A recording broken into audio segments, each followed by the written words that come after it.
is a status reserved for a select few throughout history.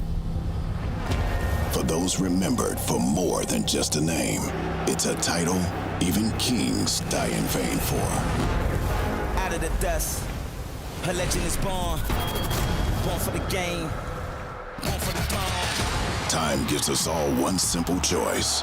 You can be forgotten or become immortal. You think he's done now? You think he's gonna stop here? You think you can stop aBeZy? Oh my God! Let's go! You have to get through Skies! His name is Caesar Skies Bueno, and he chose to invest in his game. I'm legendary. Cleanex has just been straight up the best player in the world. Why has no one killed him? To be remembered is not enough, because anything less than legendary is failure. Accuracy, though, they line up! They line up for accuracy and he wins it! Are you kidding? Accuracy with thighs! Notorious, I'm legendary. I'm taking the crown. That's why I came. I was born ready. I'm legendary.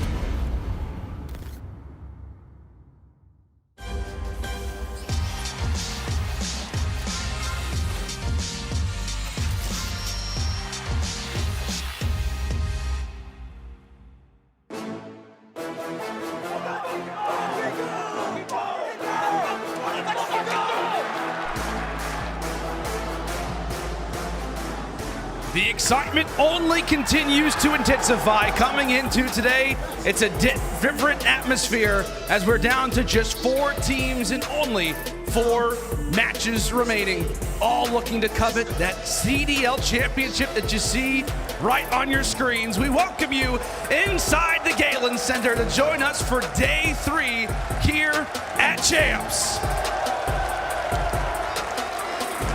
It's Lando, it's Standy, and it's Nameless, breaking down the action here on the desk all day long for you guys. It is going to be an unbelievable day of Call of Duty. As we said, 4 more matches and 4 more teams. Oh boy, the atmosphere, it's different. It's different coming into a day like today. Guys, talk to me. What does it feel like right now? Right now, yesterday was an insane day of Call of Duty. The matches were unbelievable from every single team that participated. But going into today, I feel like we have the best 4 teams on the year in our final 2 days, man. You have 3 teams who have won a major this year, and then Dallas Empire who have made it to 2 major finals. I don't know what's gonna happen today, but it's gonna be an insane one. I mean, just think about the crazy storylines that we have. I mean, you look at history almost repeating itself with these guys playing again in the winners final. FaZe trying to get that redemption, Empire trying to get that first win. Then you have the battle of the Rookie of the Years. Like, this is just gonna be wild. The reverse sweep story we had at the last event coming full circle.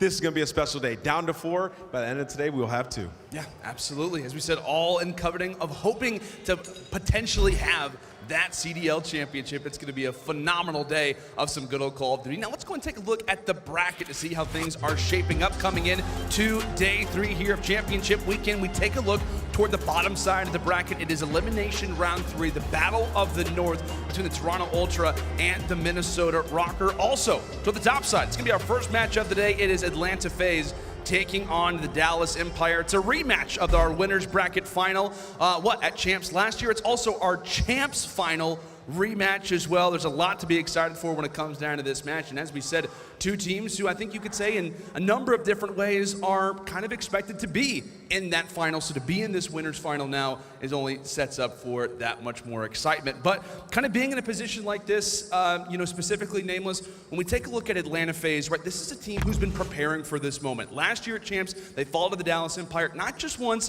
but twice. They bring in someone like Arcitys for this very moment. I mean, what's it going to take for them to finally get redemption?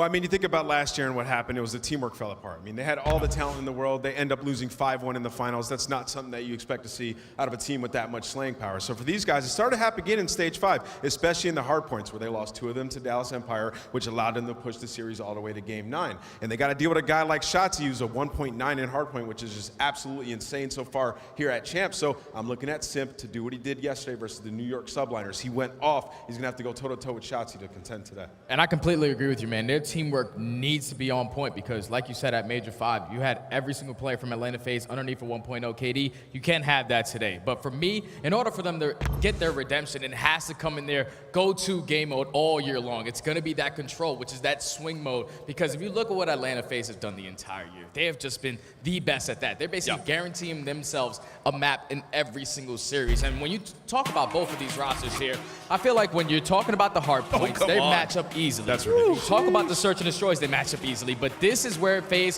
have the control every single time, man. They can come out and win this map, basically puts them up 2-1 in the series if it's tied at 1 apiece early, and then eventually you just got to win a map 4 or 5 to close it out. I feel like they have a good shot. And here's the supporting staff here. I mean, FaZe 7-1 in control in their last 8. 6 of those are on That's Garrison. great. We're not playing Garrison in this series. Okay. It's going to be Raid, so maybe that gives a little bit of hope to the Dallas Empire fans out there. Yeah, and absolutely has to. When you talk about the control, I mean, the numbers speak for themselves. But I guess when you talk about numbers, somebody who is great at kind of, I guess you could say, being aware of the numbers and also overcoming a lot of these things is going to be in the staff of the Dallas Empire. And it just so happens to be that we have Jess standing alongside by the coach of the Dallas Empire, Rambo Ray. Thank you so much, Lando. So, Ray, the team just looks like they are on a mission, but are there any phases of the game that you're not happy with as we come on into today? Not at all. I mean, the guys are thriving on all cylinders. It's Champs time. All the guys love this, the pressure and all the excitement around it. So we're just going to keep doing what we've been doing so far and come out on top. So this time last year, you guys slayed the beast and took down FaZe in the winner's bracket matchup. But this season yet, you have not been able to beat them. So what's going to be the key to clutching up and getting the dub here versus them? Yeah, I mean, it's a whole new match. It's a different atmosphere. There's a lot more pressure on the ground, and we're looking to use our experience that we have on our side to really come out on top today. Well, good luck with that, and going to be looking forward to watching that no matter what happens. Back on over to Lando.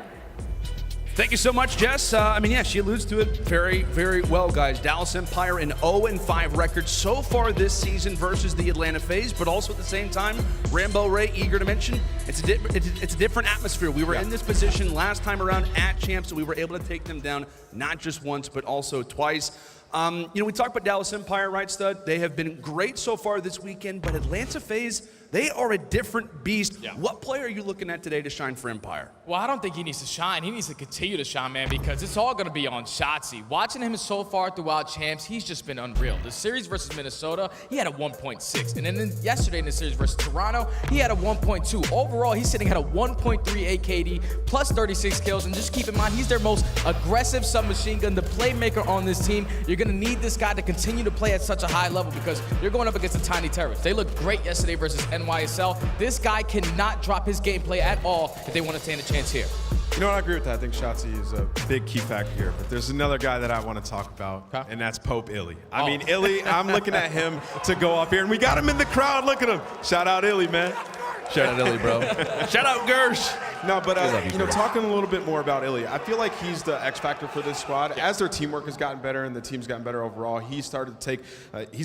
His individual performances went through the roof. I mean, 0.89 in the finals that he had against FaZe, and he's sitting at a 1.03 so far here in the major, which is, you know, it's not fantastic. He definitely has another gear that he can get to, but iLLeY's the guy. Every time when you need a big kill to get out of a bad situation, he gets it for them. If you look back at that Toronto match that they had, whenever Toronto was one kill away from spawn trapping, especially in the control or even in the respawns trying to break a hill, iLLeY would get that kill to break them out of that situation. He's a cerebral player, and you're going to need him in matches like this. Yeah, absolutely. You're going to need the entire team to be firing on all cylinders. And one guy that I'm also looking out for, I know we talked about a number of different players from the Empire, but really for me, I think it's going to be Vivid. Like a guy who's going to be in this atmosphere. He wasn't in this position last time around, but now he's surrounded by some top players. Obviously, we talked about it. You got 3 guys who have won a ring before this time around last year. He's going to be up and aggressive and in those fights a majority of the time. So we talk about players to look out for from from the Empire. It really is a day full of redemption. We've talked about teams that have to perform, and boy, do we have one still to talk about. One roster who could use some redemption.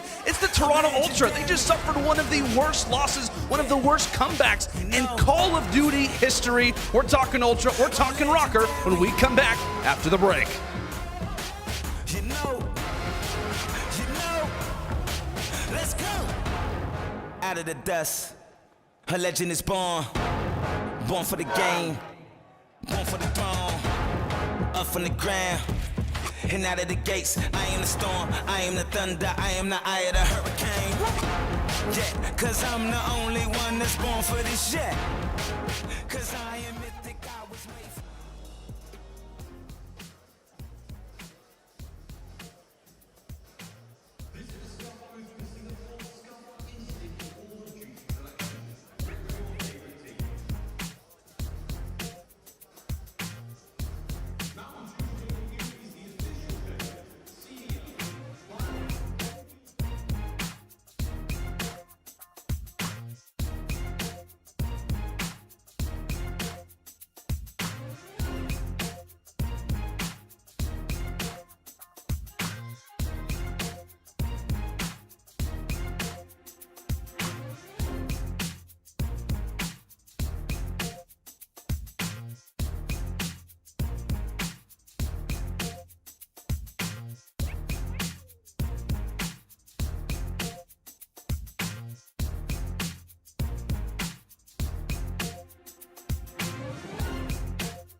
Welcome back, ladies and gentlemen, to CDL playoffs. It is day number 3 here at Championship Weekend. You see the crowd is rearing, ready to go as we prepare for what is going to be an amazing, amazing day here of Champs. You know, a rivalry that's already started to develop over this season has really started to really get more and more deeper when we talk about the roots of it. We're talking about Toronto Ultra and we're talking about the Minnesota ROKKR. Big thing for Toronto is the fact that they are looking for some redemption off of what is considered to be one of the worst comebacks in esports history.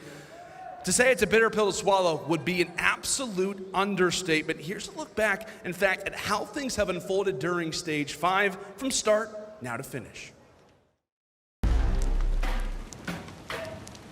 So now, Charles, we're finally here at Stage 5, the last stage here in the 2021 season. And OpTic, everything's looking pretty good so far. They have a really decent start to the stage. OpTic in Stage 5, like, completely on point. Their gameplay starts coming together. You take down FaZe. If you could beat the best team in the world, that is when you know OpTic is on point. But even guys like Scump and Envoy, and Scump especially, has, like, evolved his gameplay. His S&D stats completely bonkers, the things that he has started to do.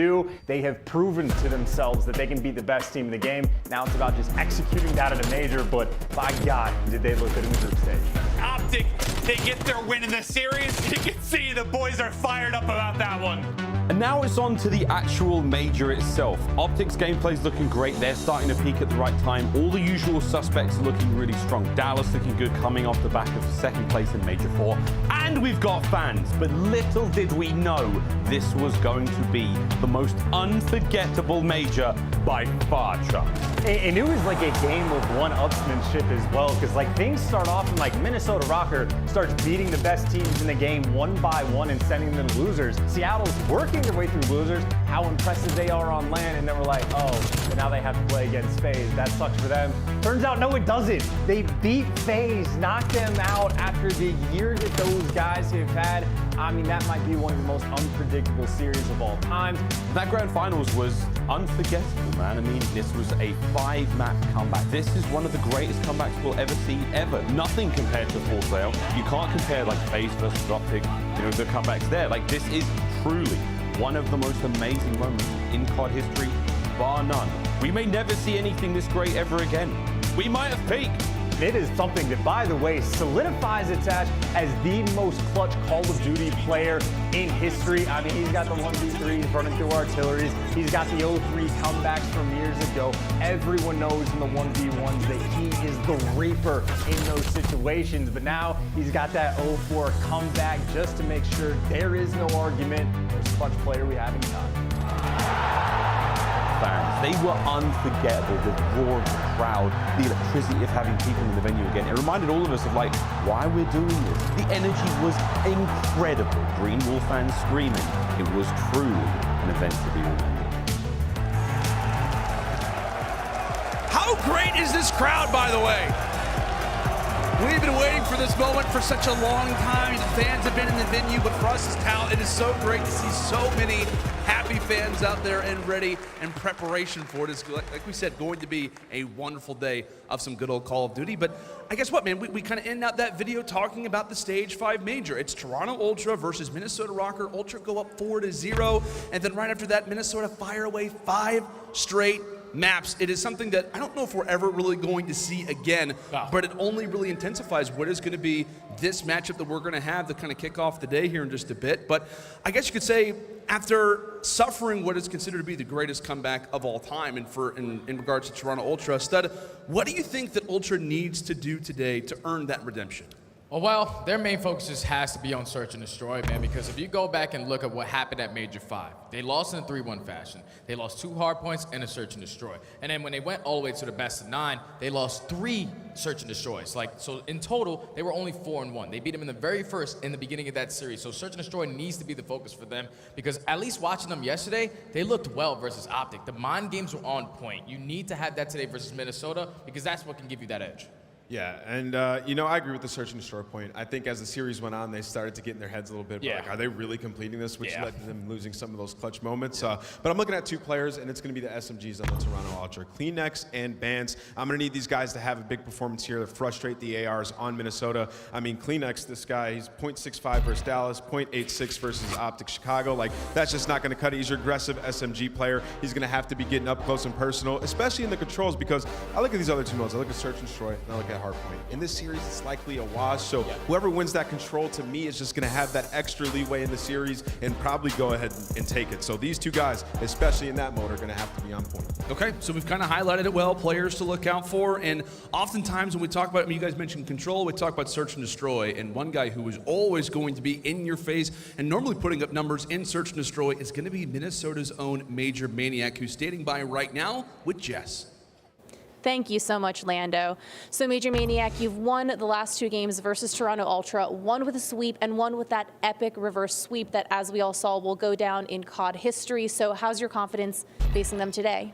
Yeah, I'm excited for the match against them. Obviously the final battle of the North. So yeah, it was a crazy series versus them in that Major 5 final, and then even the match when we 3-0'd them. So they're a great team, well-rounded in every game mode, so I'm just excited to play.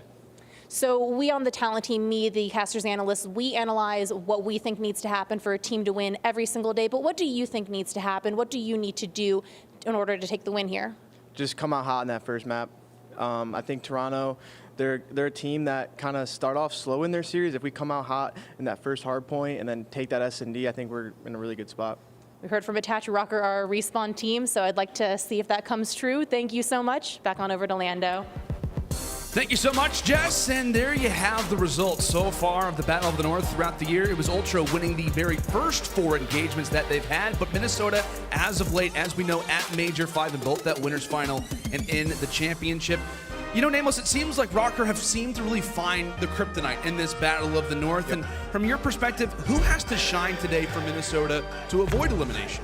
Well, you know, I always like to pick out like 1 or 2 players who I think need to have a big series. But looking at this one, I mean, the team effort that we saw out of Minnesota yesterday was just incredible. Yeah. Everybody had themselves a series. It was just perfect all around. But if there's one player I will highlight, it's going to be Priestahh. The guy was leading them in terms of damage at the last Stage 5 Major, but it was really the second half of the series in the finals where he started to go to another level. He was spearheading it for them. So I'm looking at him, once again in this series, to get going a little bit earlier because we know Priestahh can be that demon on the map.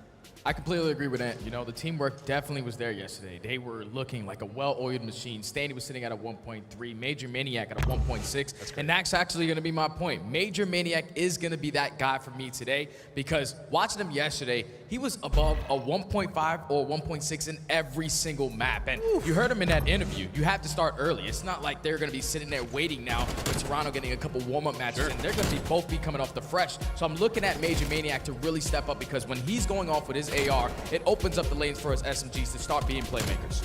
Well, I mean, how often have we talked about with this Minnesota Røkkr team, whenever they did go to Stage 5, when they were taking down teams like the Toronto Ultra, oftentimes it came down to hardpoint. Hardpoint was the #1 move that improved alongside their search and destroy as well as their control. We've talked about the Battle of the North. We talked about Redemption today. All kinds of storylines coming in to what is set to be an excellent CDL Saturday. Let's go and take a look at our schedule coming in for today. It is the Dallas Empire taking on the Atlanta FaZe to kick things off. Just after that, like we mentioned, it is the Battle of the North. Toronto Ultra versus the Minnesota Røkkr, and then obviously a few more results still to come. Loser of Dallas versus Atlanta. We'll play the winner of Toronto versus Minnesota as well. Well, folks, we're still not done. We are just moments away from getting our very first match underway. When we come back, it's time for some picks. We'll be back in just a moment.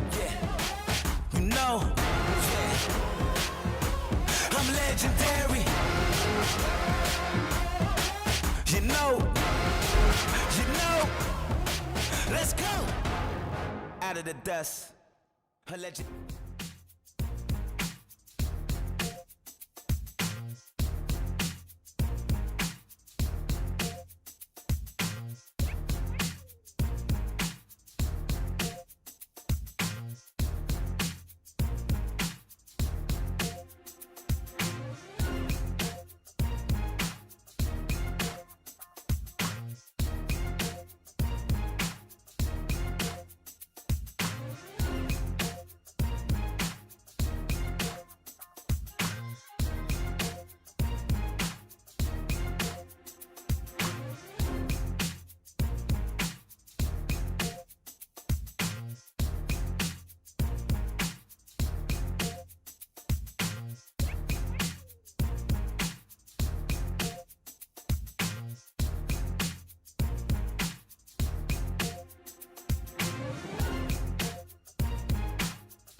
everybody, and welcome back to the Galen Center here in Los Angeles, California. As we mentioned, the crowd, the atmosphere, it is electric as always, setting up for what is going to be an excellent day of some good old Call of Duty. But guys, I want to kind of change this moment in time to talk about what this really means for the players, right? We talk about, all these matchups, players to go off, but what it really means in perspective to hold up a trophy, to hold up the big one. You guys have been on the brightest of stages. You've walked away with championships. What does it mean to really leave a venue to know that you're the best? I mean, you just feel different after that, right? Like, these guys go to bed thinking about this tournament. It's what they play for every single day. All the majors are cool and all, but when it comes down to this one, that's what matters the most. And, we won some championships. Yeah, we ain't never win the big one, so I can only imagine what that must feel like. We got close, though. Yeah, we did, man, and it's just all the hard work and the dedication that goes in on the year. To see you hold that trophy up at the end, it shows that it was all worth it, man. The biggest thing for me is, back in the day, I was missing a lot of family time. Family is huge to me. So when you're missing family time and then you show up with the check, with the trophy, it shows that it was all worth it, man. And There's no ring. better feeling than that. Can't forget the ring. Don't forget the ring. Never forget the ring. You got to make sure you get that on lock. But as you said, it's kind of it turns into a brotherhood. You guys had to sacrifice so many things to even get to a moment like this. And if you're lucky enough, then you get to walk away with the championship, maybe even, as we mentioned, the ring. But now it's time to get into our picks. Like we said, we got 2 matches to kick off the day. We're starting things off with Empire versus the Atlanta FaZe. Nameless, we'll start with you. Which way are you leaning right now, my friend? Spicy take, but I've been saying it all weekend. It's going to be Empire. They're going to walk away with this one. I'm confident in these guys. I like Rambo Ray as the coach. I think in their hard point, they've been playing absolutely fantastic. I talk about iLLeY like I did yesterday. I'll talk about him again once today. The guy's been insane. I expect him to have a huge series here going into this one. Got them taking it 3-1. Okay, stud. All right, well, I don't know what you got in that cup over there, but I'm going Atlanta FaZe 3-1, man. They are guaranteed a map in every series with that control record, #1 in everything. And if they continue to do that, they show up in the hard point, they show up in the search and destroys like they did yesterday versus NYSL, I feel like they're going to stand a good chance of taking this one. All right, well, we got a split desk, and I guess I have to be the decider. I'm going with Atlanta FaZe 2, man. I'm going to go 3-2. I think it goes all the way down to a game 5. Crowd pleasers. Maybe just a little bit. But at least that's what my pick'ems say. My pick'ems do say Atlanta FaZe. They're making it past this match. But we got Nameless being a little bit different here in terms of going for the Dallas Empire. Let's talk now about the Battle of the North. Minnesota Røkkr taking on the Toronto Ultra. Like we said, this has been a crazy battle all season long. The Battle of the North. We just watched it happen, at that Stage 5 major. Nameless, where are you leaning this one? I'm going with Toronto Ultra. I mean, despite Kleenex not playing that great in the last series that they had, they still won both those hard points. Yeah. So I'm going with Toronto Ultra 3-2. We're going to win both of those in a game 5. And I'm going to completely agree with you on this one. Crowd's not going to like us. 3-2 Toronto Ultra, man. I just feel like the way that they played yesterday versus OpTic, that's what really mattered, man. They showed that they clutched up. Even with Kleenex having a 0.8, the guy was popping 3 pieces on water steps, making it look easy. I think they get it done in 5.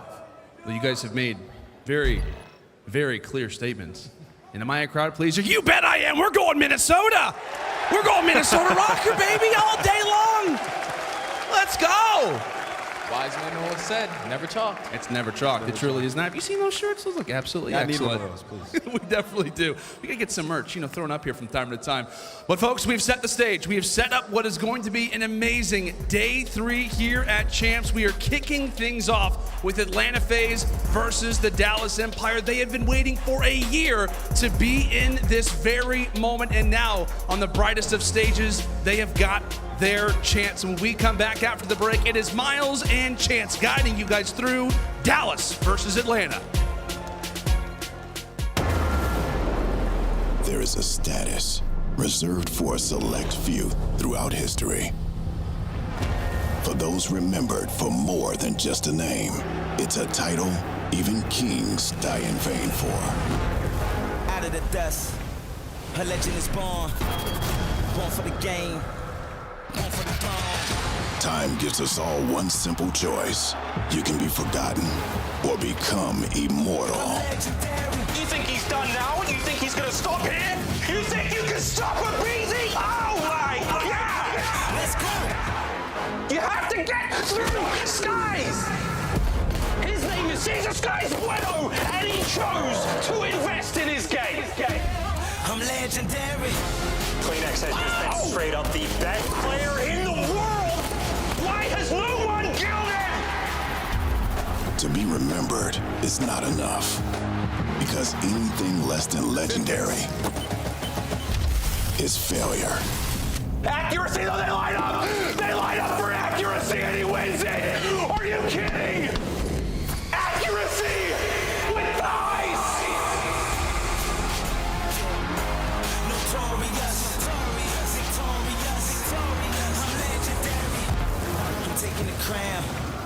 That's why I came. I was born ready. I'm legendary.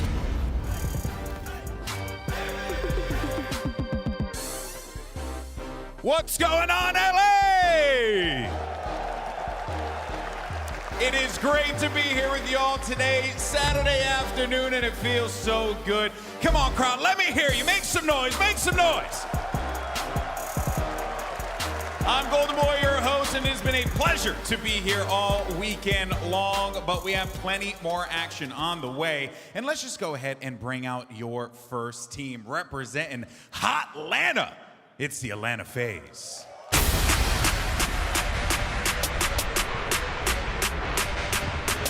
And it's done! Arcitys, he has a family, my friend!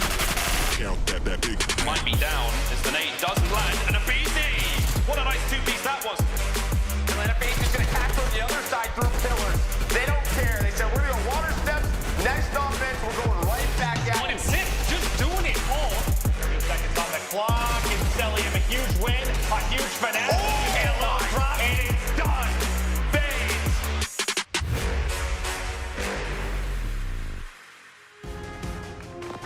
Welcome to the stage, the Atlanta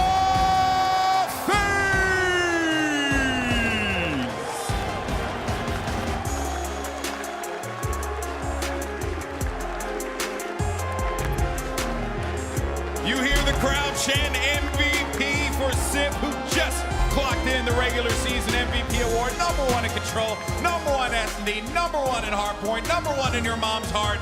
The Atlanta FaZe have got it all in spades, and they are here to try and claim a title that has eluded them all year long. Your starting lineup, it's going to be Arcitys, Simp, aBeZy, and Cellium. Give it up one more time for the Atlanta FaZe.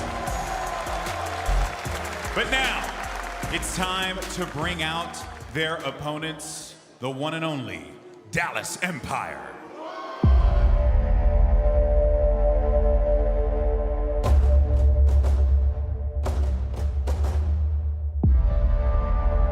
He's going to get caught. It's all on Insight. And he's done! Empire! Well, no, they were ready for attacks this time. And Shotzzy putting them on skates. 3, what a play from Empire. And iLLeY. Shotzzy over the top, the slide, and that's the movement. Seconds left, Sky tries to jump it, but it's Vivid who bounces back here. Let's go! And here they come, the Dallas Empire!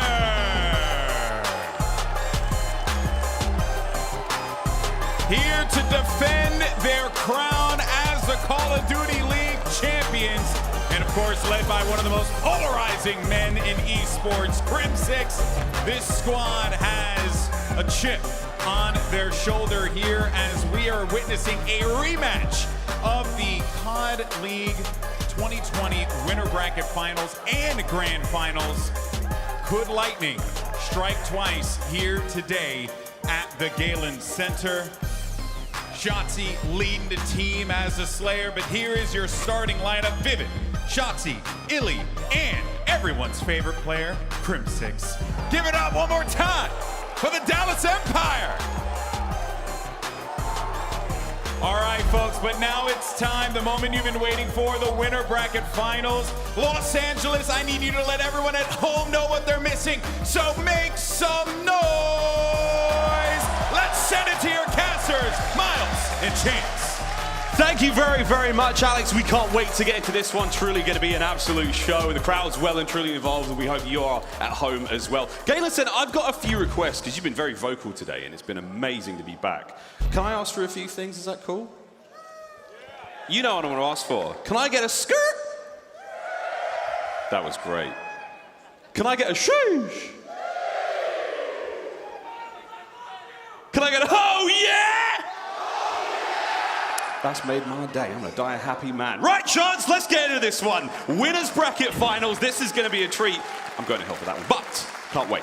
It's going to be such a good time. This is the winners finals rematch from last year. It is 2 organizations and a bunch of players on these squads that are ferocious. And it honestly is just such a good setup, man. We have Shotzzy, who is he is one of those guys you watch him play and you just want to retire on the spot because you know you are never going to be that good. And on the flip side, you got guys on FaZe. Well, you got the Tiny Terrors. What more could you possibly ask for? We'll see, though. Again, Shotzzy looking to go back-to-back world champions, maybe back-to-back MVP as well, though. We'll get the game fuel keys to victory now for the Dallas Empire up first. Chance. There's your boy MVP Shotzzy right there. I mean, think about how ridiculous it is that the fact that he's got the #1 KD of the tournament. Atlanta FaZe, they had the hot 3-0 and he still has a better KD. The man nearly has a 2.0 in hardpoint. Again, MVP, he has come out in full form at champs, but iLLeY, he is the true factor for this squad, right? Rambo Ray has talked about it a fair bit. Once you get a team around him that is really playing just that fundamentally sound COD, iLLeY, if he knows what he needs to do on the map, he has success like no other, and he has been having himself a tournament. And this is the guy grinding in his bedroom for God knows how long, living in the online world. Well, he has showed up so far on LAN. Shout out iLLeY. We'll see what happens though now on the other side of the stage. Game fuel keys to victory now. Chance for Atlanta FaZe. I mean, dude, we're looking at these maps and they are terrifying. They get their bread and butter for the 2 and 5, and if they can lock down those searches, they will be in a phenomenal spot. And they are leaps in bounds ahead of the rest of the league when it comes to first bloods. Obviously, that is aBeZy's wheelhouse. We're looking for that guy to pop off in the map 2, in the map 5, and obviously the control, it doesn't need to be said, but they have been the best team in the game 3, so that means they have a good spot to get that 2-3-5, and honestly, it's not like they need it because their hard point is devastatingly impressive as well, but it's not just that, it's their communication, right? If you have been the best team the entire year, they've got the game figured out, they know what they need to do, it's about working together and executing, and as long as they're calming well, they are gonna have a field day here at Champs. We know what they need to do. Here's where they'll need to do it. Garrison up first, double dose of raid for search and control, then Apocalypse hardpoint. Map 4, a spicy one indeed, Chance. And that's the biggest question mark, right? Of Atlanta FaZe, instead of going to one of their strengths, they're actually attacking one of Empire's weaknesses on Apocalypse. So they're getting a little bit of spicy, and that might come into play, right? Because that's a little bit tougher to prepare. Normally, you know exactly what maps Atlanta FaZe wants to play. Just a little bit of a curveball, put a little bit of sauce on that map 4 pick, but that's only if we get to it, because they had a 3-0 for their first match, and you know FaZe, they have a 3-0 in their sights again. Oh, they'd love to get that 3-0, but it's going to be one hell of a tall order. Dallas being one of the formidable teams coming into this event, they've looked absolutely outstanding so far in the competition. We've heard the desk, we've seen their picks, and we will see exactly what happens now. Garrison hardpoint, map #1, records on your screen there. Bit of a favorite there, Chance has got to be said for Atlanta, but still, anything can happen here at Champs, and quite frankly, it usually does. Well, I think those were some overall map records, right? But for these maps that we have, right, they are phenomenal for both of these teams. It is the Empire's pick. This is where they wanted to go on Garrison for this map #1, and they really want to set the tone. And again, I mean, pick a player of who you want to start on board with first. It is just some of the best SMG players we have in the world. And oh my God, here we go. Map 1 of the winners bracket final here at the 2021 Call of Duty League Championships is now underway, and it's aBeZy to draw the first and the second blood. FaZe with the early time. We'll see how this one goes, how long they can hold it for, but Dallas, that counterattack will be quick, fast, and furious. On the minimap, the gold arrows will be Dallas, the white will be FaZe, and oh my word, aBeZy, it was a 3 spree. Now it comes to a close. Opening time, FaZe, Dallas on the counterattack. Oh, they're on the counterattack indeed. You're putting in work in and around the hill. Shotzzy again. Best KD we have had so far this tournament. This man, when he gets hot, literally cannot be stopped. But right now, he's just trying to play around that time, right? You got the top green control in Dallas right now. Nice and secure for that rotation. iLLeY, he is playing as the safety net, but this is good time. Simp, though, finds his way through. He's able to pick up 2. He's causing the chaos on the rotation. For that rotation, top side of the map, we're going to be looking towards that next hard point. That's exactly where Cellium is. Currently on a 3 spree.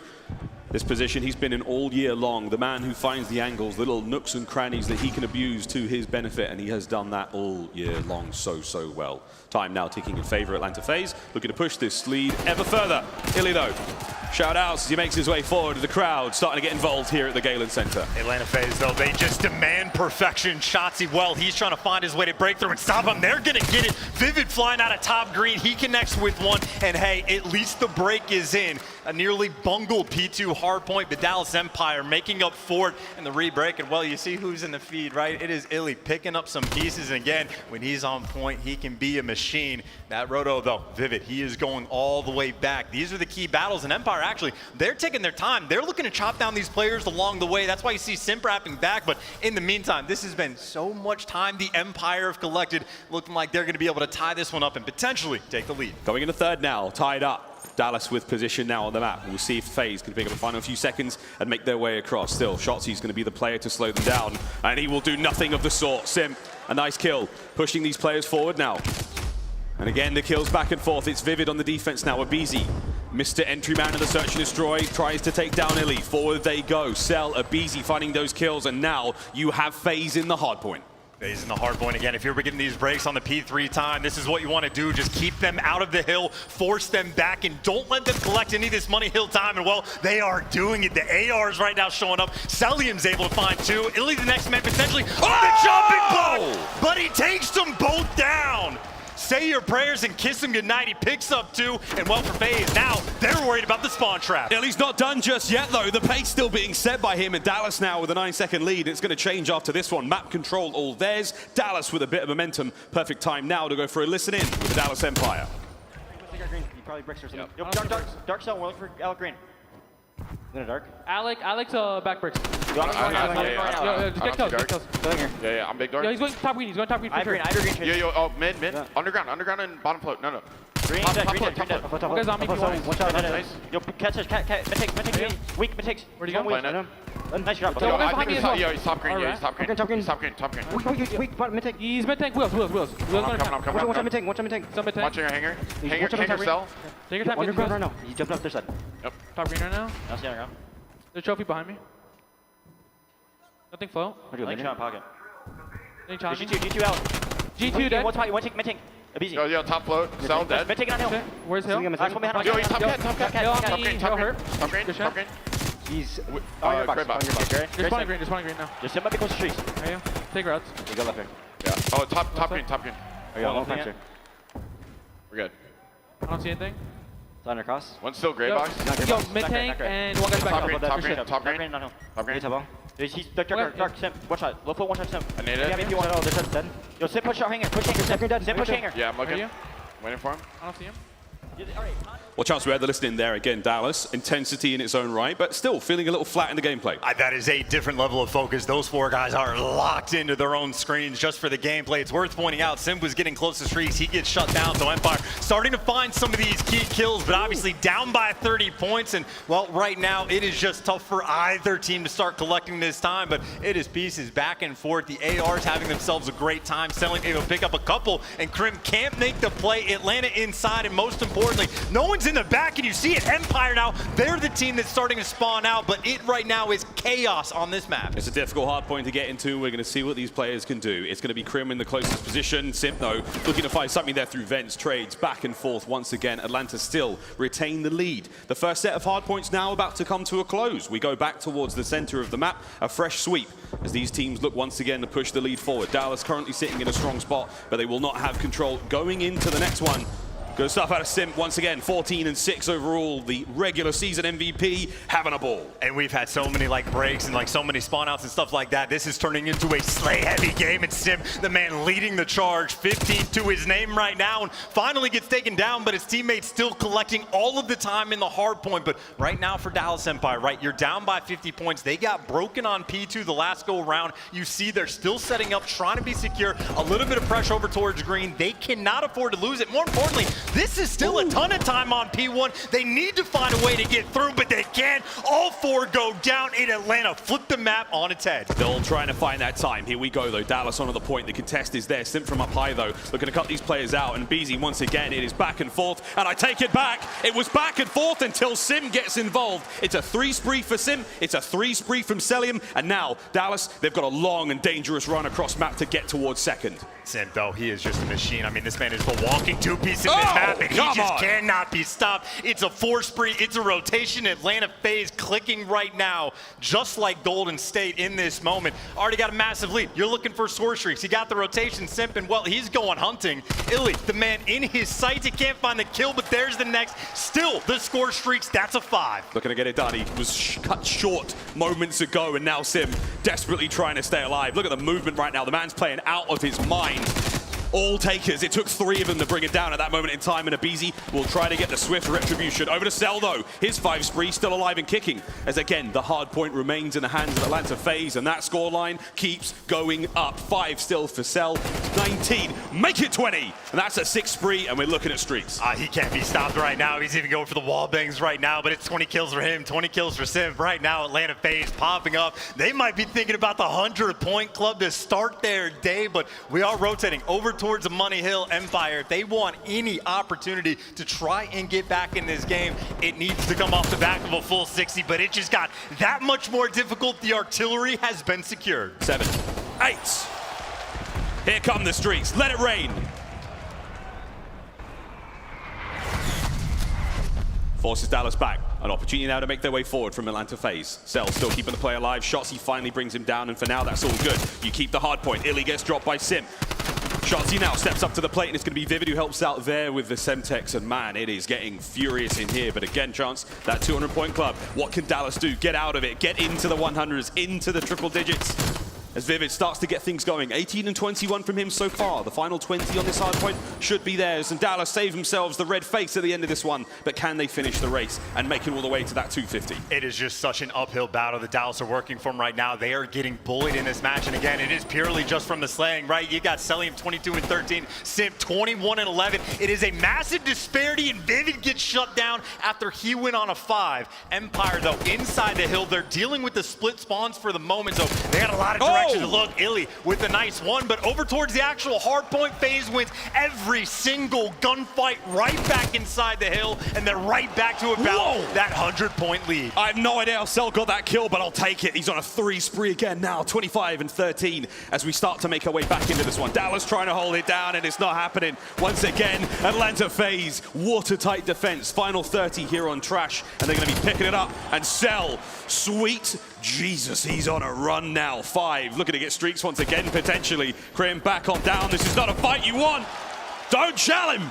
He's on one today. He gets to a power position, and he cannot be killed. 2 separate 6 sprees where he's up top, and he's got the angles as well. Crim, he's hiding behind a van, and he's gone. 7 spree potentially just to end the game. Get iLLeY out, get in the hill, and maybe go for that rotation. All the streaks in the world. It is the victory lap of a game number 1. Atlanta FaZe setting the tone. And it was your 2020 All-Stars 1v1 champion Cellium to get it done. We saw the face of the crowd, pumped indeed. Atlanta FaZe have come to play. There's your stats, 250 to 118 in map number 1. Didn't quite make the 10-minute mark, but Chance, that was one hell of a start. Oh my God, well the start was from Simp, right? But look who had the finisher, Cellium. 5,400 damage, nobody in the lobby anywhere near him. Untouchable performance from Cell, and my God, that's just how he's starting his day. And here's an alternate look at that bout between iLLeY and Cell that we can show you now here at Champs. And again, madness as iLLeY picks up those 2, and the run now. This is Cellium's perspective at that exact same moment. Trying to find those kills, and just unbelievable stuff either way. Chance, iLLeY ripping them down. You see how fast these moments happen. The reaction speeds from both these players and teams, non-stop. Chance, every decision these guys make, it has to be perfect at every time. COD is a game of inches and pixels and milliseconds. You're seeing moments like that right there. They're just completely dialed in. Absurd gameplay that we have had. These guys locked in, ready to go, but map 2 coming up after this break. I'm legendary. Yeah, you know.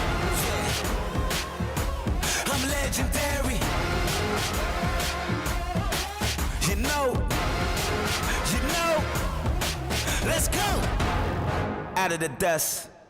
A legend is born for the game, born for the throne.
The Call of Duty League is presented by Seany, the official eyewear for the CDL.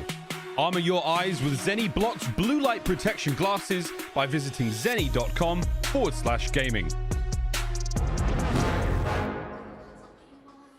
Legendary. I'm legendary. Yeah, you know. I'm legendary. You know. Let's go. Out of the dust, a legend is born. Welcome back, ladies and gentlemen. Don't forget you can play Pick'ems live all weekend long. And for example here, which player will draw first blood on round 1 of map 2 Search and Destroy? I'll give you one good guess. It's down there in the D section, and it ends in Z. That's your guy right there. aBeZy might be doing that one, but don't forget to scan that QR code, get involved. Live trivia happening all the weekend long here at Champs. Yeah, I don't know if you saw that was 56% for aBeZy, and that just means we have 56% of the people that pay attention to the gameplay. So it is very much one of those things where I just watched map number 1. FaZe look dialed in. I mean, they are making decisions incredibly quickly, but here's a look at your 2020 champs. And keep in mind, Empire, that's when they had the advantage. They got that 5-1 win, but throughout the 2020 season, FaZe were teeing off on them. There was a 5-1 record against Dallas. Empire never had a response until champs. Well, what have we seen this year? Atlanta FaZe, best team in the game, no questions about it. They've had the edge on Empire, no questions about it. But here we are at champs. Empire looking to recreate that same success, but again, I just got to imagine, man, the way FaZe were playing that first one, we're seeing Cellium call in artilleries in a half a second. I didn't know you could do it that quick. This man is locked in, ready to go. Just dropped 5,400 damage. The next closest were his teammates, and they weren't in the same ballpark. And we're going to a raid where if you want to keep the pace at that high level, oh, you are welcome to. You can run it down. This is the same map and mode that Atlanta FaZe won their first major right back at the start of the season against this very team. We'll see if Dallas have managed to shake off that same sensation as we roll now into our map number 2. Here in the winners bracket, again, we are playing for a spot in that grand finals. We are playing for an opportunity to be crowned a CDL champion. And Chance, this crowd's loving it. And Chance, we're loving you, crowd! Galen Center! Map 2, let's get it! And I want to see the break. If I'm FaZe, I'm sprinting straight out of middle of the map, down ring. I don't care. I am playing aggressive. And they had it. And they're looking for the middle of the map. It's the square up. And at least Cellium's there to get one. looking for the next. Look at aBeZy going hunting. There's the first, and Crim, he knows what the deal is. He's got to run away and just wait because aBeZy waiting to pounce. There's the next. Give him the last one, Crim. Waiting for his demise, and there it is. Holy shit. Can you imagine the fear in your heart where you peek out of kitchen, you see 3 FaZe players that Cellium kicks off, and you know for a fact aBeZy is gonna be in your face? I mean, how much more confident do you want the kid to be? He might not have gotten the first blood, but he cleaned up the crew and he let them know. Hey, the Pick'ems have been screwed all year long. It's absolutely fine, but man, what a round it was for him. A little bit of extra sauce there. What is it about Kitchen and shooting bodies? FaZe seem to love it. It's where they get the job done. Cooking up a storm into the second round. We go, they're on defense.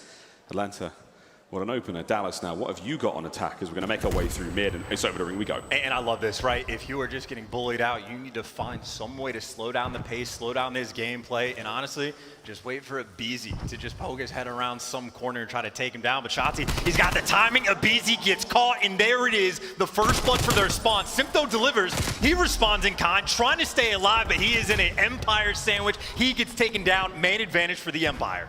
3v2. Shotzzy's trying to make his way through the back. Here comes Arcitys though, gonna bring that Krig now forward. Shotzzy throws some shoulders. This is gonna be a tough fight to win for either player, but Shotzzy with the advantage now. The health advantage. Cell though, with the position. Has Vivid sniffed this one out? Cell can't finish it. Oh, great job from Vivid. Last player left alive now, and the 1v2 is Arcitys. And oh baby, brings the Diamatti to the arena, and now it's gonna be a 1v1. It's the main ARs on either team, and Arcitys, he's equipped! But Crim wins the fight. Dallas equalize. And again, any moment that Empire can just slow things down a little bit, catch their breath, talk things over, that is the kind of route that they need. A little bit more systematic, because if I had to take a guess as to what Atlanta FaZe are about to do once again on offense, they're going to try to punch him in the mouth. aBeZy fiending for these first kills like a rabid dog waiting to pounce. And he's just waiting for that countdown timer to click, and his left stick forward, he is ready to go. Get the bomb, boys, come on. Here we go, though. Straight into the fray, we have it. It's Crim's first blood. Arcitys with the immediate rebuttal, and now bomb slowly but surely making its way towards the A-bomb site, but that's Vivid. What a read. This timing has potentially hindered FaZe here in this round, but we'll see. The Simp now wrapped back. Map control mostly sitting in mid-side now for Atlanta FaZe, but on the defense chance, Dallas looking at B as well. And right now there's plenty of trust being put into aBeZy, right? The sole player roaming middle of the map, and now he's going to help him out. Vivid though, he spots out the information, but he's getting hunted down. aBeZy looking for him, he's got the jump, but now he can feel the pressure. Vivid calling out to his teammates, he needs the help. It's a 3v3, we're all lining up for this one. aBeZy, oh, he gets dropped by iLLeY. Involved indeed, Arcitys now getting into the fray. Simp, no, on the site, looking to find the flank here quickly, and I think we may go to B off the rep here, but ooh, iLLeY may be making the read. Shotzzy, the timing on this is exceptional. iLLeY got there so fast, he ran past Simp. Simp checks that corner, there's the opportunity for disaster here, but the clock's still ticking. 25 seconds now remaining, and we are at a stalemate. And plenty of time though. They're playing it slow, they know how much they have to work with, but now they're being forced. Empire not making mistakes, you gotta make a move. Where are you going with this bomb, Simp? He's going towards B, but iLLeY just waiting for it, and it falls in front of him. You gotta finish the kill, and they don't have enough time to plan. Or actually, no, Simp's got it. He's got the time. He's gonna get this down. iLLeY's got to make the run. Shotzzy could be the hero here. Can he find the kill? Whoa, the shot punch comes through. There's one player left. It's Arcitys. He's got to watch the bomb, and Shotzzy now trying to get this done. Can the Diamatti strike again? The answer is no, and Dallas. What a funny round that one was. They will now take the lead. And that, again, Empire systematic, the decisiveness, right? It is as soon as Vivid spots out the information, that's one of those gunfights. You jump up, you see aBeZy, and I know how Vivid likes to play. 9 times out of 10, he's going for the kill, but not a chance. He knows he needs the help. He gets the support, and then even right after that, iLLeY, quick reposition over L. You got coverage over both bomb sites, and again, the strat is on point. And what a story for Vivid as well, joining the roster late after a bit of drama, the difficulty in getting him gelled in the system as quickly as possible, and now, champs time. We saw them go to a best of 9, their final map against this very team Atlanta FaZe. They looked incredible. Now Vivid, you're seeing all that hard work come to his gameplay. And now another attacking round for Dallas, up to the lead now. And it looks like we're going towards B.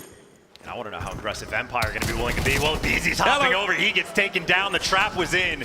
And that's the way to shut down the First Blood Reaper. A couple trades do come through, and look at where that bomb is down, Arcitys. If he can see it, Empire, good luck trying to pick that thing up, and everyone's falling one by pull steps. aBeZy might get first blooded, but his team is there. And Empire maybe a little bit over aggressive after they found that first kill. They just got picked apart. Talk about Shotzzy so far again. He's had an exceptional tournament so far, MVP caliber indeed. Currently sitting at what, 1,100 damage, going into this round. The man is having a very good run. On the other side though, it's aBeZy catching him up. 918. Both these players, the champions of their rosters. And right now, FaZe are 2 for 2 for just like what, triple stack in the middle of the map, immediately getting that control. It is typical on defense that you're just gifted mid-map. FaZe so far have not let it happen, and even still Empire, I think they're responding. They're not trying to swarm the middle of the map anymore, so it's a 2-2 split for them. Now FaZe, again, they can slow the pace down too, go for the repositions, but that B bomb site looking fairly open for the moment. Oh, there's a lot of gunfire rattling over by the pool though. Nades now towards kitchen, Shotzzy backs up, here comes the fight, and it's aBeZy. What a battle this will be. Look at these two silhouettes dancing around those door frames, and my God, you do not want to be involved in that kitchen fight. aBeZy dips out, trying now to reinforce the B bomb site. Crim with a long line of sight. He should be able to catch aBeZy here. We'll see how fast the reaction is, but Cell's now bringing the fight from poolside. Look at these angles. Both these teams are working with chance. We have coverage on B. Here comes the plant. Well, they got the bomb down, and again, they got better control, and Cellium finds the first blood as well, and now this is the big problem. You got the control of Vivid, though. He's trying to pierce his way through the middle. Over the top he goes, finds one on Arcitys. Cellium still alive on the inside of Tiki. You still have bedroom open. Cell, he's hurt. aBeZy gets involved as well. A nice nade from Vivid. His play is still alive. Over towards iLLeY now. The last bastion of hope here for Dallas in the round. It's a 1v1. Simp, the reposition right now, and this is going to be huge. Can iLLeY, with 20 seconds on the clock, find it? He saw the top of Simp's head, and that is it. The fight is on. The hunt now. 15 seconds. If iLLeY can get the kill quick enough, this could well and truly be it. He's made so much noise, and Simp's just going to sit pretty in the corner. He's not moving. He's not going anywhere. There's not enough time. FaZe patience pays off. 3-2. And those two players in a 1v1 against each other countless times. They have had that battle, but Simp with the advantage, and he does not let anything get away from him. Nice round, honestly, for both teams. Even Empire, after getting blooded in that spot to force it to the 1v1, they certainly put in some work, but just a clean round from Atlanta. Taking care of business, and offenses right now having themselves a dandy time so far on raid. But now to be Empire's turn to attack. See if they have a response. I mean, again, you want this back and forth game. You don't want FaZe to ever get 2 rounds in a row. Don't forget, for those watching along at home, it's 7.5 seconds to defuse the bomb once it's been planted, so keep an eye on that clock. Those players will always pounce with just enough time to stop it or allow it to happen. Cellium with opening first blood here. Shotzzy will not be in this round. We'll see him later, but again, that A-bomb site now swarming with Dallas players, and Crim levels the playing field, 3v3. Now Vivid to throw shoulders towards that back laundry side, and aBeZy, he's desperately trying to make the way in through middle, through those pillars, create an opportunity now for his boys, or we stack up back laundry and we headbutt our way through. And they're planning for back laundry as well, but the stack is coming through nice and quick. Vivid, he's got the pressure on him. aBeZy gets taken down. It is a trade for the 2 versus 2, and it's the ARs that are left alive. Oh, and there we go. Cellium now in the 1v2 situation, Crim and iLLeY. The Pope himself now with the headshots. There's the damage, the jump slide, and here comes the challenge from Crim. Surely you push him. Surely you hunt him down. Don't let him get away. He's a difficult player at the best of times. You put him in a dangerous corner like this, and Cell, he may just spring to life. Oh my God, Cellium still in a fighting chance here. 20 seconds to go. This is not over just yet. Cellium, you got to kill him when you have the chance. Cellium is cracked. There is no doubts about it. He has 3 first bloods in this game, by the way, responsible for every single one Atlanta FaZe has gotten, but Crim putting in the work, right? He takes down Simp somewhere towards the middle of the map and wins the key gunfight there just to leave Cellium last alive. He is the greatest of all time for a very good reason. Talk about a player that knows how to win, but again, this back and forth game, and if I'm FaZe, it might be time to go right back towards the middle of the map. They've had so much success, and Cellium has been on point with the first bloods, or maybe towards ringside, and right now it is iLLeY, the lone defender over towards ring. And he's made some noise. Made some noise, making a lot more noise now. Flying forward, iLLeY. There's the coverage from Vivid. A nice bit of work there still towards the bomb site. Cellium Last member of FaZe over here. The pinch now from Simp through mid-map. He's going to find one, trying to make it two. Cellium now. Newfound courage going forward. Simp! Oh my god! How did he walk through mid and kill 3?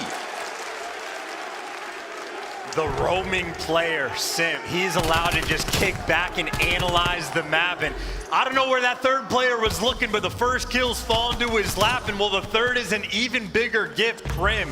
I don't know where you thought that man was gonna be, but Simp off to the side. And again, that is communication. It is not easy. First time in front of a crowd this big in quite some time. With this type of energy, with this kind of pressure, Simp, a man that lives for the moment, 7 kills to his name. As Empire now working themselves towards A, and well, if Simp was the floating player for one team, that's Vivid on the other side. He's got a little bit of pressure through Mansion. This might be perfect for Vivid, by the way. He's the one watching the flank, and what kind of timing did number 6 just get? Shotzzy finds the first blood.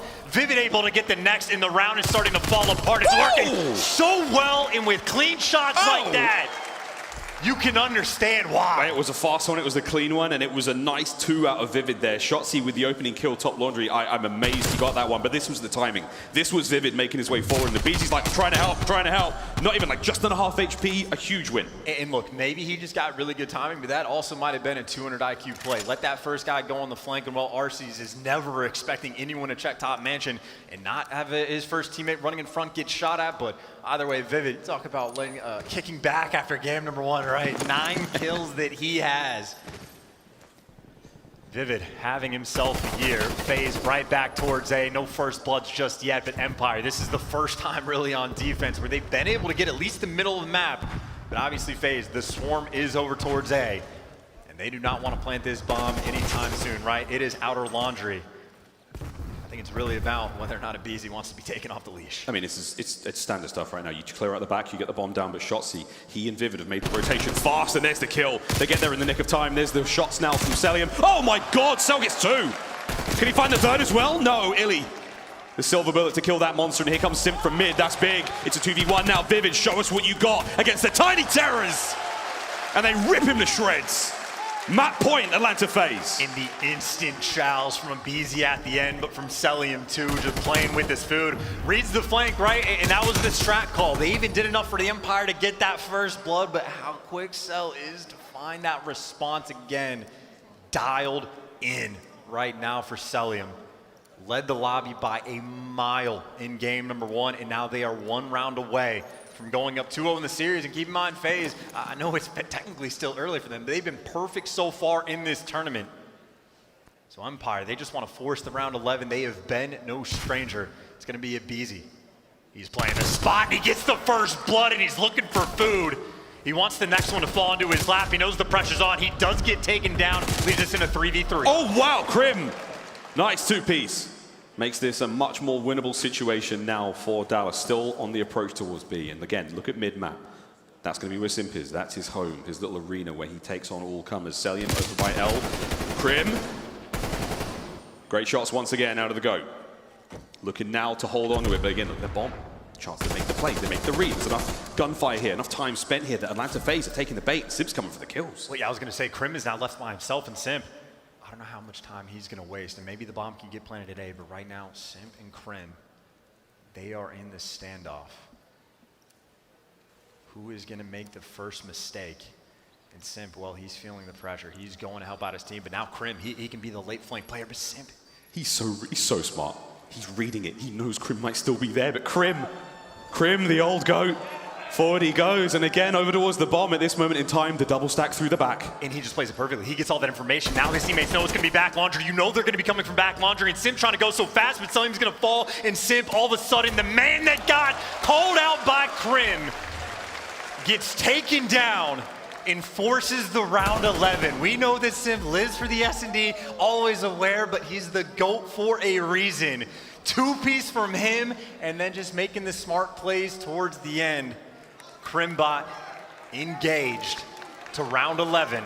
We go. Round 11 we go. 3 from Crim in the last round. And this for Dallas to level up the series, for Atlanta FaZe to go 2-0 here. What the hell are we going to see? What kind of dirty tricks do these teams have up their sleeves? Over towards B we go. And again, the double hit through mid. You've still got eyes all over that center of the map. And here comes the trophies. Crim This is it. The battle in round 11 is about to start. The bomb will be planted quickly, and we are wasting little to no time. Shotzzy on the flank, and this should be it. The opening salvo of fire. Who will get the first blood? Who will get this party started? And aBeZy and Simp, his ears are ringing, being blasted there on the inside of Tiki. Shotzzy on the flank finds the opener. 30 seconds now. Simp still patrolling the bomb site. He wins one. There's more to be had. And Simp lands the two-piece. The fight not over yet, though, as Crim now comes through. Cellium has pushed it now to a 2v1, and Crim has got to go so big. Can the GOAT do it? And it looks like GOAT is on the menu for dinner. FaZe, they're eating well tonight. 2-0 in the series. Your MVP letting them know, screaming across the stage and ripping through in the game. The two-piece inside of Tiki, they knew he was there, they had the nades on him, but Simp, my God, when he is on point, he cannot be stopped, winning them that final round and making sure that they're up 2 in the series. The round 11s, Empire have been relying on it, they've been on point, but FaZe, they were geared up, ready to go, and Cellium once again, 2 games in a row, leading the lobby in damage. Him and Simp, double-digit kills, and honestly, I mean, they got pieced up in the first blood category. How many games do you see where aBeZy only gets 1 towards the end, but for FaZe, doesn't make a difference. They had the ARs, and they had Simp for the big play. Massive plays. I mean, the ice in round 11 after what was a great comeback. Dallas trying to keep this one spicy and real interesting, but there we go. That's 2-0 in the series. Again, a close one so far. The first hard point, not that close indeed. Atlanta FaZe came out real bad swinging, but indeed, mate, in the search we go. That was a good one. Now, though, again, we'll get to the replay. This is a tough scene to be in right now for Dallas. You know that Control is FaZe's best game mode by a long way. Is this a 3-0, brother? It is certainly shaping up to look like a 3-0 indeed. Again, they're shooting bodies. They are confident in these guys, laser focused, dialed in. But how can this ever happen? You're in a 3v4. They know he's here, and he's barely absorbing damage. He's got a little bit of teammates for the help, but just the gunny to drop them towards the end. And you just leave your teammates in a spot. Cellium, he's top mansion. You got the bomb down. You know you're good. And pop off, Simp. Let him know. Take a bow, son, you deserve it. What a performance that was from the entire team. Again, think back to that first round of aBeZy's 3-piece. Like, what a search that was. Incredible, electric stuff here in the winners bracket finals. As we're just getting things going, we've still got another map to be had, friends. When we come back after this one, it's Control. We'll be right back after this. I'm legendary. Yeah, you know. Yeah. I'm legendary. You know. Let's go. Out of the dust, a legend is born. Born for the game, born for the throne. Up from the ground.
Mountain Dew Game Fuel is the official beverage of the CDL.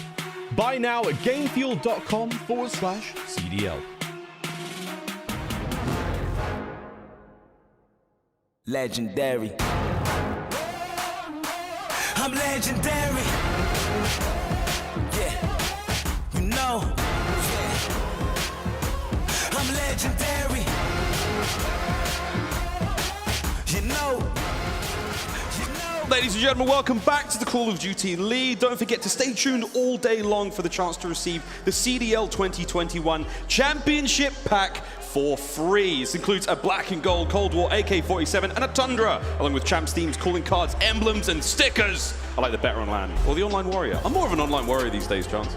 I feel your pain on that. It has been such a long time being played online that I think everyone just about at this point is an online warrior. But I'm looking at this now, and again, it is control that FaZe. It has been their bread and butter. It has been like this from day number one. And not only the fact that control has been their best game mode, the way that they have played throughout this tournament, there's no mental break after stage 5. It is the bounce back in full force. And again, these are 4 players that they have proven throughout this year.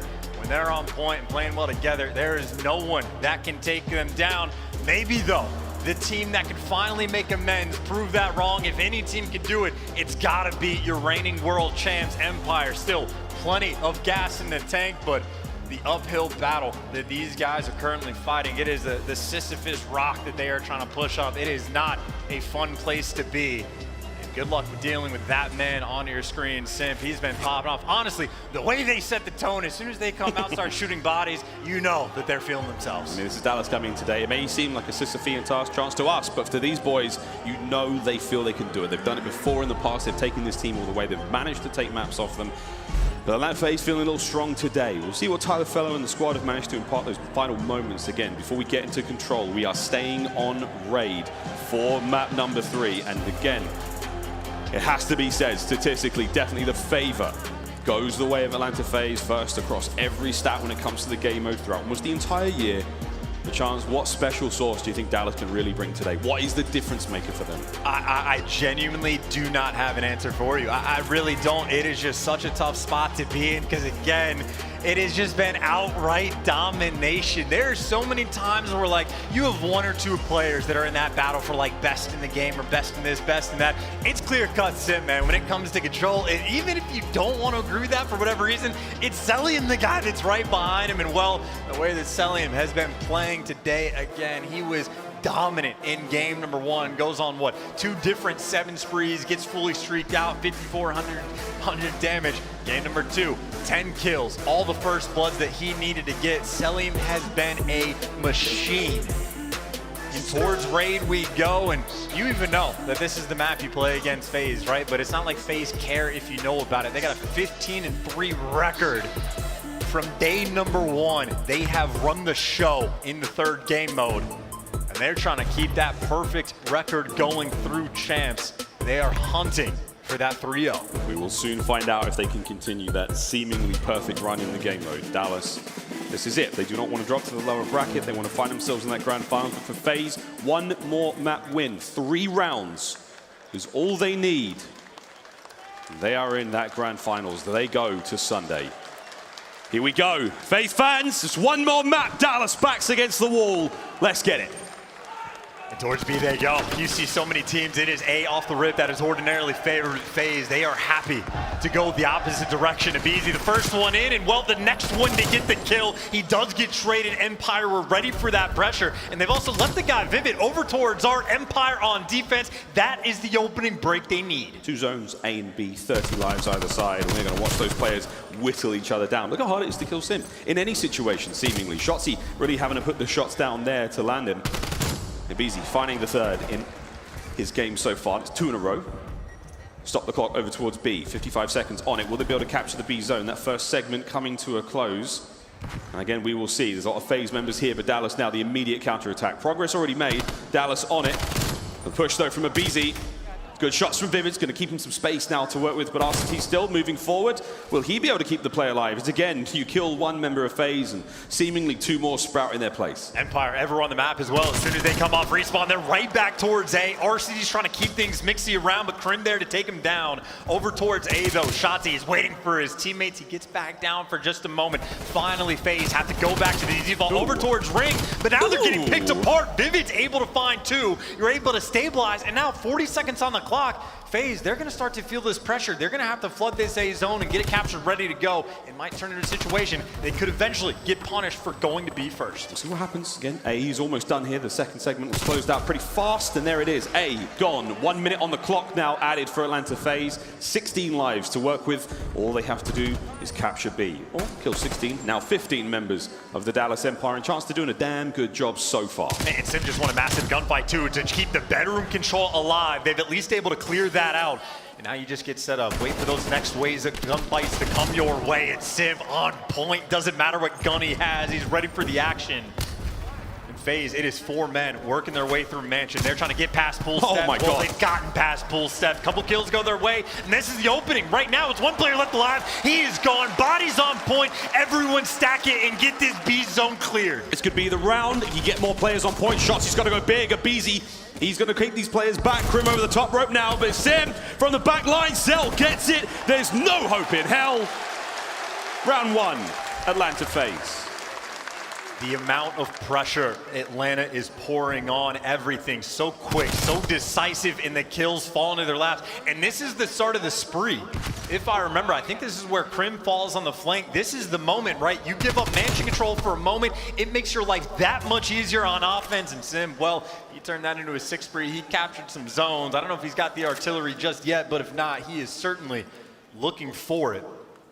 Offensive round. Very quick, very dominant. It's not even just Simp, right? He's on 5. He's a kill away from the artillery. Cellium not too far behind.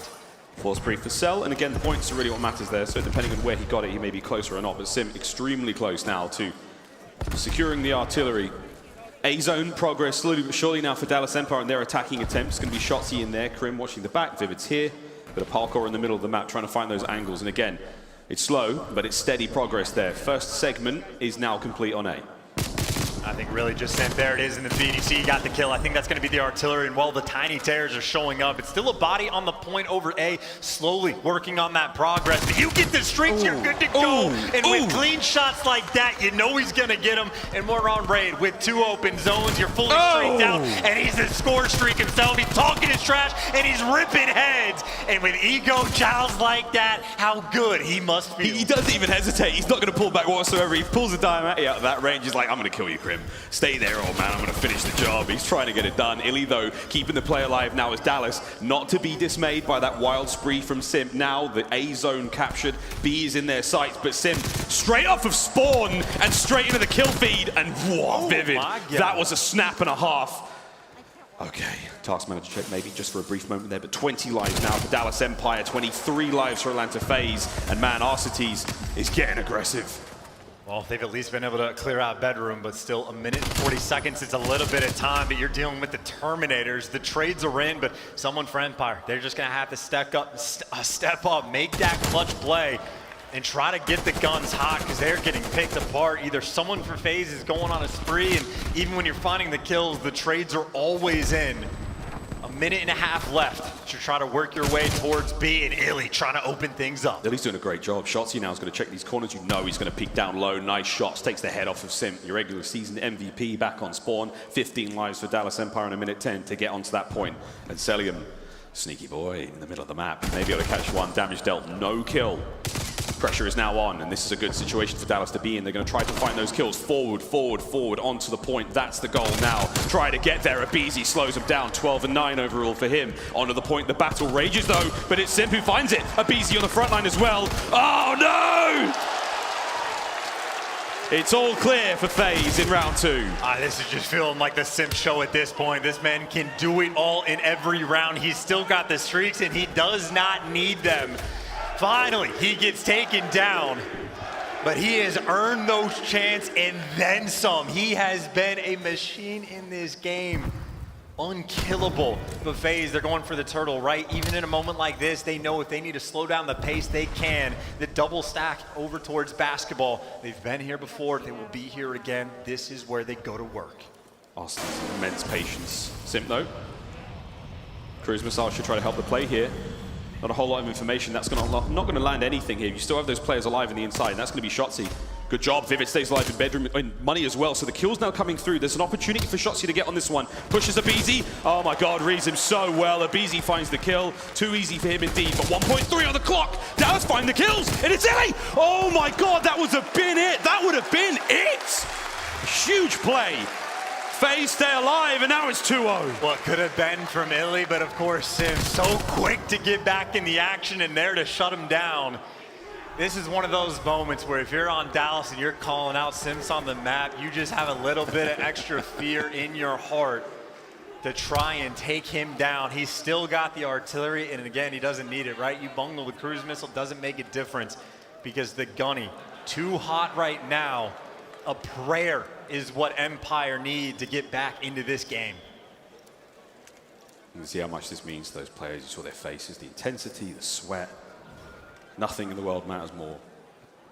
It's going to be 3 straight rounds for Dallas Empire. Atlanta FaZe, it's 1 more, and you're in those grand finals.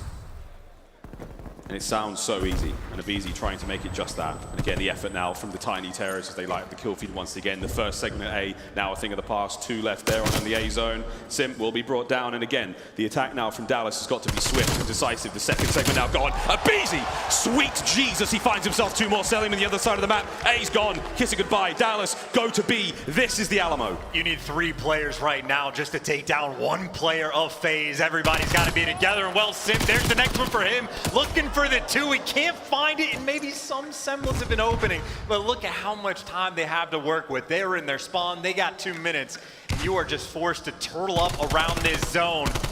Clean shots for aBeZy, tagging up iLLeY, and that means Simp, he knows he gets to go hunting. This is the victory lap. They're looking for the hot 3-0 in the control in the series. Atlanta, a little bit of ways left to go. Plenty of time still to go with, and again, life counter favored towards Atlanta FaZe only briefly for now, and that can change in a moment.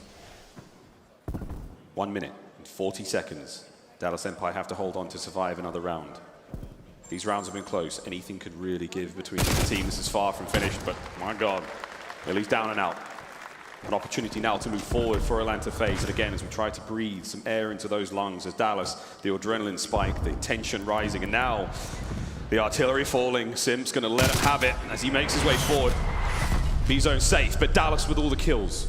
2 for 2 right there for Empire. The streaks are getting called in. They dodge them and they get the kills while it's happening. So that is a massive sigh of relief just to get those off the board. And that's a couple streaks burned. You don't have a ton of map control, but you have the gunny. aBeZy, 21 kills he has so far, and we're only in our 3rd round so far in control. And he's staying alive as well in the point, trying to get his way back. FaZe, they cannot find kills on offense. Empire trying to start to turn the tides. Doing everything they possibly can. And again, we check back on the clock. 45 seconds now to work with as Dallas continue to hold this one down. 14 lives for Dallas, 17 for FaZe. Better make it 16. Arcitys, smooth moves for a man that we usually see with a crick. And Simp, straight onto the point he goes. This is the first time we've really seen an opportunity, but out of nowhere. Shotzzy once again. He's going to be the player now to keep them off the point. And Vivid, he slipped past aBeZy there. There's an opportunity to go big here. This could be wild, but there you go. Once again, mid-map, Simp straight back at it. Shotzzy trades on point. 21 seconds, frozen on the clock. And FaZe have got 2 players in the spot now, able to maybe make something happen. But Crim, if you land this kill on Arcitys, this is a big moment. He knows that's the battle, at least in and around the hill, but Arcitys, he gets taken down the teammates. Empire trying to survive on defense, 10 seconds left, they're down on lives, and FaZe, they're going to stop the clock.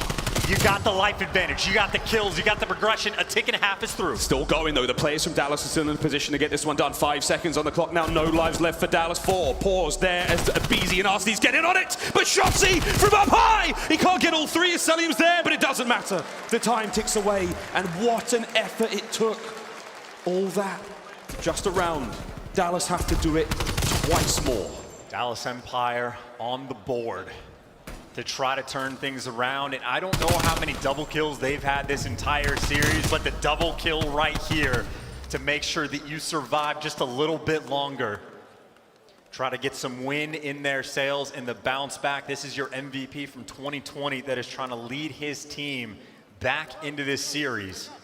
And you can see how hard he's trying, right? Shotzzy 22-17. He is keeping up with Simp, almost keeping up with aBeZy. Got to start winning some of these AR gunfights. On the attack towards A they go. The opening breaks. Not as crucial on Ray, but you certainly want to get that rhythm going. And Shotzzy, well, he's got both guns. He got that launcher control. And a bunch of players from FaZe, they're thinking about the flank. Oh, the pendulum swings the other way this time now. Shotzzy on a 5 spree. And all of a sudden, things look that bit brighter for Dallas now.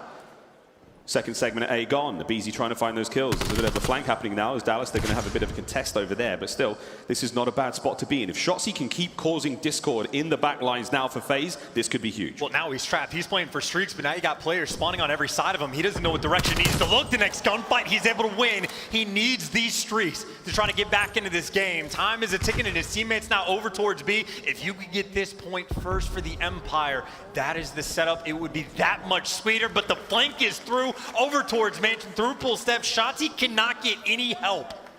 Right now, hopefully, he needed it for a while, but still, over towards A you go, and that is better late than never, frankly. Trying to capture that point is everything now.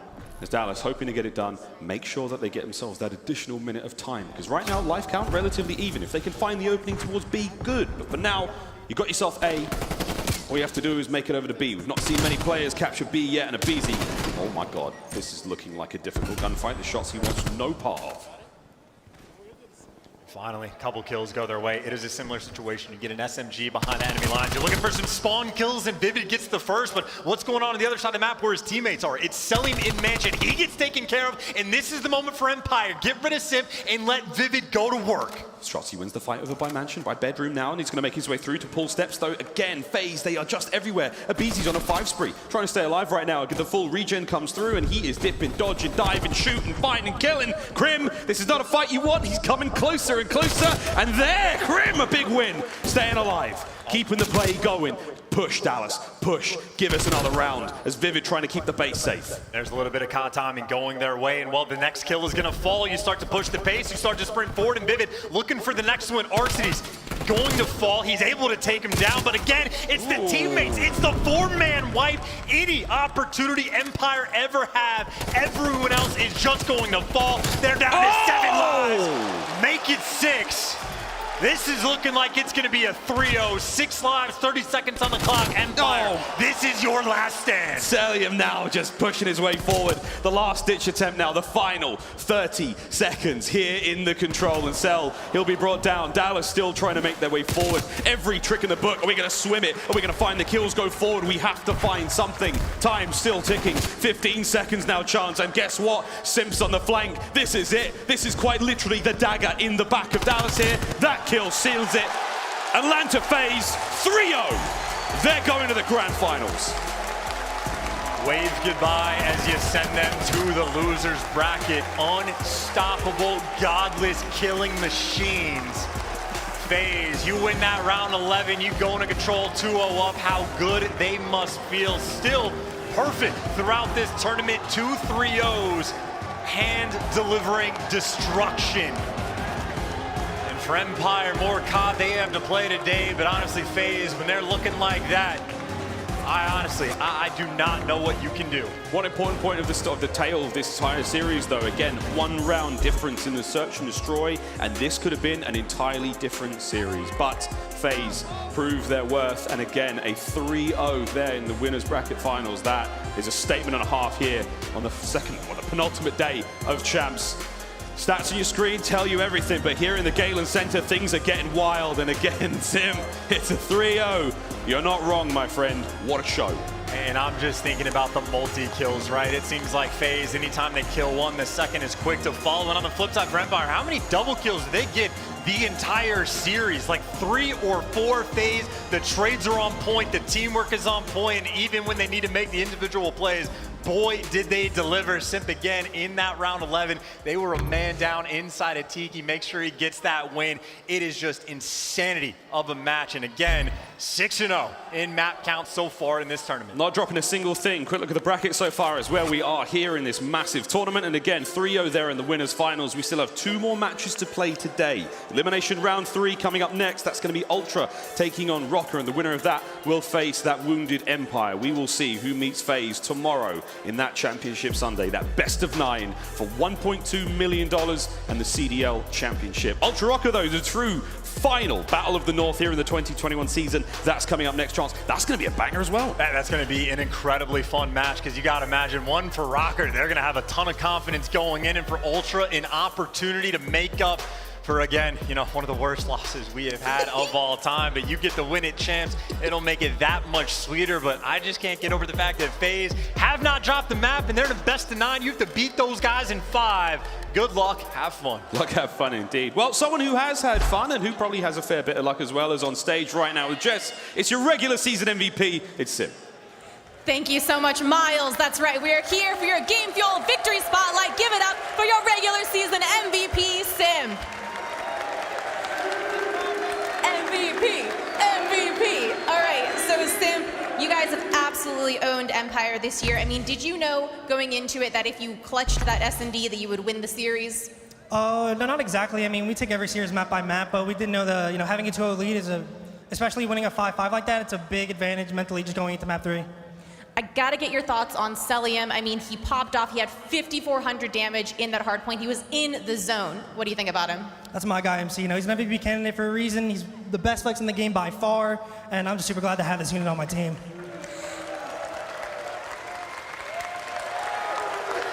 So you are just 1 match away from the title. What are you going to be focusing on as you wait to find out your opponent? We just need to make sure that we're playing with our confidence. I think after Major 5, we've really found our stride in hardpoint, and it's been showing. And as long as we're just trusting each other and just playing our hardpoints as we're doing, we're going to fry everybody. One more quick question before I let you go. Yesterday, we asked you if you guys were winning the title here at Champs. What do you say to that now? Yes. Love it, love it. Give it up one more time for your MVP, Simp. Let's go back to the casters. Thank you so much, Jess. And I mean, I'd be feeling pretty damn confident if I just 3-0'd Empire like that. I mean, look, yes, we're going to win. That's absolutely what any player would say here. But you kind of believe it a little bit more when Simp says it after a performance like that, man. What a show. Dallas, where do you think they go from here? I mean, what do you think they address after that performance? I mean, I think you just talk things over. It's a mental game through and through for all these teams. Even Simp talked about it, right? They just came off of the worst loss of his career that he's ever had in Stage 5 because of how goddamn good his career has actually been. How do they respond? Haven't dropped the map so far. They responded in kind, their mentality on point.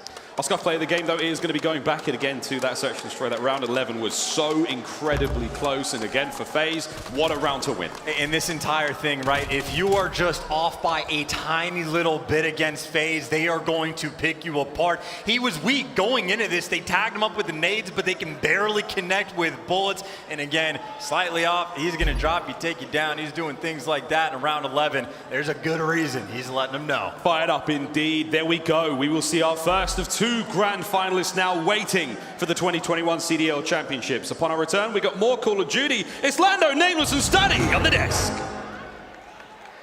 Legendary. I'm legendary. Yeah, you know. Yeah. I'm legendary. You know. Let's go. Out of the dust, a legend is born. Born for the game, born for the throne. Up from the ground, and out of the gates. I am the storm, I am the thunder, I am the eye of the hurricane. Yeah, cause I'm the only one that's born for.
All righty, Galen Center. How about that last match? A quick 3-0 out of Atlanta FaZe. I think a majority of us expected that one to be much closer than it ended up being, but a nice 3-0 in the books for the Atlanta FaZe, as now they sit in the wings now in that grand final here at Champs. Let's go and take a look at our bracket. Obviously, FaZe off of the 3-0 versus Empire. And now it's time to find out who is going to meet Atlanta on Championship Sunday. Is it going to be Ultra? Is it going to be Røkkr? Is it going to be Empire for a rematch? We have truly no idea. The only thing that we know, guys, is that Atlanta FaZe are absolutely disgusting. Yeah. That was terrifying. Yeah. Absolutely terrifying. Nameless, your reaction on that series, my friend? I guess Ben Nissen was right, and at the last major FaZe trolled. Because when they came out here, they just look insane. You know, I picked Empire to win that series. I wasn't expecting FaZe to look this much better, but wow, they were on a mission. Every single player on the team just going off. But Simp, the special one, the MVP, when you have a guy who can go out there and do anything on the map, pick up any weapon, and just absolutely dominate, complemented by the rest of the guys on this team, the best in their respective roles, they can just come out and dominate you. And that's what they just did versus Empire in every regard. Yeah. Yeah, that was just a great series from FaZe, man. To start off that first map, it was just a combination between Simp and Cellium. Like, Cellium almost threw up 6K damage. He was a man on a mission that map. But I knew this one was going to be a grueler series. It just all came down to if Dallas can pull off either the first map or the second one. Yeah. The second one in the Search and Destroy goes all the way to a 5-5, and for some reason, they're giving up a free B-bomb plant. That really doesn't make any sense to me, and eventually, it cost them the series. Well, I mean, it's fair to say, FaZe off the rip, they set the tone. I mean, what, it was like a 250 to like 100-point victory. We were talking about different players going off. You guys were showing me basically the scorecard after the entire match was over. You got players at 1.5, 1.6 KDs, but it was the way that they really kind of set the tone off the start that they pretty much just carried that momentum moving forward. But so I know, and specifically talking about that hard point, and you got some analysis to break down. What'd you see, my friend? Yeah, so usually on Garrison hardpoint, it's all about the very end of that first rotation. When you're able to get a good chunk of time off of that P5, and you chain it to this P1, this is where it gets scary, because the lead is just starting to grow for Atlanta FaZe. Dallas Empire, no, they cannot give up a good chunk of time here, because they're basically be down 100 points. But right here, I just feel like they get way too aggressive towards the middle of the map. That's going to be 2, make it 3 down, and then the last player in Vivid is going to die. 25 seconds on the clock. You need to make sure you're thinking big picture, thinking about that P2 hardpoint. But unfortunately, they flip out, and that's where Atlanta FaZe were able to get the remaining time off of this P1 and then chain it to a full 60 on P2. The lead just got too absurd too quickly. Yeah, and notice it just seemed like it was chaotic on the side of Dallas Empire, especially in the comms right there, because they didn't have anybody holding bricks or pushing up towards green, trying to set up traps in order to break the hill. It was just really sloppy out of them, and a moment where they really needed to prioritize that next hill because it got out of control from then on out. Yeah, and absolutely got out of control. What I'm looking here, Cellium and Simp plus 27 combined, and we're talking about what a team in the Dallas Empire who've looked absolutely insane up to this point. We talked about how their performance has totally turned around coming into this match. We expected really bigger and better things, but it was not just the hard point nameless, it was also the search and destroy. Yeah, we're just going to take a look at that round 11. You see Simp get a big 2 kills, and it was crazy because the round right prior to that, you saw Simp was below here in bedroom when Crim was up top, and Simp didn't play confident there, right? Like, he ran away back towards mid to try to take the 2v2. Well, this round, he was like, you know what, screw that. It's round 11. I'm going to take the bull by the horns here. I'm going to push up. So he's the guy on the front lines here inside of Tiki, and they know that there's going to be a guy in there. They give up that bomb site, and now FaZe has it down. They're going to have to deal with Simp inside of Tiki, and he just gets a crazy 2-piece here. The nade comes out, sees iLLeY on the other side of it, wins that gunfight, and then he turns and burns the next one. It's just an incredible display of talent. The captain here taking the reins, getting the big 2 kills to get them the dub in the game 2. Yeah, your regular season MVP. I mean, he was getting loud, as we'll probably see it here in just a moment, just the hype that he was having. You know, it's kind of, it's almost similar to like a Clay type of thing. You know, when we talk about the New York Subliners, like just the ability to get his team into it, you can see he's starting to step more and more into that role, really, as Champs begins to progress. And now, like we said, they are only 1 match away from basically doing exactly what they've been wanting to do all season long. All of the major championships, all of it has been in preparation for the big one. But it's fair to say, FaZe are in fact who we thought that they could potentially be. But now we have to focus our attention toward the elimination side, because somebody's gonna have to face off against those dastardly Atlanta FaZe boys in the finals. Could it be Røkkr? Could it could be Ultra. That's really what we're going to be talking about now. Who is going to be sent home in the Battle of the North? And what I'll start off with you, Nameless, in regards to this one. What are you looking to see in the hardpoints? What are you looking to see off the rip specifically? Well, off the rip, I believe the first map that they're playing is Checkmate, right? Yeah. And that is a map that Toronto is extremely good at. So for Minnesota, it's going to be about containing the guy on rotations. What did we see out of Cammy in their last series on Checkmate? He was making huge plays on rotations. So the communication for Minnesota is going to have to be there. And then also on the side of Toronto, I want to see Kleenex start off a little bit hotter. We talked about it in the pregame show. His hardpoint performance has not been there. He's had the engagements, but individually not performing that well. So maybe pick up in the slaying and damage department, and they'll be all right. For me, the biggest thing for me is just the fundamentals. When you're coming into a match like today, you know how big this one is. This is the one that's going to be able to give you some momentum to try to go longer throughout the weekend. So I'm looking at the fundamental plays to minimize those little mistakes, because I feel like the last time these two teams matched up on a map like Checkmate, Toronto, they had favorable spawns for that P4, but then they were too aggressive and they just flipped the spawns without even noticing. Yeah. So in a match like this where the energy is going to be high, the fans are going to play a big part in this, I just want the fundamental plays to be there. To make sure you're not trying to do too much on the map, just do what you need to do for your team. Yeah, and I mean, you and I both experienced that yesterday when we talked about the Toronto Ultra specifically, regardless of the crowd, regardless of the way that things were going, when it was a crazy control round. What do? The very next hard point, they go by like 100 points. Yeah. It's just all around composure from this Toronto team, and we know that Minnesota has got composure in their veins as well. But, you know, guys, we started off the show talking about predictions, and I'm going to give you guys a chance to jump ship if you want. I mean, you guys went what? You went Toronto Ultra, you went Toronto Ultra. I went Minnesota Røkkr. I went with the fans. I went with Minnesota. Anybody want to jump ship? Okay, so I'm going to stay with Toronto for this series. Yep. But I thought you were going to ask me if I'm going to change my pick to win it all. And I got to be honest, after seeing what FaZe did, I got to go with FaZe to win this one. Okay, right? Like they have Study too? Oh yeah, I said it from the beginning. I just think that FaZe, that Major 5 was such a wake-up call for them. So far, they're a 6-0 map count here, looking absolutely insane. That's right. So it's going to be really difficult to take those guys down. It absolutely is. As we said, they are perfect to start are the Atlanta FaZe. But like we said, we have got the Battle of the North still to come. Who is going to be eliminated? Who will move forward to face off against the Dallas Empire? We are about to find out. It is a rematch of our Stage 5 Major. What's going to go down? We will find out right after the break. I'm legendary. You know, let's go. Out of the dust, a legend is born. Born for the game, born for the throne. Up from the ground, and out of the gates. I am the storm, I am the thunder, I am the eye of the hurricane. Yeah, cause I'm the only one that's born for this shit. Cause I am mythic, I was made for this shit. They feeling the rumble when I make you quake. Out on the earth, up from the bottom, onto the top, making it shake, yeah. I'm taking the crown, that's why I came. Cause I came to reign, know the name. Nothing can stop me, I can't be contained. I was born ready, I'm legendary.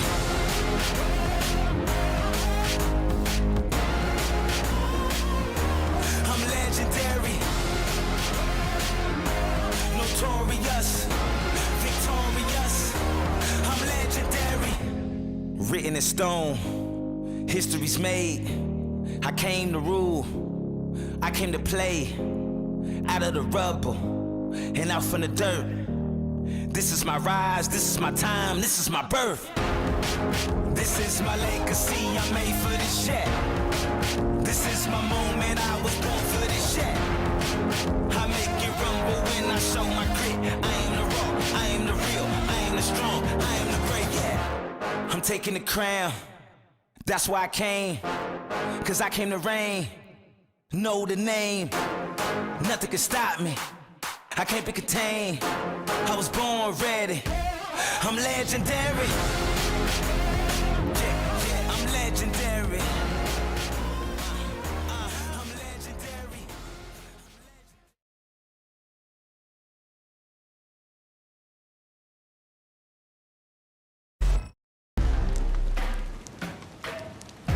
So now, Chance, we're finally here at stage 5, the last stage here in the 2021 season. And OpTic, everything's looking pretty good so far. They have a really decent start to the stage. OpTic in stage 5, like completely on point. Their gameplay starts coming together. You take down FaZe. If you could beat the best team in the world, that is when you know OpTic is on point. But even guys like Scump and Envoy, and Scump especially, has like evolved his gameplay. His S&D stats completely bonkers. The things that he has started to do, they have proven to themselves that they can beat the best team in the game. Now it's about just executing that at a major, but by God, did they look good in the group stage. OpTic, they get their win in the series. You can see the boys are fired up about that one. And now it's on to the actual major itself. OpTic's gameplay's looking great. They're starting to peak at the right time. All the usual suspects are looking really strong. Dallas looking good, coming off the back of second place in Major 4. And we've got fans. But little did we know this was going to be the most unforgettable major by far, Chuck. And it was like a game of one-upsmanship as well, because like things start off and like Minnesota Røkkr starts beating the best teams in the game one by one and sending them to losers. Seattle's working their way through losers, how impressive they are on land, and then we're like, oh, but now they have to play against FaZe. That sucks for them. Turns out, no, it doesn't. They beat FaZe, knocked them out after the year that those guys have had. I mean, that might be one of the most unpredictable series of all time. That grand finals was unforgettable, man. I mean, this was a 5-map comeback. This is one of the greatest comebacks we'll ever see, ever. Nothing compared to Full Sail. You can't compare like FaZe versus OpTic, you know, the comebacks there. Like, this is truly one of the most amazing moments in COD history, bar none. We may never see anything this great ever again. We might have peaked. It is something that, by the way, solidifies Attach as the most clutch Call of Duty player in history. I mean, he's got the 1v3s running through artilleries. He's got the 0-3 comebacks from years ago. Everyone knows in the 1v1s that he is the Reaper in those situations. But now he's got that 0-4 comeback just to make sure there is no argument. There's a clutch player we haven't got. Fans, they were unforgettable. The roar of the crowd, the electricity of having people in the venue again. It reminded all of us of like why we're doing this. The energy was incredible. Green Wall fans screaming. It was truly an event to be remembered.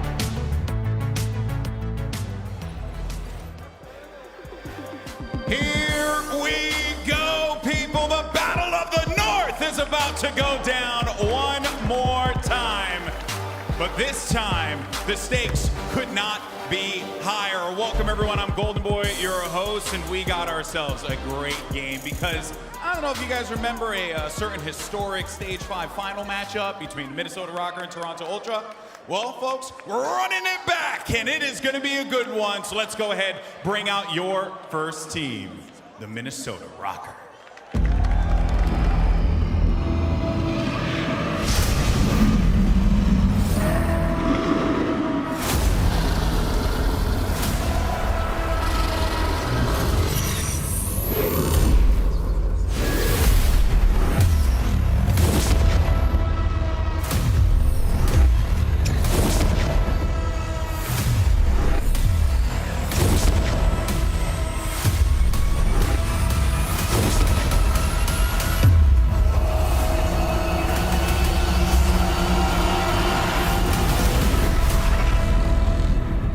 With their powers combined, welcome the Minnesota Røkkr!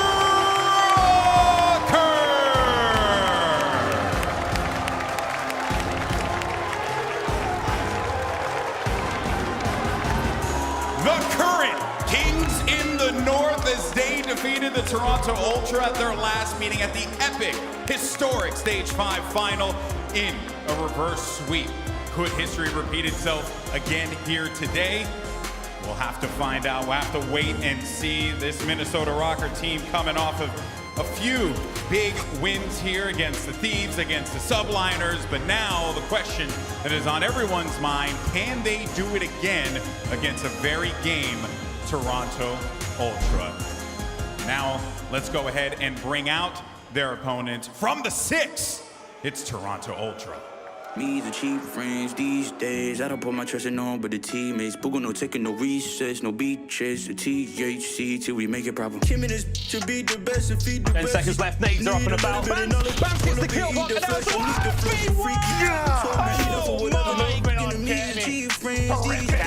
Cammy, he's able to play his life. So much, but next from Toronto. 5 in a row.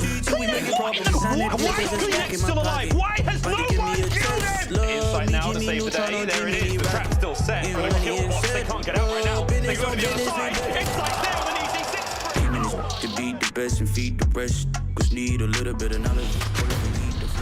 And welcome to the stage, the Toronto Ultra.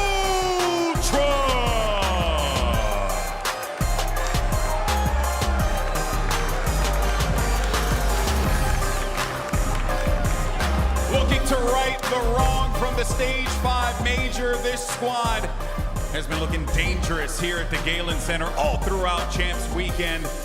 And even though they lost in a very close matchup between the Dallas Empire, they have looked strong against OpTic Chicago, and they are looking to look strong here as well against the Minnesota Røkkr. Your roster, you got Bance, you have Cammy, you have Kleenex, and Insight. Once again, the Toronto Ultra. But now, it is time to start this matchup. Loser goes home, winner moves on. Are you ready, Galen Center?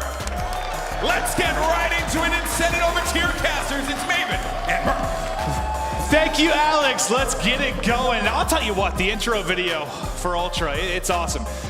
Bance has got this, kind of John Wick thing going, like the purple, like assassin, but you look at the history of Call of Duty, there is one assassin. Attach the assassin. Like that, the clutches he has had, the plays he has made, that final at Major 5 was one of the more spectacular moments we have seen in Call of Duty esports. Are we prepped for more? I hope so, right? I mean, we obviously just had that 3-0. It was a quick one, but these two teams, when you talk about how good they are at every single game mode, you expect it to go the distance. But sometimes you never know. But the crowd, they're rooting for the Minnesota Røkkr, that is for sure. Well, let's get into our game fuel keys to victory. We're going to kick it off with Toronto Ultra. Joe, if they're going to close it out, if they're going to get the dub this time around, how's it going to happen? Well, first things first, you got to control the hard point. I mean, you look at the loss 0-2 versus Dallas. You look at the win 2-0 versus OpTic. I don't think it has to be 2-0 every single series, but again, we always talk about them being around 50-50.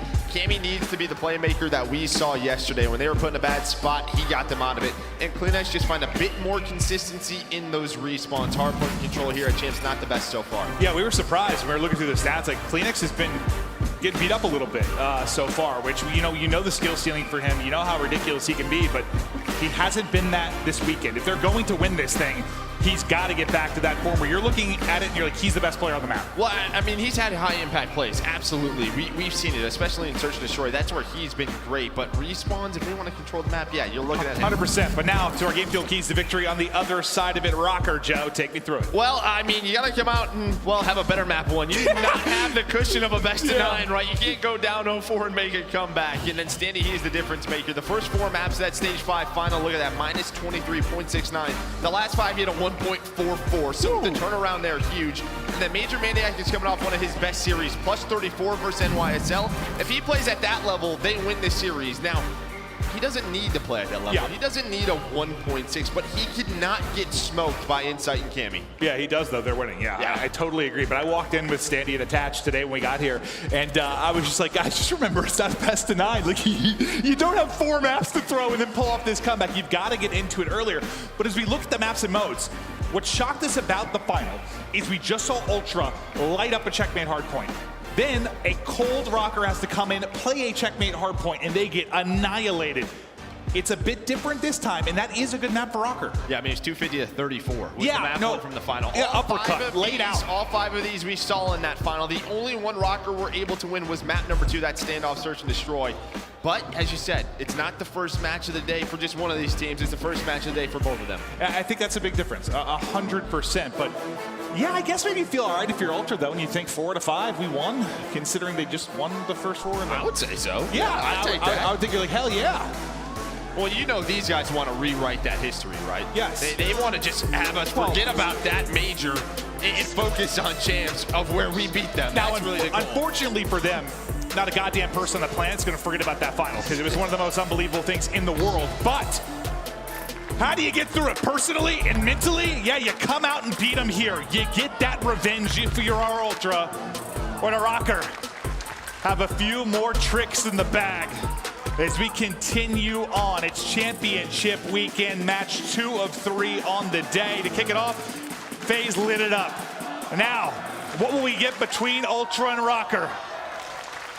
Let us get started.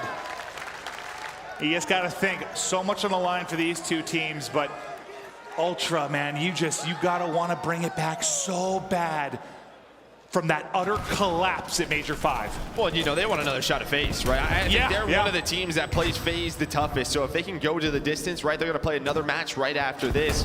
Could be a great final. But the goal here, yeah, get done with this first series. Well, Røkkr, no points yet, but I got a feeling they're probably going to score more than 30 or whatever it was the last time they played. 34, thank you. That's the number I needed. But it is a good start for Ultra once again. You still retain those right side spawns. Spawning out will be Ultra into the point for the contest. Go Røkkr as Standy looks to find that rhythm and flow on the map. One of the most impressive rookies that we have seen. Cammy up the bat, knocked out of the park. Next man up, unfortunately the angle to the corner, that'll be Cleanex that is able to find the kill.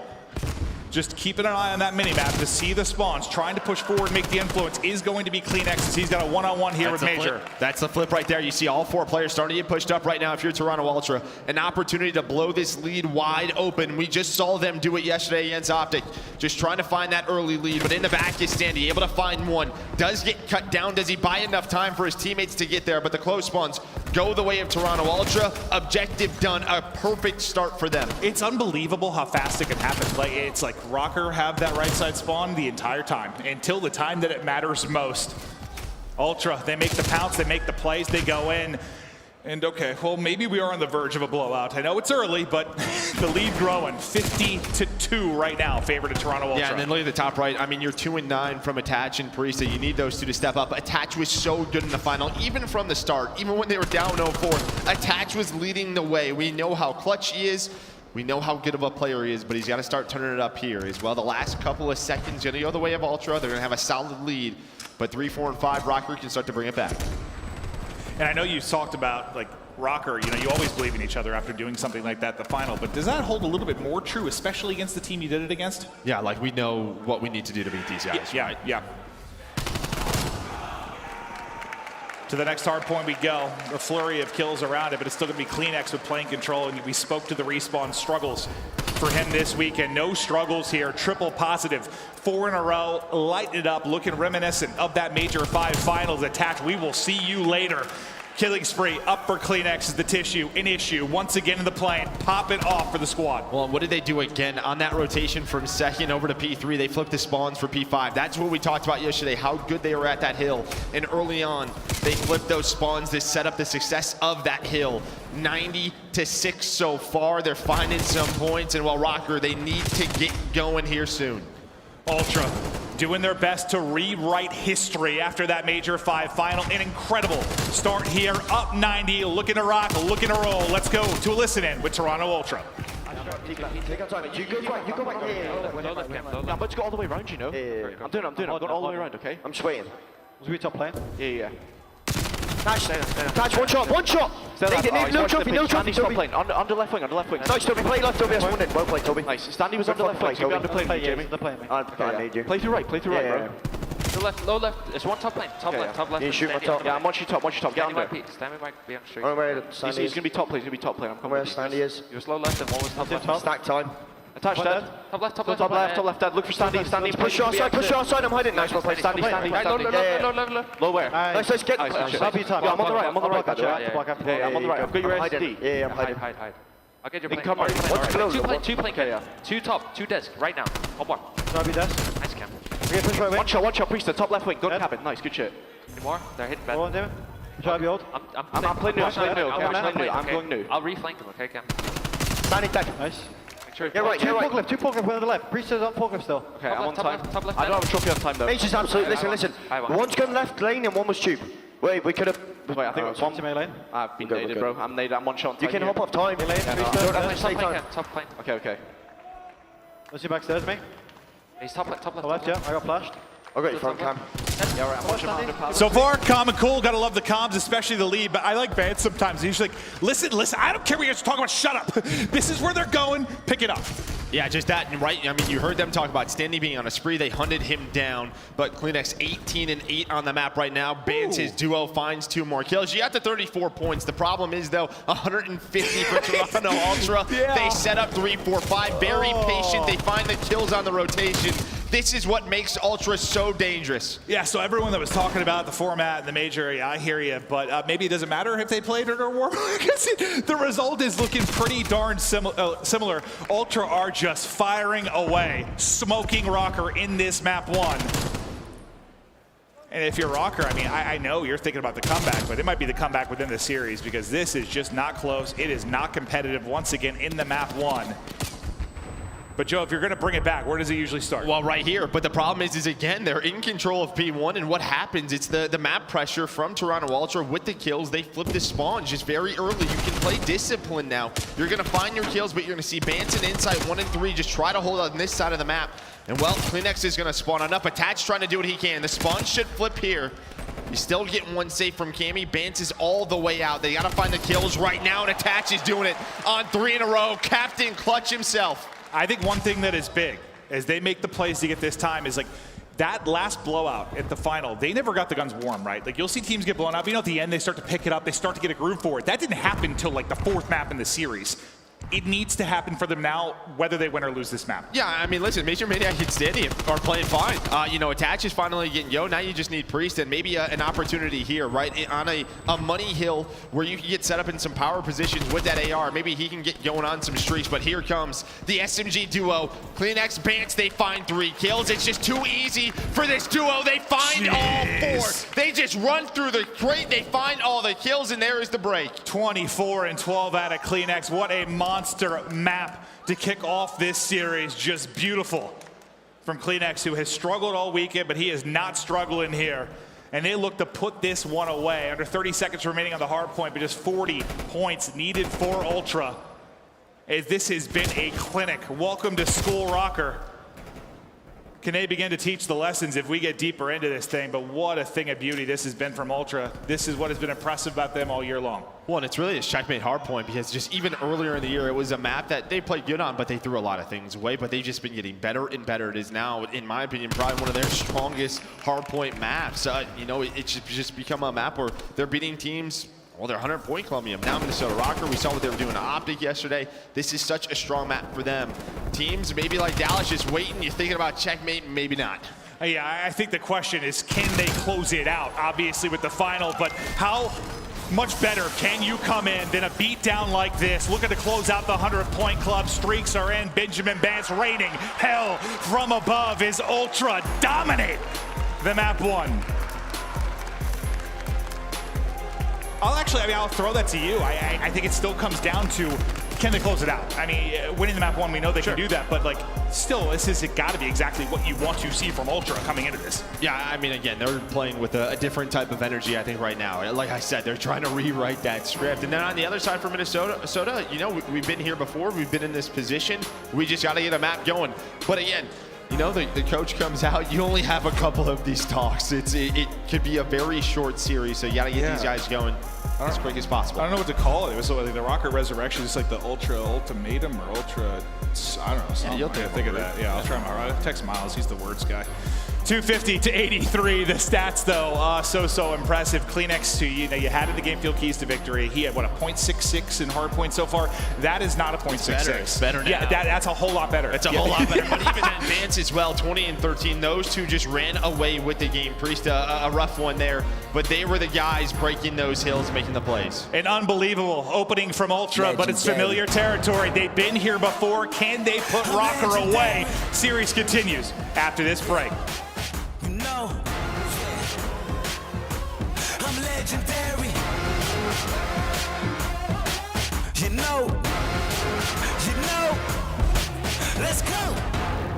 Out of the dust, a legend is born.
Mountain Dew Game Fuel is the official beverage of the CDL.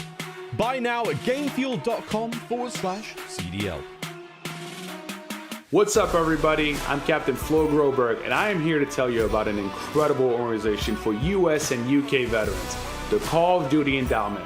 The endowment helps vets find high-quality careers by supporting groups that prepare them for the job market and by raising awareness of the value that us vets bring to the workplace. Since its founding in 2009, the endowment has placed more than 85,000 veterans into high-quality jobs. We're talking about changing the lives of veterans and their families forever. Today, we have an exciting announcement. The annual Cold Bowl event returns on December 10th and will be bigger and better than ever. Here's a sneak peek of the 2021 Cold Bowl presented by USAA.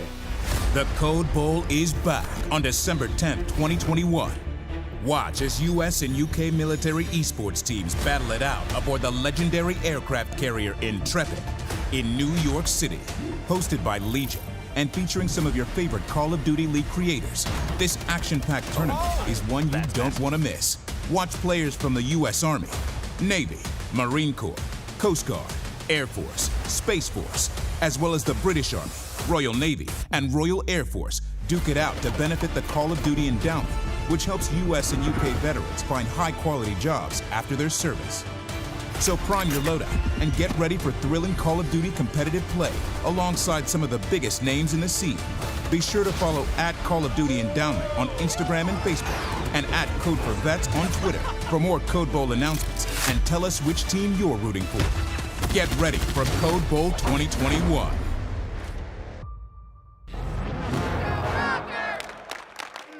Legendary. I'm legendary. You know, I'm legendary. You know, let's go. Welcome back. It is championship weekend. Ultra, they dominate the map 1 in this best of 5. If you saw the teams come out on stage, you saw Standy, like, you know how the rest of the team kind of started to walk, and he was like, oh, crap, it's time to move. That's sort of how it felt for Røkkr in the map 1. Like, they were like, oh, it started. We forgot to move? Yeah. Well, yeah, I'll tell you who didn't forget to move. This guy on your screen right here, Insight, brought on to this team, and since that moment, I mean, they just have been a top 3 team all year. And, well, you can see what he's doing in Search and Destroy and Control, which is coming up next. So, yeah, they're looking good right now. He's been a beast, but this is sort of, you know, we're talking, most of the conversation has been around that final because that was very recent. It was insane. But one of the other big things here, it's the rookie versus rookie. It's like, who is the best? You know, I've seen, I feel like Censor has tweeted about this more than anyone else for some reason. He's like, Standy is without question the #1. They have to win the event for me. They have to win the whole thing. Yes. Insight has taken this team to top 2, 3 all year since he has joined. Yes, Standy, we could argue, plays the more difficult role. But they'd have to win the event, right? Yeah, probably. For him to be like Rookie of the Year? Yeah, I would think so. Or he would just have to have some ridiculous number. But Insight, I mean, which we're on Ultra have done all year. Top 3, just consistent since that major #2. That's really it. So yeah, both have a major win, but in terms of placements, it's one-sided. Is that in your head at all as a player? No. Like, if you're a rookie, like, the other top rookies on the other side, if I want to smash him? Not at all. Okay. I don't think so. I think these guys were just focused on... It's champs time. Yeah, like, it's champs, yeah. Let's get the focus on their team. Let's get the check, the trophy, the ladies. Sure. Røkkr now. Look to bring it back. And you said in this best of 5, 4 of the maps were won by Ultra in that final. The only one that Røkkr won was this. And that was like, what, the map 7, I believe? It was deep. It was deep in the series. It was like I think it was 7. I think it was 7. It was like their 3rd map victory, I believe, to bring it closer and closer. But they need one here. Røkkr in a hole, looking to dig themselves out of it once again, just smashed in the mouth. And the opening hardpoint on checkmate. Maybe people will stop playing Ultra there at some point in 2022. Well, Dallas did, and they won, so. That's okay, good point, fair point. But yeah, I mean, this was a 6-2 victory for Røkkr, but early on, the first blood is in. And look at Banton Cammy, just so fast, so reactive. Bombs being planted, but they're going to try and trap them in. Attach is able to find one, but is he going to expect this? Is he going to expect the second he does? The shots are in, the nade doesn't, well, it connects, but it doesn't take him down. I thought he was dead. To rights?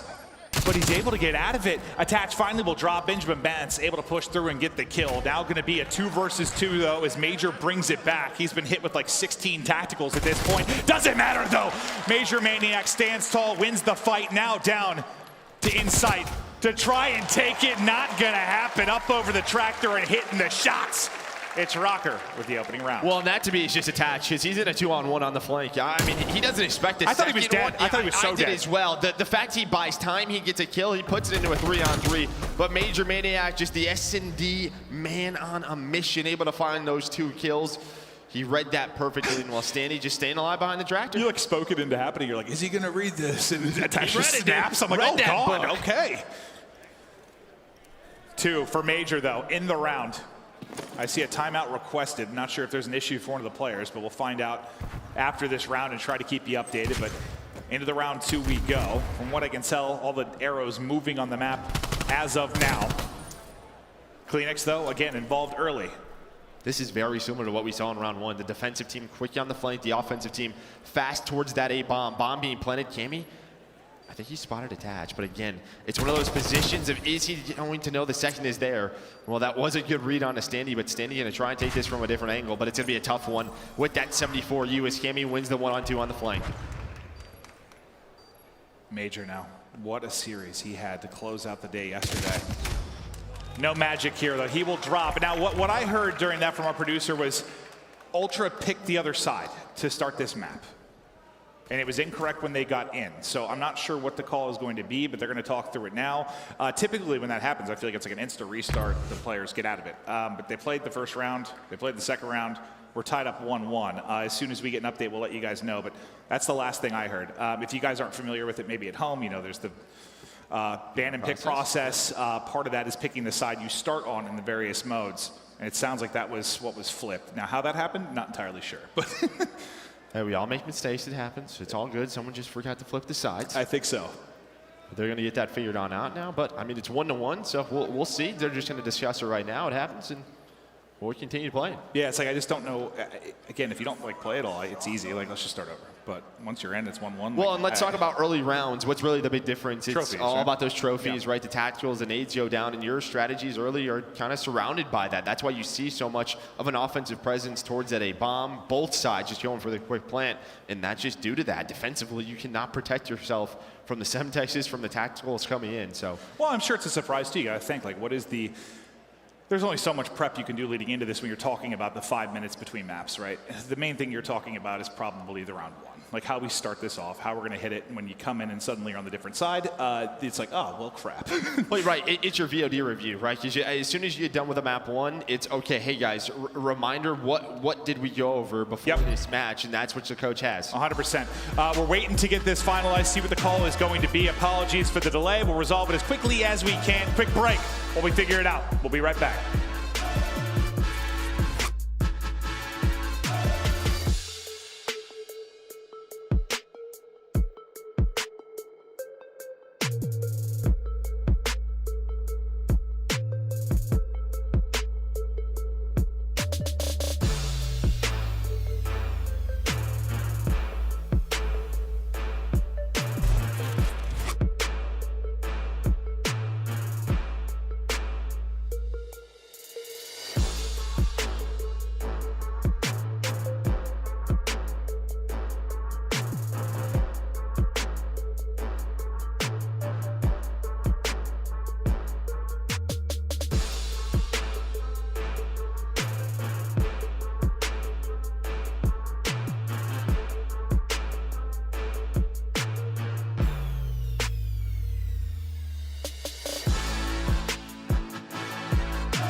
All right, hello and welcome back. It seems they've talked through it with the admins, whatever the case was. They are going to continue from where we were. So apologies for the brief delay, but we're going to be 1-1 in that same map. Shout out to Treyarch, Beanox, whoever helped with getting that timeout feature in, but it helps alleviate some of these problems, so we don't have to have a full-on back out and restart. At least I was told we're staying in the same one. We'll find out here in a second. But now you talk through it, you focus back up. You both got a round under your belt, a feel for the opposition, and here we go. Now into round 3, we continue on. Ultra versus Røkkr. And there you go. Defensively, it's a little bit different here. Now you have 2 Ultra players inside of that A site. The trophies are down. Early skirmish, Standy would be the first man up. The nade does connect, and Cammy, he's gonna fly on through. Gives them that first blood. You've got basically the rest of Røkkr just all stacked up towards mid-map. I'm not sure if some of this. The screen went out. I was like, why is everyone booing? I'm like, who walked in? Is it Courage?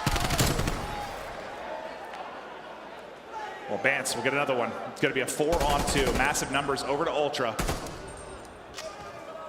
As Priestahh and Attach look to make this clutch, but 40 seconds to work with. You can see Bomb in a precarious position, and not going to be easy to do with the way Clayster is playing. He's just toying with him. But they had a big round in retake where Attach was able to get a multi-kill when they were in, I believe, a 3v4 or 2v3. And they clutched up, but they are able to recoup Bomb. But here comes Bance. There's the pick. There's the pinch. Ultra take it. They take the advantage in this map too. That just starts with that first blood. I mean, Standy's going forward. He's getting aggressive inside of Q, but it's a beautiful nade from Cammy that weakens that player up, and then he flies on through. So nice teamwork defensively in towards A. What was your first instinct when you heard the crowd start booing? Do you think Crim walked in? I honestly wasn't sure. I was so confused. Then I was like, oh, they can't see the game right now. But that was a quick blink and it's back. I was like, I missed something massively. Yeah, I thought someone was walking through the crowd. Yeah, that's what I thought too. But it's 4 in a row now for Cammy. And that's a big part of why the timeout is great. You can retain those kill streaks as you're working towards them. And Clayster, again, I mean, he has had 2 first bloods now, or early action in all of these rounds. And the push is coming. It's hot and heavy, and Standy's going to have a lot to deal with in a moment as he gets the spot. 2 players pushing close. Is the assistance going to be there, or can he work the finesse game? They stack up in front, and Standy stands tall. And how many times have we seen this? An offensive team with numbers around the A site just get worked. I mean, there's so many different timings. The slides come in, and well, that 4 versus 3 turns into almost a 1v3. But Insight gonna get out of there. Cammy inside with those crazy, gonna try to find some picks. I thought he was dead. His foot was getting smoked, but he gets out of it. Now Cammy, who's on 4 in a row. What a highlight machine he has been. Does he have another one? In the bag, Insight, great little bait and switch, the drop shot is in! It's suddenly maybe the 2v3, but Attach, maybe the most clutch player in the game, not gonna happen. It is Ultra that bring it back from the brink.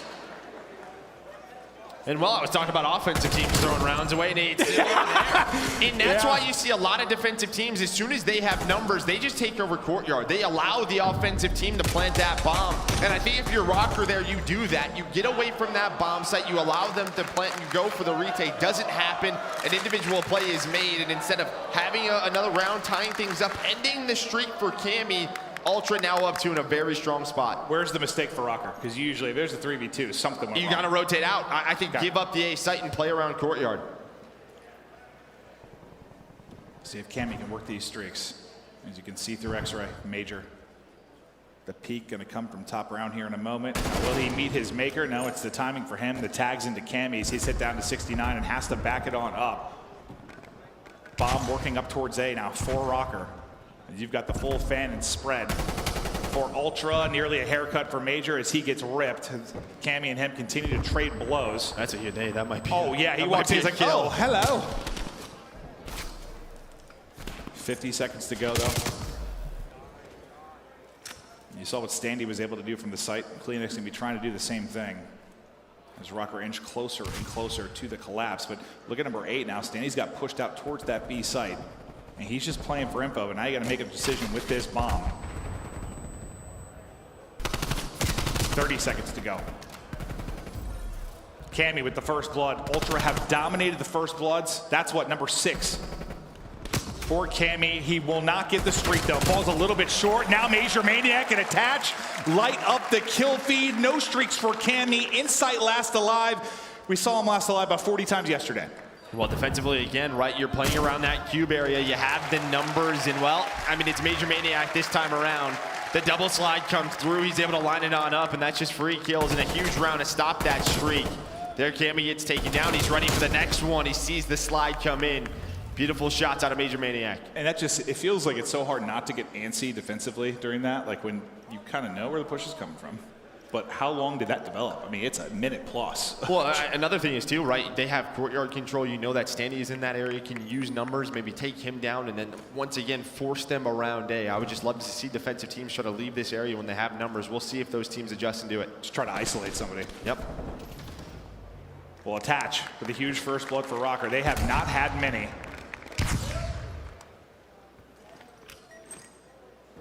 Cammy, he couldn't get the streaks, but he's got an arm on him.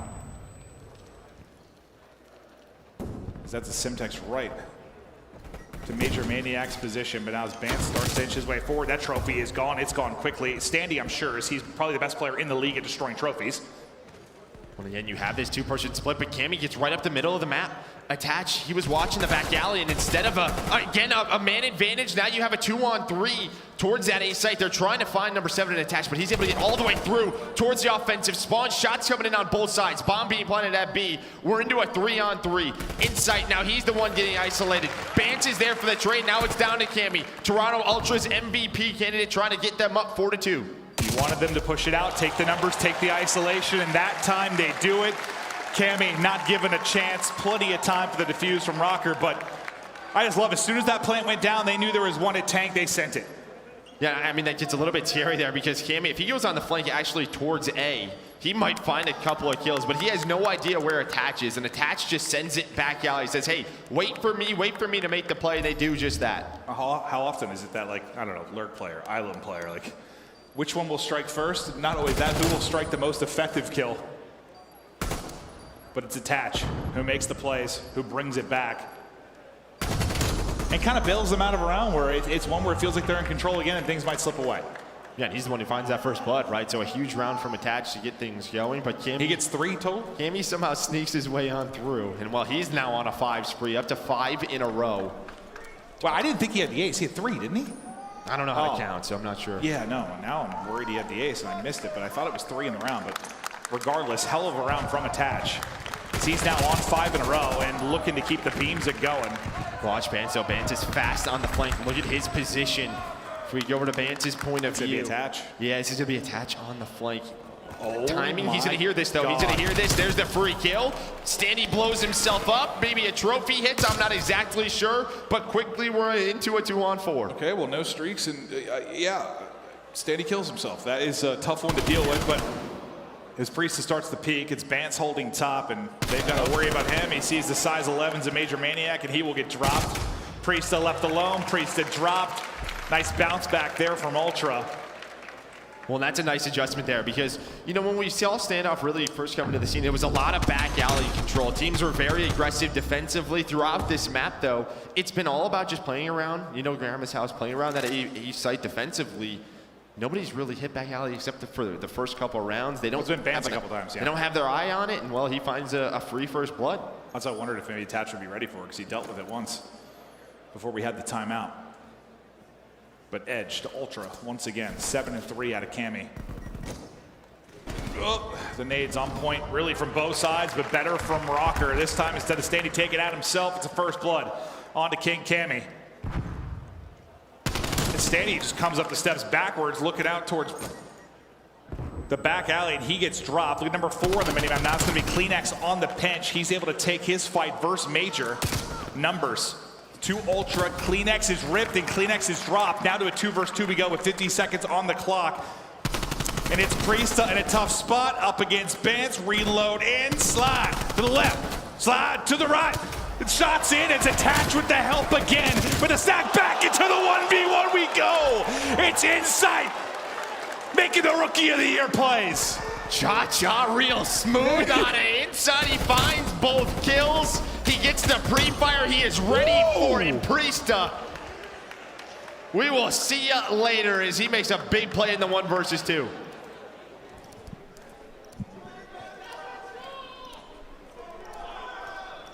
One more round. Ultra up 2-0.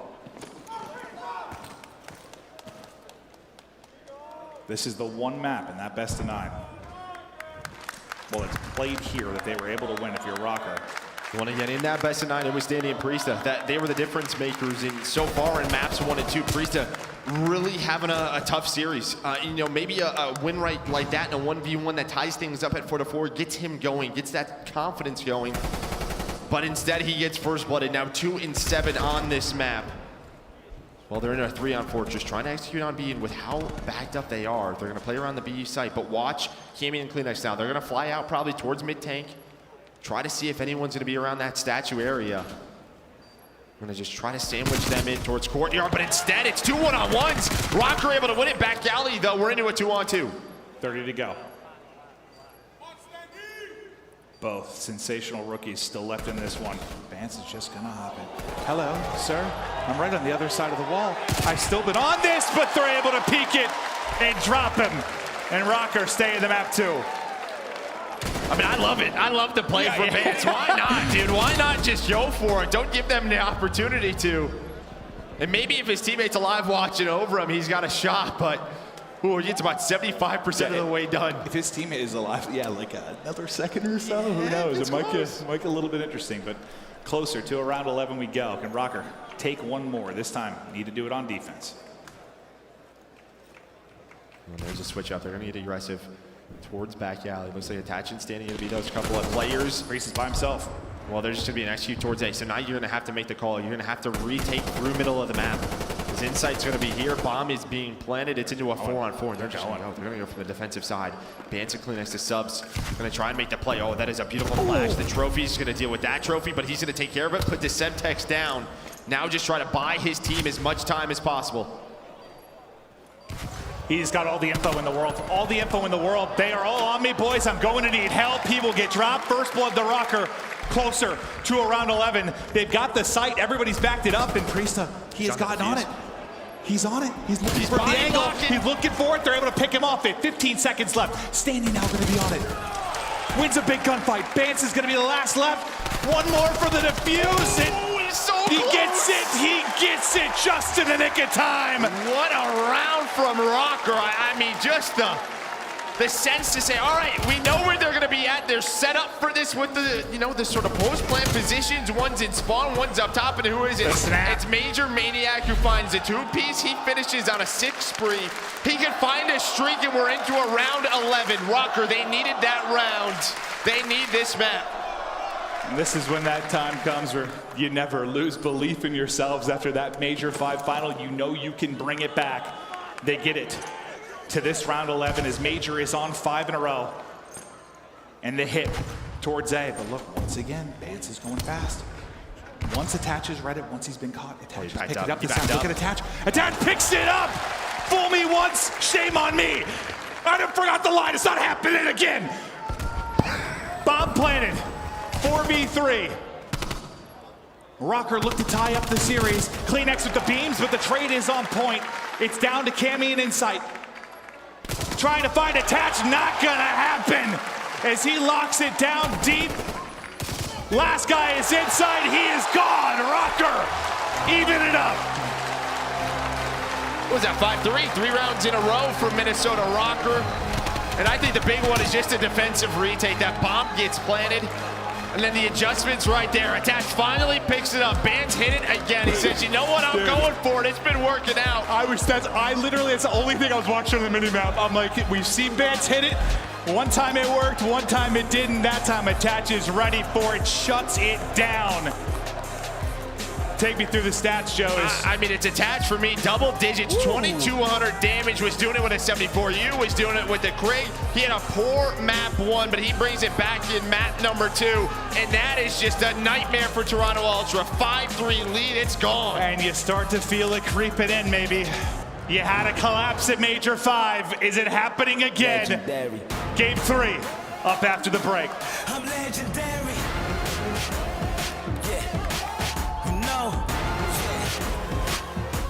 I'm legendary. You know. Let's go. Out of the dust, a legend is.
Call of Duty League is presented by Seany, the official eyewear for the CDL. Armor your eyes with Seany Blocks blue light protection glasses by visiting seany.com/gaming. Scuff, the official controller of the Call of Duty League.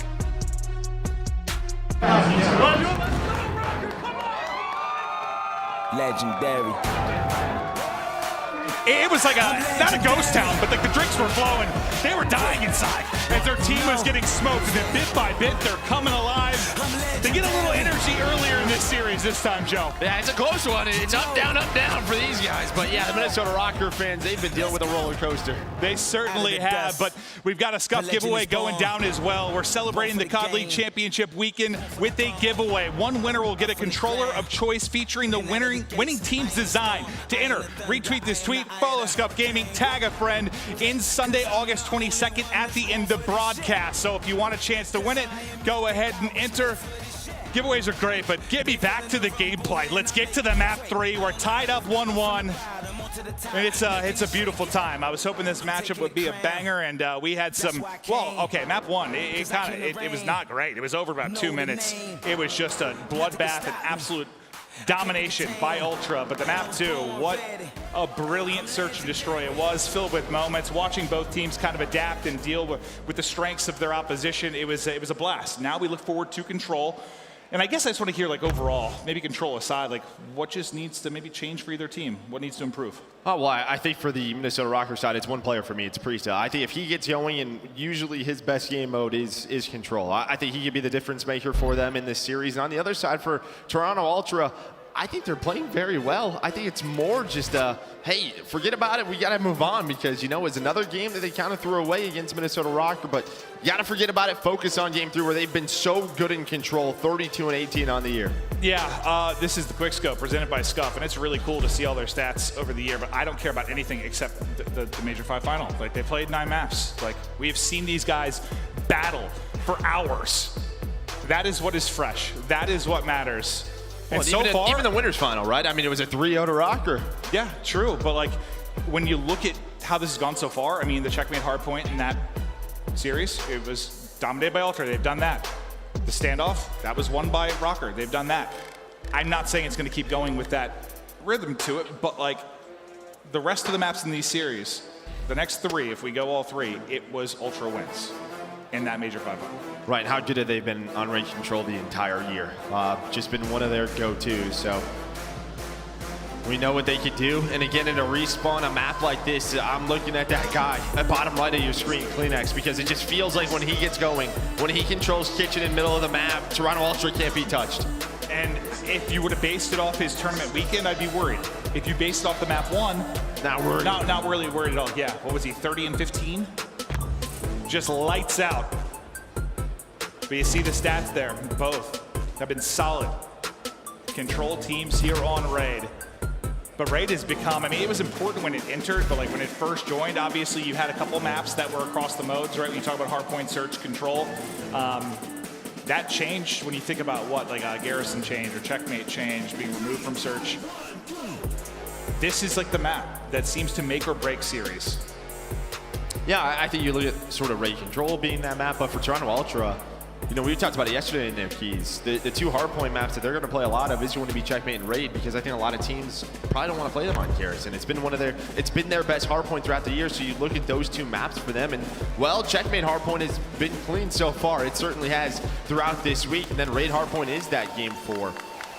But then for Røkkr, it's, yeah, you know, this is a map where you've lost to them on Raid Control. What have you learned from that? If we go back, like, and this is before the Major 5 final, but we casted a lot of this particular matchup, and I feel like Raid Hardpoint was the map 1. Røkkr would come in and win that. It was always a really close game. We're talking like 15 to 20 point game. Next 3 were Ultra. Like, that's how it went when we would cast it early. But like, that was the one map that Røkkr found success on. So they can do it. But I know when you think of FaZe, when you think of a team like Ultra, Raid kind of lights out. Yeah, especially Search and Destroy for both of those teams, but we're not going to have that here. You know, if we do go the distance, was it Moscow Search and Destroy, map number 5, so could be an interesting one. But yeah, both of these teams very similar in the fact of they don't always have to rely on the strongest hard point because of how good their 2, 3, and 5 can be. Okay, I got too excited. I was begging for gameplay. Then the Call of Duty gods above, they were like, screw you, Maven. Unfortunately, it seems we got a little brief delay on the stage, a restart for this third map. As soon as it is resolved, we will get back to the action. Quick commercial break, back as quickly as we can. Thank you for your patience. We love you all. Series continues on in just a moment. It's always your fault. It is my, I know.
Okay. All right. What does winning this champs? What does winning this champs? This champs mean to me? mean to me? Mean to me. To me. To me. To me. What does winning this champs mean to me? Your 2014 World Champion winners for the 2015 Call of Duty 2016 Call of Duty World League Dynasty has been cemented. Evil Geniuses are your 2018 Call of Duty World League World Champions. United! Dallas Empire get it done. They are your 2020 Call of Duty League Champions.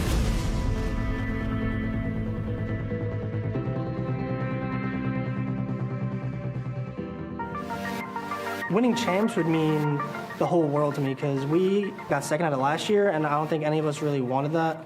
Everyone dreams of winning champs. You get the ring. It's nostalgia. It's being regarded as one of the best. To fall short there was heartbreaking. I've never felt a loss like that before. I've never been so crushed. Like something I don't ever want to experience again. I want to win one so bad, especially because the first time I went, I was so close to doing so. You know, I want to join, Seth and Matt as world champions along with everyone else that's won. I had a lot of really devastating losses. So I think winning champs this year would just, be that final, thank goodness, at least our work was for something. I feel like I'm a little bit undervalued right now, just based off champs ring. So another champs ring would definitely help out my cause. This has definitely been the hardest year of my life. I've lost a lot of family members. Team switches a lot. To come out with these group of guys and just fry and take the ring home, it'd be amazing. I don't look at it like that. I once did. The moment I started focusing on stuff past my present goal or my present state, that was when I got ahead of myself. I became very, very close the past 3 years. I've gotten third, second. And it's obviously everyone's main goal to win champs, and I've been so close, and it just feels like it's being ripped away from me over and over again. I know some people might say I'm not at the top of the rookie year argument, but I'm still fighting for that spot. I'm still trying to be the best. This has been probably the lowest point of my career since I've become a pro, but it would be a comeback of all comebacks and probably the biggest moment of my career if I was able to pull it off. So yeah, hopefully I can do it.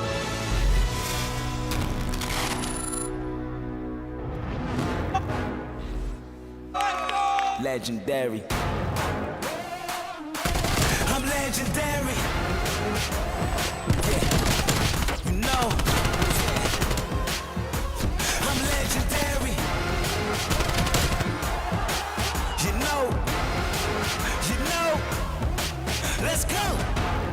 Out of the dust.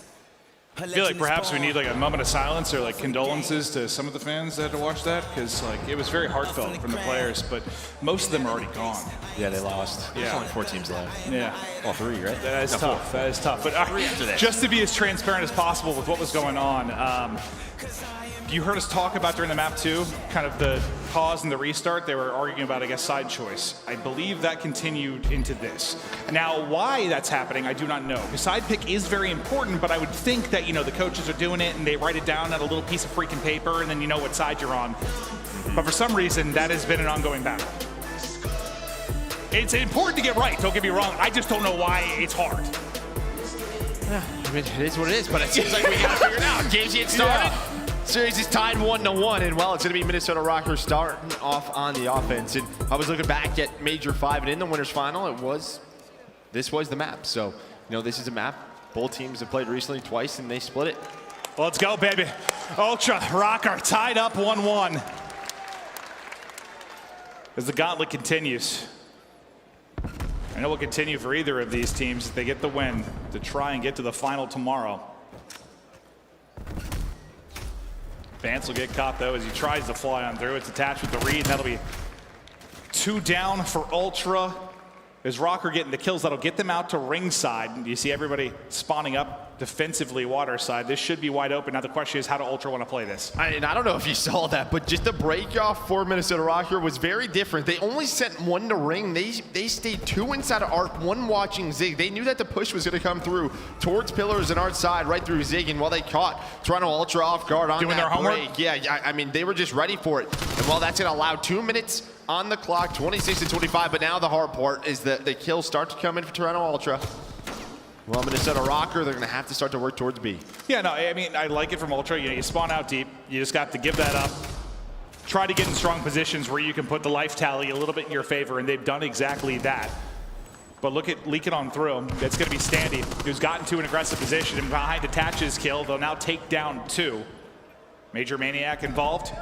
They'll catch the 4th. This will be a wide open sight for now as they start to fly forward. This could be a quick round. These next moments for Ultra going to be massive. 1 pinching through water steps. That's CleanX trying to go huge. Attach will get the pickup, but 3 have dropped, 4 have dropped. It is a fast retake, and you don't even get 1 bit of progress. Well, it was a huge kill by Bance onto Standy around pillar side, because if Standy, if he finds that 1-on-1, then he can re-pinch the players that go down water stairs. So a huge win there by the captain at Toronto Ultra allows them to get that retake. Because if Standy, he gets mid courtyard control, he can either go money window, he can go down those water stairs. That's where that push was coming from. And quickly, we are into an 18 versus 14 situation. And I think that's what we've loved about Ultra and Control this year. It's like some teams panic a lot, like worry about that first zone. It's just not that big of a deal. Very Like, if you lose it, yeah, just set up, get in our spots. We can hold. It doesn't matter how long.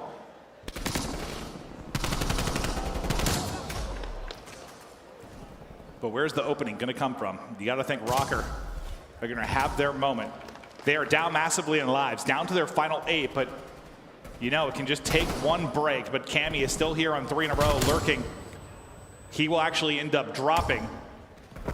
Well, do they know Major's there? I mean, Yeah, Major's just, out of money. I've been looking at his arrow, like he's just tucked away, but the rest of his team is just getting dropped. He's got to make a play, and they got to, you know, play together. I mean, you only have 5 lives remaining, so you are very staggered as well. MajorManiak said he had caught, and well, they could just never get together. Kind of waiting on Major. He thought he got into a good position, but you see in the top left, CleanX 11-6. Vance 8-6. Well, now 8-7 is Attach able to find that kill, but the submachine gun duo on this map so strong here defensively in round 1. I mean, you really had 1 chance at it, right? 1 chance to get on the site, and how fast and efficient was that retake from Ultra? It's Standy, he's off the map, he's out of town. It's a great hold on the 2nd point on raid for Toronto Ultra. But you saw instantly when they spawn water side, they push up, they get aggressive, they get to their spots, and they trap them in. There was 1 moment where you thought ROKKR had a shot, and that moment did not last long. Not at all. So great round from Toronto Ultra. Now Minnesota ROKKR, their chance defensively to try to get things going. How do you improve on that, I guess, if you're ROKKR? You have 2 minutes to work with, and I guess I feel like you should get more shots at it, but you are playing a very good control team. They've played this map hundreds of times, right? By this moment, there is no more really improving. It's really it. This is it. You have to, I mean, just find those skills, because that's really it. I mean, you see in the top right, couple of players struggling. The AR struggling for Røkkr. Got to get things going. But yeah, to me, just executing on that site comes down to a key kill here and there. Yeah, sometimes it's like a strategy thing. Sometimes like you just got to we're still win playing a couple FPS. gunfights. Yeah. Well, Priestahh, who has either, I feel like, been a peasant or a monster this weekend. Like he has struggled or destroyed. 4-11 right now, looking to leave his mark on this map and maybe gifted a couple here. Cammy, though, with the movement, able to slide away, but lots of information coming in the way of Priestahh. Takes down 2, gets on the point just in time to stop it, and CleanX back down, or you've got a fresh, clean haircut. He's able to get out of it, and Bance will come through for the kill, so this should be the zone, and now you got to think about the setup for Røkkr. Can you do the same thing? Or can attach Cammy? You think he's going to back out of this and try to just make sure he plays his life, because A is gone. Well, the key thing here is the insight was actually inside a bedroom. He was able to find a kill. So look at the transition. So quick from Ultra. They're going to try and catch them off the basketball spawn. The next, this is just where he can just have a field day inside of that. But Priestahh with a multi-kill, and that was the difference in that Major 5 final. Once the multi-kills started to come out for Minnesota Røkkr, they ran away with the game. Well, that was big, too, because you almost took attach out of the sequence entirely. Like, as they cut across behind inside skill, he was almost just left on an island. They had numbers to go, but what a moment from Priestahh. But you're going to need more of them. On 4 in a row to the kitchen fight with Standy. He's got a legion of players in front of him. Nades to his left, Nades to his right. The help coming through, though, and left inside will be insight. But Priestahh still slowly working on these streaks. Yeah, I say he's on 5 in a row. He just needs help with that player money window. He's got to be careful. Snap, snap. Starting to get going, starting to get hot. This is what you wanted to see for Priestahh. Can he find number 7? Get that artillery? No! Who is it? It is Cammy. And that is one of those moments where he says, not happening today. And now that is 3 dead. 1 player on the flanking attach. He's going to have a big one-on-one, which he loses it. Inside able to read that now. That is 2 players on the point. And they've already done what Røkkr could not. There's the first bit of progress. Cammy continues to go huge. What a monumental player he has been. Priesth's trophy, ironically, is what takes out Cammy, but they're still on the point, halfway to the 3rd bit of progress. But out come Priestahh in Major. For a second, they can breathe. They're just waiting until they run out of ammo. Hopefully you catch them reloading in that corner. They were able to get 2 ticks of progress done, so the pressure on. Cammy going to get aggressive, able to find the first kill. The flex battle inside. MajorManiak able to win it. Thing is, you only need 1 point of progress. 45 to go. Any kind of efficient break onto the objective, and you think Ultra can stack and close it out. Well, look at them. They're finally all together. They slowed the map down. They have great positioning here. They might just fly onto the point. They're going to try to work this kill on MajorManiak. CleanX is on it, though. They know that where Røkkr is playing from is mostly inside a kitchen. Look at the stack. And I think they might just hop it. They sure are. CleanX is going. He's just staying alive. You have 2 players watching over him at Bance and Insight. They're just staying on top of each other. This is the Ultra teamwork, and it's so close to being done. Røkkr, they have to go. 3 go down, and Ultra, they do it again. And they didn't even need like an efficient 4v4 win. Like, that's the, I guess, the luxury of only needing 1 point of progress, right? Like, they just get on the point. And then you're like, all right, let's send the panic over to Røkkr. Well, Let them figure it out. I think that is the key, though, right? After those kills come in, nobody gets towards middle of the courtyard, right? You had everybody inside a kitchen. They don't go. They don't use the life advantage maybe for a trade middle of the map. They don't try to stagger the push from Toronto Ultra. You allow them to get together for 1 push, and that's exactly what happens. Just feels like it starts with that Cammy gunfight win, doesn't it? Yeah, sure does. And how many times did we see that yesterday? It's like, all right, big play here, and then he's like, nah, not happening. Shuts the door. Unbelievable. And Standy, all the positive talk about him having himself a rough map here, though. 8-14, but comes out hot. 3 through for Røkkr out of the gate. Now, last time, I mean, it was similar in their efficiency to get the A zone. That was done very well.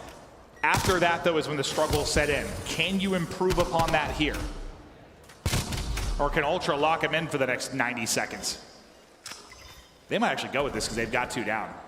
But will this end up biting them? Yeah, they don't do this very often, but they are going to get on this point. Bance is able to find multi-kills and, you know, just waste their time, maybe waste some lives, and that's exactly what he's trying to do.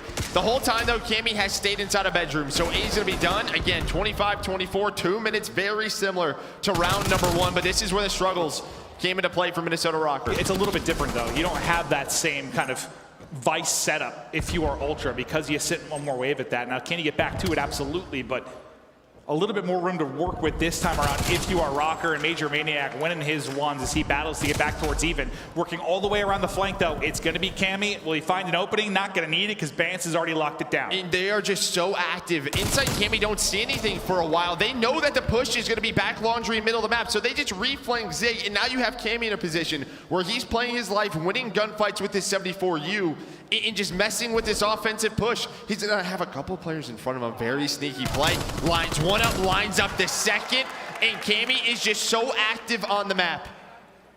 Now you still got attach all the way courtside. But they're just leaving The thing him. is, exactly, They're just can leaving his him. teammates even get there? They're just getting mowed down. Now he has to track back, and it looks like he's in a gunfight inside a kitchen, and he's going to get shut down. So attach, who gets to, you know, an aggressive spot, can't do anything. Now all four are going to pop. Just in between the pinch and attack. You got to track back. Vance is already waiting. That did not look fun to deal with. The melee gets in. He's like, I can't track him anymore. Well, there we go. This is a chance. If he can stay alive right here, MajorManiak trying to get in a position, just wait for his teammate. Somebody help the man. There it is. Now that you get on the point. The pressure is middle of the map, though. Banton inside, already in a position. Cammy coming cut out, but you have multiple players. This strong area right now for Røkkr. Attach wins a big one. Attach is able to take down two. They are still on the point. It's 5 in a row for Attach, 4 in a row for Priestahh. The duo locking it down. Still trying to battle towards that second bit of progress. They need the point, or that is the map to Ultra. Now Standy coming through with the big plays. Almost have got it done. One more player in position, not there in time. And Røkkr, what they couldn't do in the round one, they get done here in the third. In what you saw, okay, you find a couple of kills bottom bedroom. And what does that open? It opens up the water push. But where's Ultra been so good? It's through the middle stairs. But MajorManiak, all they're hoping for is a trade. Because when the trade comes in, and there's only 3 players alive for Røkkr, they know it's not going to be a 4-stack. They can come off spawn, they can take their time, fight for money control. That doesn't happen because Major stays alive. There's 3 players around the point. That freaks them out a little bit, and then you allow Standy to come off spawn, flank money window, get that objective. And that's what we talk about. Just buying time for your teammates is exactly what he did. Now you have a couple of players close to streaks from Minnesota. It's like that one multi-kill, that one hitch in the domino effect. And suddenly things get tilted. But still, Ultra, a chance to go for the jugular and close out this map 3, take the edge back into their favor. Is attached, that's number 6. Number 7 is looming, but of course it is freaking Cammy. He got again. One. He got one from the objective, so he at least has the artillery. He's like the Kingslayer. Like, someone's on a run, oh, Cammy's here to shut you down. Yeah, it's just that 2-piece that he finds, just so quick. Well, he's doing it with a 74U. He's going to be done inside the middle of the map, though. Standy's going to find one just back on up. Well, this is great control so far from Røkkr. They got the control, but Ultra have the A zone, and well, minor life advantage. They're up 4. Big gunfight for Major, and he's going to get smoked. Bance just comes bunny hopping around the edge. That's apartment side control, and now that port number 5, that's Priestahh inside. He's going to have a whole lot to deal with. He's already able to take out one. Can he go clutch again? No, it is Bance taking down one more. Ultra nearly out to the point. You need a monster retake or maybe the streak in from Røkkr to deal with this. Major kind of comes out peeking by himself. No help is there. The stack isn't in yet, but now they really start to get on it. Attach is going to call in the streak. Ultra can win it here, or do they get the retake? CleanX gets one. The streak is able to connect. They're off the point for a moment, but the presence still here. The streak seemingly may bail them out, though. No, it sure does. Just finds him that opening kill so that he gets some position. Able to find another one. Cammy, though, he's on 5 in a row, but Priestahh, how many times has he just gone big for them around the B site? Major with another one. They're retaking B. But still a lot of time left and a 6 life advantage for Ultra. It's like you need these next couple holds to be efficient from Røkkr. Start to bring that back a little bit. No more streaks to work with. One of the best players from this spot at Tiki. You know the plays he's able to make, and he's continuing to do it. Now 4 in a row, nearly up to that 30 bomb mark. Just one bit of progress in, so not as much pressure on him this time around. And dear Lord Almighty, Bance, get back to spawn, because Priestahh is on a heater. We saw him in this spot before, so close to the streaks, and it was Cammy that shut it down. This time, can Priestahh get him? Just able to get away with his life. What do you see on the rest of the map, though, Joe? I mean, it's all about mid-map control right now. They're trying to help out Priestahh, but they're just trying to choke him out inside of Toronto Ultra. There's number 6. Can he find a streak? It's been efficient holds, as you said. Look at the life disparity now, 11-9. Can he find number 7? You gotta play for this if you get this to around number 5. Inside is there. You take down Cammy in the middle of the map, the guy who always ends the streak, but Inside is playing so patiently, not giving him an angle. Number 7 is there, but Bance backs down. And Ultra, I feel like they know. I feel like they know he's on a streak. They are not giving him anything, and it happens again. And now maybe an opening to win the map. He doesn't get his life back. I think he was still at 78 HP, but they paused it at 3.6. Bance is able to win it. The trade does come through. Insight's just got a sword through bullets, through hellfire, and Røkkr, they push it to the round 5. And the map 2, Ultra up 5-3. Røkkr bring it back. Well, the attach streak that he was able to earn, well, it gives them a second life there to retake B, and then you said it. They had to be efficient, they were, and a lot of it comes down to Priestahh just holding that position so his teammates could focus on controlling courtyard and kitchen. It's exactly what he does. Get him to that spot. That man, so tough to take down. Up 5-3 in the search, up 2-0 in the control. But can they close this one out as Røkkr come roaring back into this one, and Priestahh, from what, a 4-11 start or whatever it was, what a map he is having. But it is offense once again for Røkkr.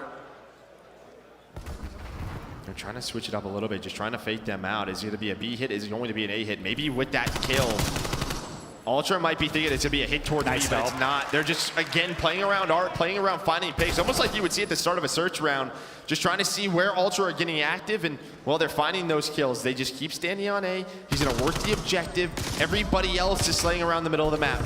You know, Røkkr's talk so much about their teamwork improving. How many times it seems like someone's dead, like Attach is there to save their life? Like, just hit the shots and have the position. He's been so good from that spot, but this time much better from Ultra to make sure Røkkr can't get the first point as efficiently as they have. Well, they want to keep sending it. If it makes you feel any better for Røkkr fans, the best round 5 win percentage in the league, 11-4. So they have been in these positions all year long. So clutch in these round 5s. Can they pull off another one? Attach with a great kill. He's flying on through. So he finds number 2. They're just going to try to get done with A. Extend that time. Working the flank though goes Bance and Cammy. They're going to find one. A's going to be done. And all right. We get into that position we have seen all year long here on Raid. You have to find B. Once the wall too strong from Ultra, the defense too good. The second crack at it though, Røkkr able to break through and get the offensive win. Which will we get here in the round 5? Is Standy taking his fight for mid-map? 33. Yeah, he's snapping to do the damage to the wall. On the other side now, it's the 3-man hit through the back, all funneling towards CleanX as he will drop. How do you react if you're Ultra? You still got 2 players here to deal with. Major, I thought about to get peeled off that heady, but he's able to take it, and now you've kind of got a story of 2 fronts. The fight towards apartment, the fight towards Tiki. But to the point. Go Røkkr. Now can the rest get to him? That's a big kill for Standy at mid-map as well. He's gotten into kitchen. He's got another to deal with. He's not going to take that one. The trade though, I thought surely going to be there somehow. CleanX just able to get out, but you've been able to pause the clock for a bit here if you're Røkkr. Wow, CleanX somehow got a kill on a Priestahh. I don't know how he found that money window. And that's the opening. He slid off and hit a ledge slide that was so disgusting. Priesthah's arrow was spinning in a circle. A huge one-on-one win. But at least you had someone on the point. You're buying yourself a lot of time. The clock pauses. You see the life, 14-13. Still a couple of moments for a few pushes. And look at this. Everybody trapped really back court side. A lot of map control here for Røkkr. Here we go. I thought so Insight was about to get obliterated, but he's able to make the adjustment. Pause at 34 seconds as CleanX once again from a crucial position, able to get the kill. Now Priestahh trying to scurry away. Not going to happen. Under 30 to go. You think you've got one good look at this if you're Røkkr, and you've got no points of progress. Well, again, they just leave the flank, right? They're playing around money window, but everybody else is around mid-stairs. That's 2. That's 2. They're going to fly out to the point. Okay, of course, CleanX is there.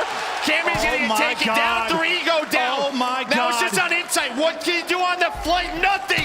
Standy reads it. Bans out the window, finds 2. Was that the opportunity that Ultra needed? But it's down to Priestahh and Standy. Standy, still there, but Cammy, of course it is Cammy. He takes down both. Røkkr can't get there. Ultra, this time, they don't let it slip away. How many times can he get away with it? Cammy is so good in these moments, and he does it again. I swear, dude, I was starting to feel nervous for Ultra. I mean, you have the 5-3 lead, you have the 2-0 there, and then you lose that one as well. Like, it's creeping into your mind 100%. Like, you're thinking about the final. It's like, dear God, here it goes again. But that time, they go clutch. Vance gets 2, Cammy gets 2. They retake it, they win it. That was a heavyweight. Yet, though. That was a heavyweight battle. 7,200 from Kleenex, 7,000 from Priestahh. Here's a look at the end. The 2 kills come in. That's going to be 3 dead. You have the one-on-one on the opposite side of the map. Standy's able to win it, and you're thinking it's over. I thought they had it. I thought they had it as well, but who is it? It's Banks, the captain. Nobody's looking at money window. And well, then of course, it's Cammy from Cutout. Able to find the first one. Just so patient, finds the kill, shuts the door. Unbelievable. Even then, I'm like, if they had like another second or two, maybe another team fight, but no, it's Ultra. They're able to clutch up this time around. No Røkkr resurrection in the map 3. Ultra close it out. We continue on in this best of 5 after this quick break. I'm legendary.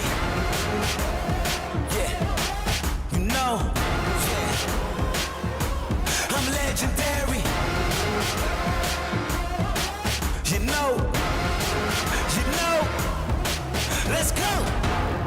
Out of the dust, a legend is born. Born for the game, born for the throne. Up from the ground, and out of the gates. I am the storm, I am the thunder, I am the eye of the hurricane. Yeah, cause I'm the only one that's born for this shit. Cause I am mythic, I was made for this shit. They feeling the rumble when I make you quake.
There is a status reserved for a select few throughout history. For those remembered for more than just a name, it's a title even kings die in vain for. Out of the dust, a legend is born. Born for the game, born for the throne. Time gives us all one simple choice. You can be forgotten or become immortal. You think he's done now? You think he's gonna stop here? You think you can stop aBeZy? Oh my God! To be remembered is not enough, because anything less than legendary is failure. Accuracy, though, they line up! They line up for accuracy and he wins it! Are you kidding? Accuracy with the ice!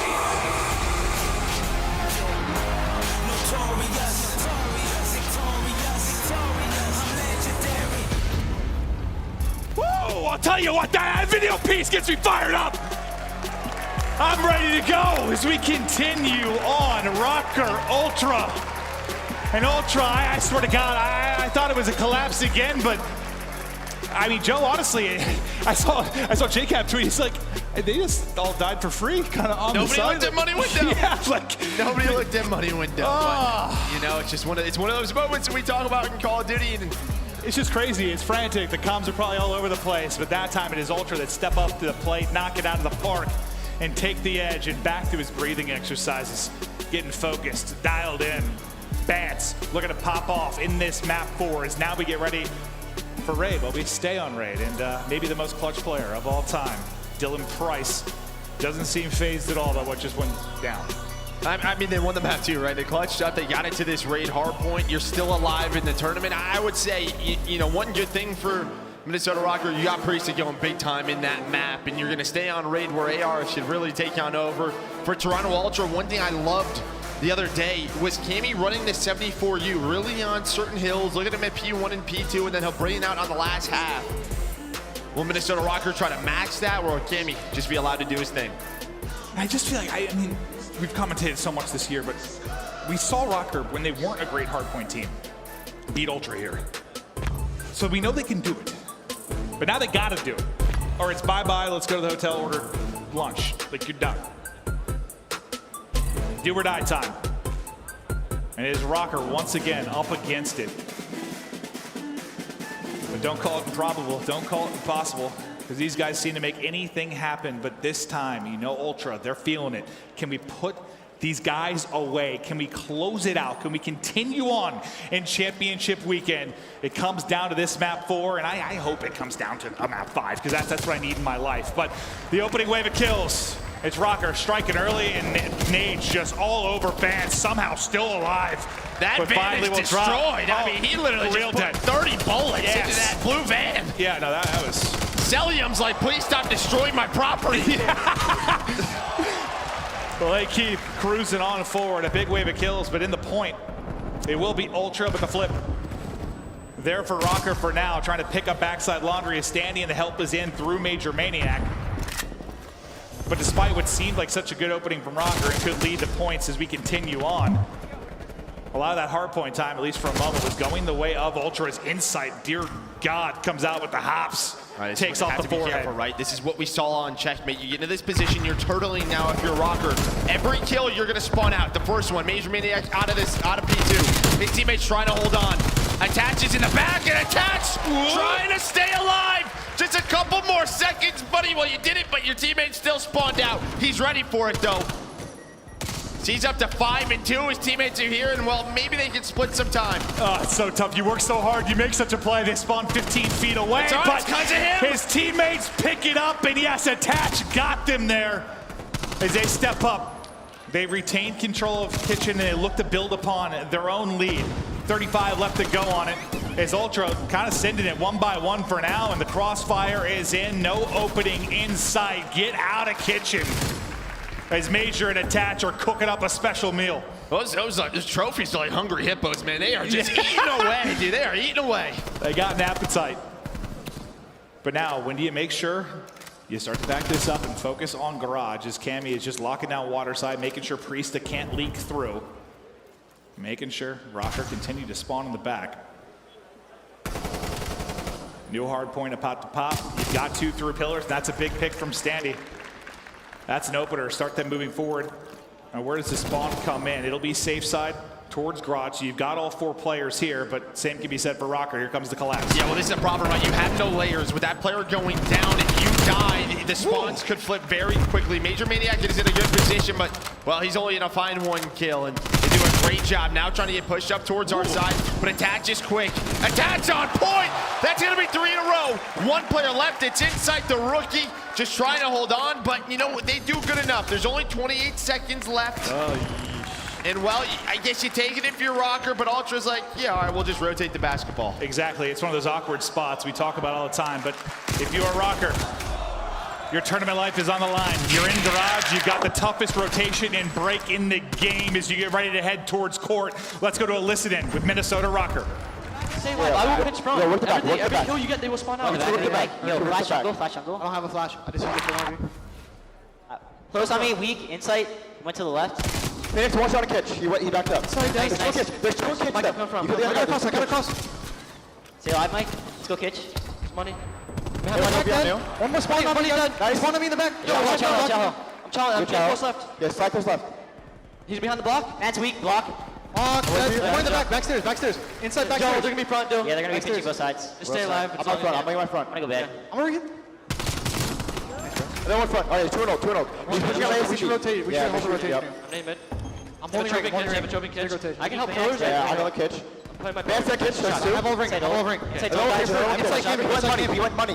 He's gonna be close to rocks. Close rocks, going water. Playing left corner, looking for steps. Yeah. Water going around bed. Yeah, I'll pick it up. Pick up the pinch off spot. I'll look at your water. Steps. You want me to pinch water to hill. There's two on push on hill. There's three at my hill hurt. One's on old. He went water. He can come money. No, Kleenex, weak, 2 hill. Water steps, guys. Tommy catch. Waiting for you guys. Water. Side on left. Water steps. Kleenex dead. Water steps too. Water steps. Zig and hill. Back to the action, back to the break. Røkkr looking to get into court, and they will do it clean. They get through, and you think they disrupt enough time at court, right? Like the break is there. It's still a lot of time to Ultra, but you get in. I mean, you get some time, maybe 10, 15 seconds off of that. But again, on the rotation, it's Toronto Ultra who, they find some early time to get the setup, and then that is just too easy of a break. Well, Kleenex, I think he had both sides, like too easy for Røkkr, than too easy for Ultra, right? Yeah, but Kleenex was able to find 3 kills, 15 and 12, 27 engagements throughout this first set of rotations. We saw how many he put up throughout control rate. He is just flying across the map. But 3 dead. The last one to be alive is Kleenex. Almost finds number 5. They're going to get the scrap time, but this is big for Røkkr to set up inside a ring. Can they find the kills on rotation? Able to do so far.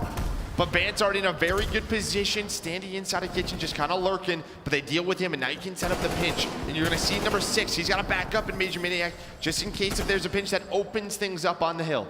We've had a lot of talks about Kleenex and if he's going to hit the form. My guy is turned just a little bit. Twisted. We were watching.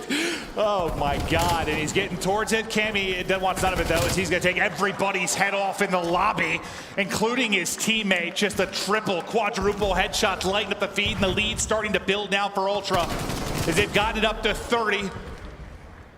You're going to need to answer back in kitchen if you are Røkkr, but it's been a couple great breaks here from Ultra.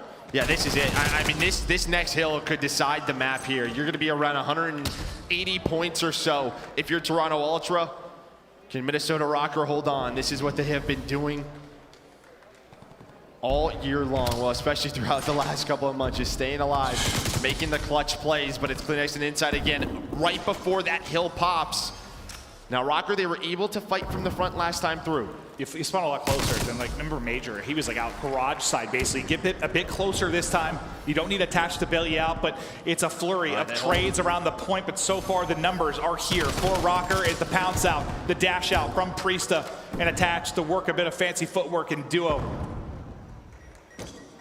Inside of this hard point is now you look for the next building collapse from Ultra. They're trying to hit it from every side. 1 from water, 2 from the front, 1 hitting the flank. Can you pick it up? Can the comms be on point for Røkkr? It looks like for now, they hold. You've still got 1 inside. Now look at that number 7 on the minimap. It's attached, heading towards garage, Joe. Yeah, because they flank through the back, I think attached gets a good timing. He kind of spawns out. Now he's going to be the only player here. And look at this. Bance is going to spawn out. Cammy's going to spawn out. It's 3 dead. This is exactly what you want.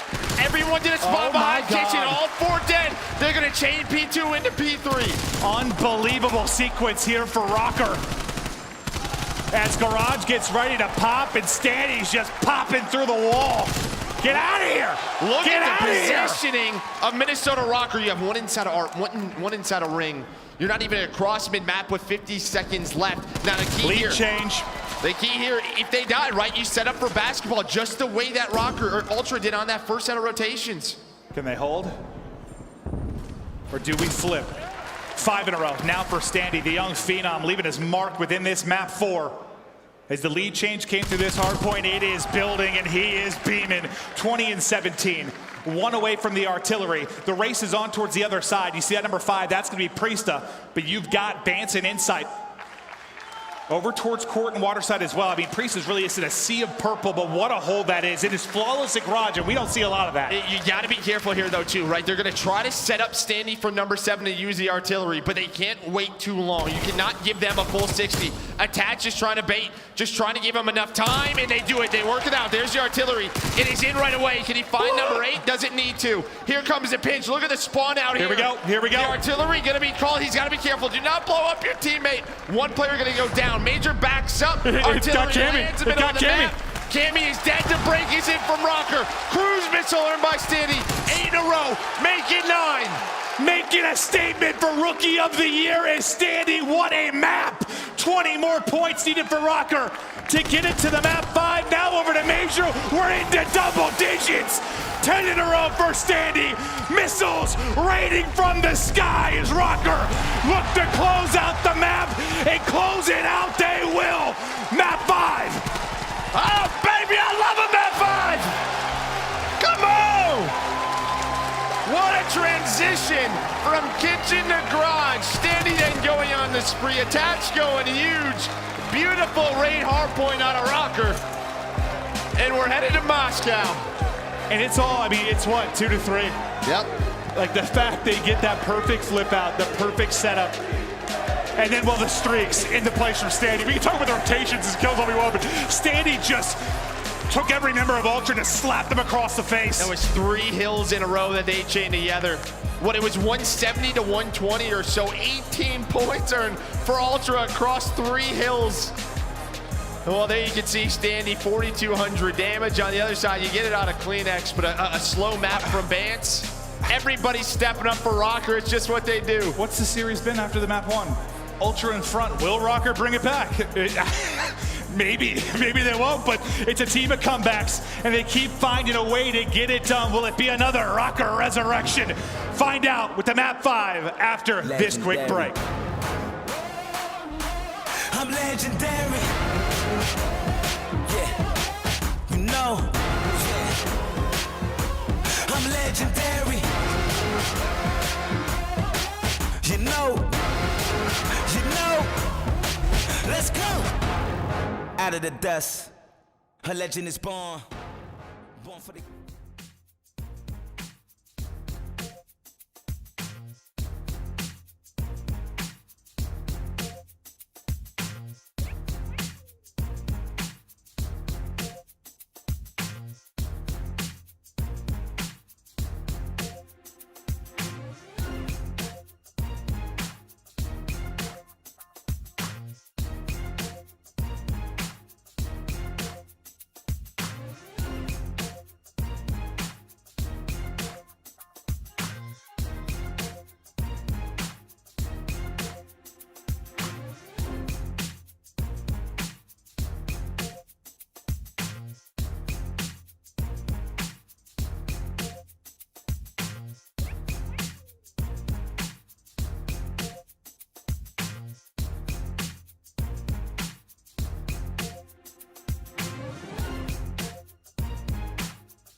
Røkkr certainly come to play. They can't stop it. They can't stop the kid. They can't stop it. Whoa, Priestahh. And Standy cuts them all down. What was that? Bang. MajorManiak, 200 IQ, 10 out of 10 play. Oh my word. Attach is going to save the day. Røkkr, our kings of the north.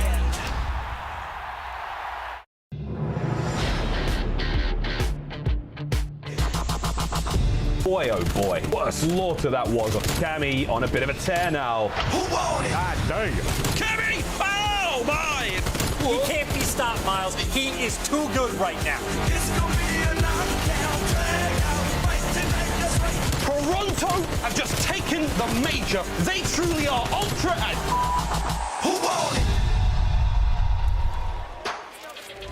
Pride on the line, but what matters to most is the cash on the line. Joe, you competed a long time.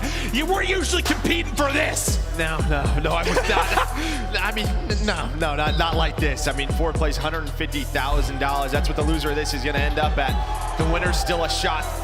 Dallas, right? Ooh. Dallas to continue to move on. They still got to play today. And you think you would?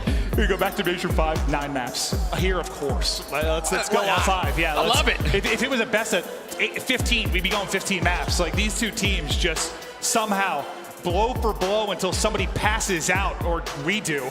Yeah, I'll probably be honest. Yeah. I'll definitely be honest. I'll be honest, there was a moment when I was just losing it there with the Standy place. I was like, I'm lightheaded. Like, holy shit, I forgot what it's like to actually be at an event and screaming like, oh. It's different. Gotta hit the Peloton. Right, we gotta watch ourselves. Yes, no, but this has been awesome. Hopefully you guys are enjoying it at home. This is what we live for. An absolute blast, a banger of a matchup, but now a map 5. And yes, the Major 5 final was a story of a comeback.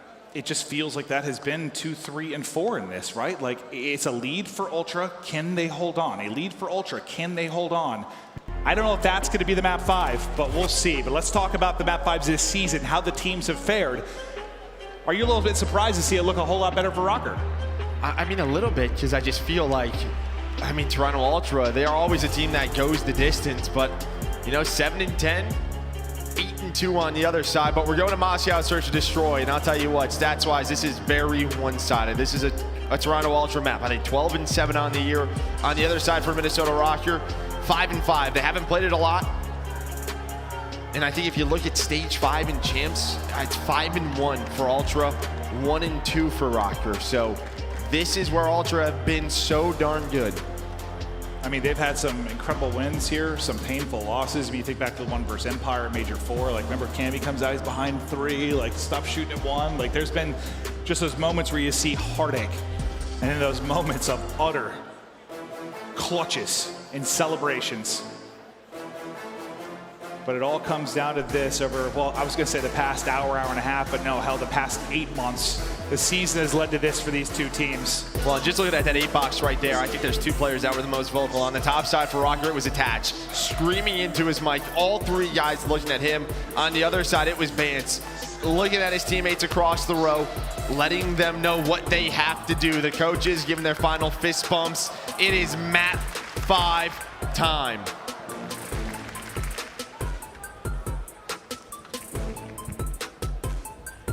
Players just focusing up, talking, I mean, about whatever you can in these moments. One final bit of advice, one final conversation about a VOD review or what you want to bring into this map. A little bit of gas maybe for the teammates as well. And well, if you've heard the comms really from either side, I feel like been really, I don't know, calm, supportive, like both teams, right? Like there's not that overhype or insanity that you hear with other teams at times. Yeah, always have been. I think especially on the Ultra side. Like, you go to a listening with them, it's like, are they even playing? God? Like, they're just hanging out, chilling. But here we go. It's going to be Toronto Ultra starting on attack. Minnesota Røkkr on defense. Map 5. Of course, it is a map 5. Ultra, Røkkr, and away we go. As Ultra on offense to kick things off. You talked about how strong they have been here. What do they have up their sleeves in the opening round? And it is pretty aggressive out of Røkkr, as you see. Kind of set up courtside and mid-map. Look how far pushed up Major is already. Major is just... Oh, no, Look, at least finished 1, and he gets away. A little finesse, little slide. Second gonna drop. Third down as well. Oh, from an no to oh, yes. It's inside left. I swear to God, like 80% of the rounds, he is last alive when they lose. He is that guy. Now, he somehow stat of the day. Yeah. I made that one up 100%, but dear Lord, I mean, how many times yesterday? He's just getting tickled from every angle and finally dropped. Røkkr with the aggression early, the information game. They take over.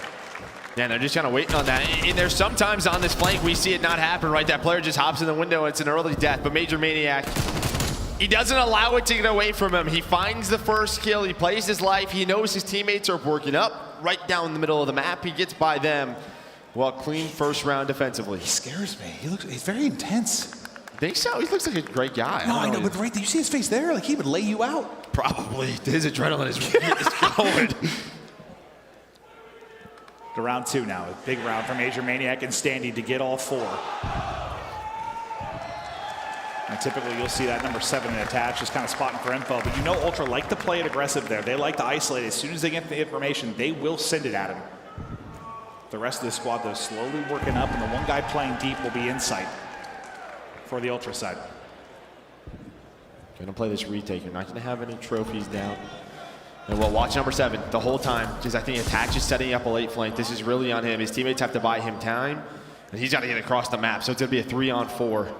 What is he gonna go? What is he gonna go? That's really the question, and now he's off.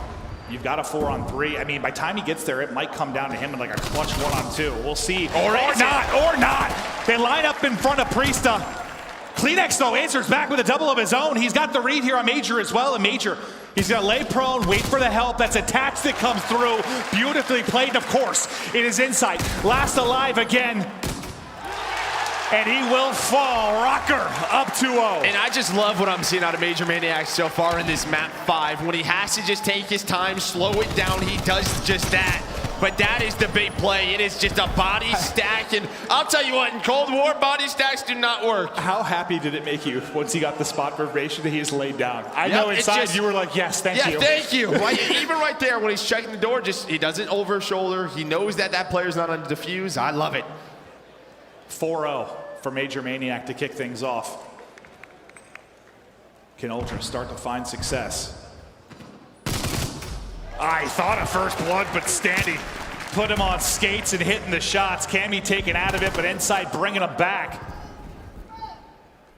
Now you think about how you want to work this bomb site. So you've got Bance and Insight up towards A, and wrapping back towards him will be Cleanex. Really just a lot of mid coverage from Røkkr. The guy that can get isolated deep will be Attached, but he's been playing his spot smart. You allow this to get down, just work the 3-on-3, or you just get the pick. What a big one from Attach. I thought he was gonna stick him. He will get dropped though. To a 2v2 we go, but Bance gets tagged up in his weak. It's gonna delay it for a second. Speaking of weak, Cleanex is gonna get smoked, but it doesn't matter. It's Insight and Ultra that clutch up and find the kills. Cleanex, he got hit down. I thought on the crosshair, what does he get hit to? Oh my God. Oh, he stuck him. Yeah, it's a stick.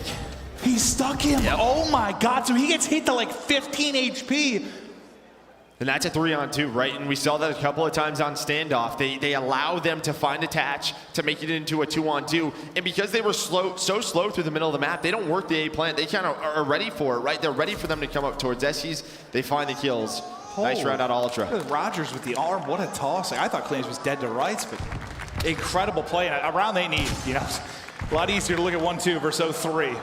And now Attach is in that position again. Now, do they get aggressive on him, right? You see Bance maybe trying to push on up, but they're just gonna go right back towards B, Insight all the way through. And it's, yeah, deja vu. Just don't get two-pieced, I guess. But MajorManiak, he's gonna get spotted. There's a free kill. Instead, he finds a first blood on rotation. How good is he playing this? He's able to get away with his life, all the information in the world. Attach is still on figure skates, just trying to get across the map. When will he get there, though? Is his teammate still trying to finesse around the point? You've got numbers if you're here, and Bance puts them into their favor. Now, just going to be on Standy inside of the site. 2 versus 2, 25 seconds to go, and Attach has worked himself into position. But obviously, they know he's been on this long wrap. Insight has been waiting for it. What route does Attach go on? Insight has spotted him. Attach is gone. Now down to a 1 versus 1. And of course, it's Rookie on Rookie. But there's just so little time to go. Can he get back to it? Can he get back to it? Not gonna get there in time. Røkkr get the round. And that is all on Standy. He wins 3 individual one-on-one game gunfights. That puts him in the position, just taking his time inside of that B room. And while we were on board with Insight and Attach, he was able to find another one-on-one. And that was the difference maker. As soon as this happens, Bance gets taken down. Standy's like, all right, I'm out. Peace, deuces. And while he just plays the clock, and That's what it's always been. But MajorManiak finding that first blood. And you can tell the way that Minnesota are playing this. On defense, it's all about mid-map control for them. They're trying to get aggressive, not allow Ultra to do what they want. On offense, it's going towards B, attached, making sure nothing is happening on the flank. Well, now, I mean, if we're talking deja vu and how similar it looks, I mean, it's got to be now how do you adapt if you're Ultra, right? Like, and you know, you could change on the Røkkr side too, but we'll see when we get to their next offense how it looks, because it's working, right? They're getting the round wins, even if they are close at times. And again, playing aggressive towards B. This looks like that round one. You have Standy in that position. He's just watching the cross back. I don't know if he saw those players go towards A, but that might be the call now for MajorManiak to hit the window.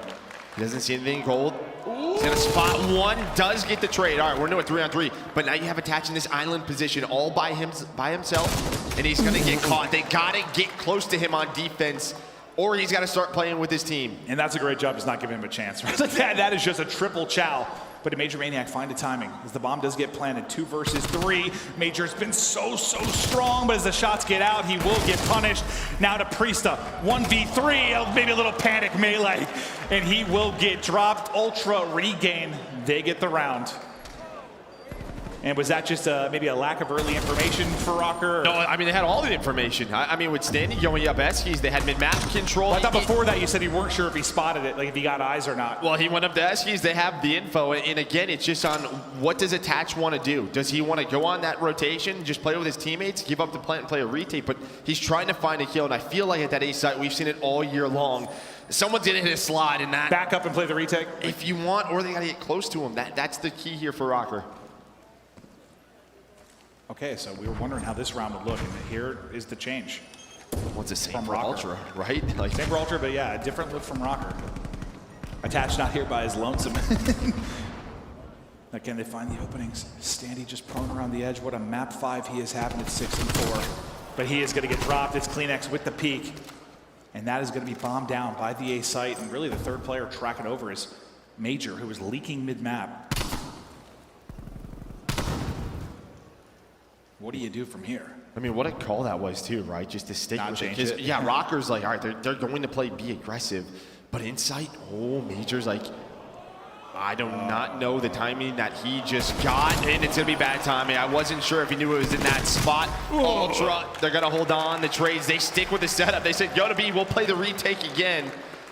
That doesn't happen. Well, I imagine Røkkr's kind of having the conversation we were, right? Like, yeah, they're going to change, right? Are they going to adjust? That's so what we you should would adjust. think, but does it happen? You think paper's coming, they throw a rock, and they're still there. 3-3. CleanX having himself a series, 7-3 now.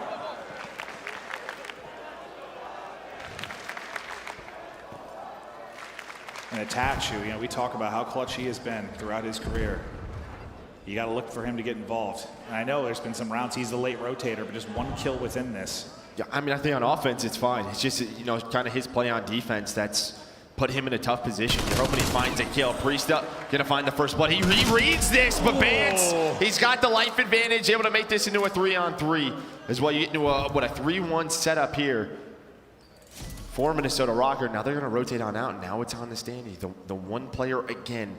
Is this guy gonna find a play, or is he gonna put them in a bad spot? And it happens again. They just keep isolating the player towards A. Great job from Ultra.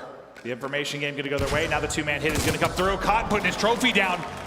He's CleanX, so he will fall now. MajorManiak, 1v2. 30 to go, and that's the bomb carrier right to his left. Time's dwindling. What timing did he just catch? There's the information, but the flank is in. It looked good, then it looked real bad. As Ultra start to string together some rounds. It's just Toronto Ultra's offense right now. 3 offenses in a row, and they all kind of look the same. They're finding the 1A player on Minnesota Røkkr. You're going to have to make those adjustments. I mean, you take B and mid away from us. All right, we're just going to go to A. They've had one player there. That's been the difference.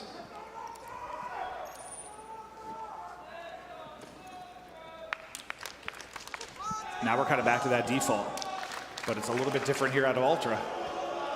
Attach spotting, Insight, hit the tags. Now Attach, they're gonna push Attach. He's able to actually get one though this time. He gets one, he gets out with his life. Now that's going to split the defense a bit if you're Ultra. Well, look at this. They actually think it's going to be an A hit because of it. Like maybe through the middle of the map, they had nobody middle. It might be. It might be. It might be. This might be a great call by Ultra. You see everybody kind of taking their time, and this is, yeah, they're going to run into the trap. They're going to run into it. Standy has the bomb. He's trying to get away. That nade might be the kill, and it is. It is Ultra again. They call the rotational play. They just don't take it to B. Unbelievable. Now they're gonna now they're gonna go to B. They'll get the bomb. They'll head over, but from the 4v3 to the 3v2 now for Ultra. Bomb getting planted.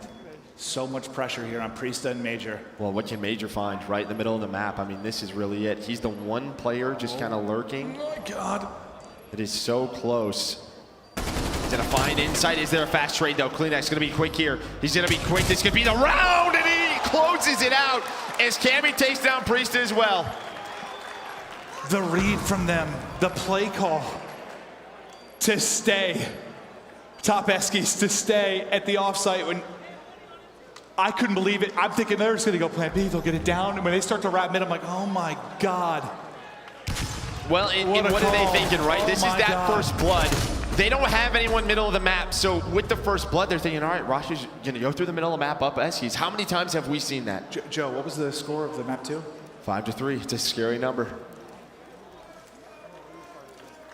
I think it was on the flank, as Method said. 5-3 is a terrifying lead. Well, it was in map 2. Now he's in map 5. Double digits for Cleanx. This time, if you're Ultra, can you put them away? Cleanx is like, I'm just trying to get to a spot. I'm just getting greeted with bullets as the wall bang is through. The wall bang is true. Okay, and Priestahh gets a first blood. Same exact situation. They should isolate him. What are you doing here? If you're attached and the same thing happens, oh, I'm stressed out, Maven. I do not like this. Yeah, you seem a little bit flustered. It pisses me off, and well, there we go. That first blood turns into nothing. You have numbers again, and they might be dwindling. Plan will get through. Vance will get away. Major and Priestahh in the 2v3 to clutch, just getting outplayed, outclassed here on Moscow. 30 seconds to go. Ultra so close to continuing on, trying to take this one-on-one, which is not a fun one. Priestahh is trying to get the push up. Major is actually able to get a kill. Major, how does he get 2? How does Major get 3? I've got no goddamn idea. But once again, they clutch up. What in the hell did Major just do? That man's got ice in his veins. And what's colder than ice? I don't know. MajorManiak is. Feed me! Papa's hungry! But he just reads it with the slides. 3! Sheesh. Ah!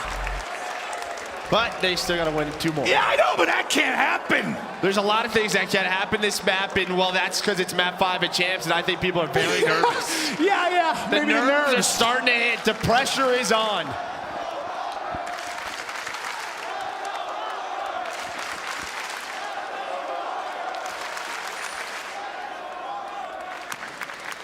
Oh, here we go again.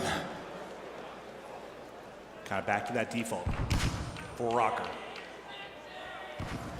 The only difference here, right, you have Cammy middle of the map, maybe to help out inside, or maybe they want to trap attach. If he can get aggressive towards the middle, that might be the difference. Instead, he's going to help out towards that B street. They get aggressive globe side. There's the adjustment from Ultra, and that has really been the key here. The way they've been adjusting on the map. Insight just lurking. He's going to get caught. Of course, it's MajorManiak. We're into a 3-on-3. Bance, though, has worked through the middle of the map towards gold. And well, he can shut this down, but Standy spots it. No. Oh, the nade! Oh, it's so close, and the mantle shuts him down. Major's like, I just killed 3. I'm sending it. Into the window he goes, but he will drop. Another 3-on-2 for Ultra. Standy's gonna get dropped and attach. It all comes down to Dylan Price. The assassin is gone, and Ultra this time put him away. But dear God, it was not easy. Not easy at all. What a year for Minnesota Røkkr. Able to win stage 5, and while they get into a map 5, able to clutch on up.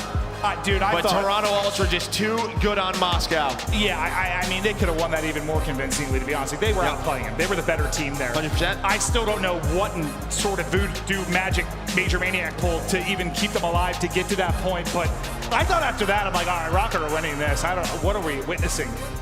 But you just got to give all the gas to the World Ultra. You know, you think about what happened in the Major 5 final. You think about most of the maps in this 5-game series. It was a story of, are they going to let it slip away and happen again? This time, they close it out. They try to rewrite history. They move on. They are still alive, but more work to do. Yeah, more work to be done, but just take a look at your stats. I mean, it's obviously Clayster with 10, but look at everybody. I mean, everybody positive, 7, 8 kills out of, you know, Bance and Insight. Well, we're going to take a replay of that last round. On the other side, yeah, a great effort out of MajorManiak, but the adjustments in the middle of the map, and I mean, this kill right here, just so close. Major is thinking I got him caught off guard, and he does. He has 5 HP, but again, you're so split. Attach is watching the flank. Standy's trying to work another one-on-one across the map. Cammy reads it, and well, yeah, talk about timing. This is even worse timing. Is Bance gonna mantle on up? He ends the game. Just think of the difference there. If Bance drops 5 HP, 1 more bullet, and you can just see on Cammy's face that series took some life out of him. Let's look at the bracket for championship weekend. 3 teams remain. And what do you know? It's been the top 3 all year. Empire, Ultra. A battle and a date to see who takes on FaZe tomorrow in the Best of 9 championship. Well, and it's a rematch right from our winners round 2 that we just saw yesterday. Another game 5. Well, Toronto Ultra trying to look for revenge, but there you can see it, what Minnesota slots into that 4th place. 3 places remaining.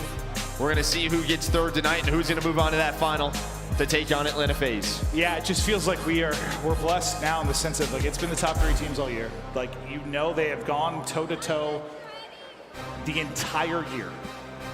Who's gonna be the best now? FaZe await the winner of this next series. We still have that tonight. Empire Ultra, I mean, that's gone a lot of different ways, I feel like, over the course of the year, but one I am certainly looking forward to. I have no idea. My gut coming into this event was an Empire FaZe final, but what do you think? Like, you kind of, if you get that win for your Ultra, that is a tough one. That's got to take something out of you, but at the same time, it's like, oh, we did it.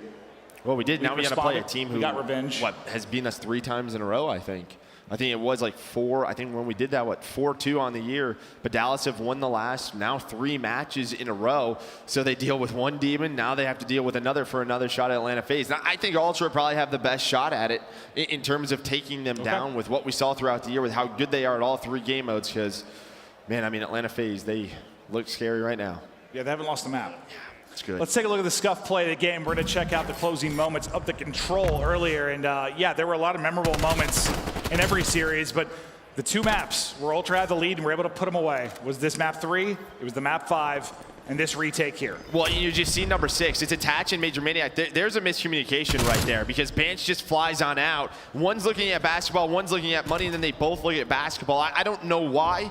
Maybe if someone heard something, but the sound cue was money window, and then what, Cammy just able to hold out towards the cut, deals with the last 2 players. They clutch up in that round number 5.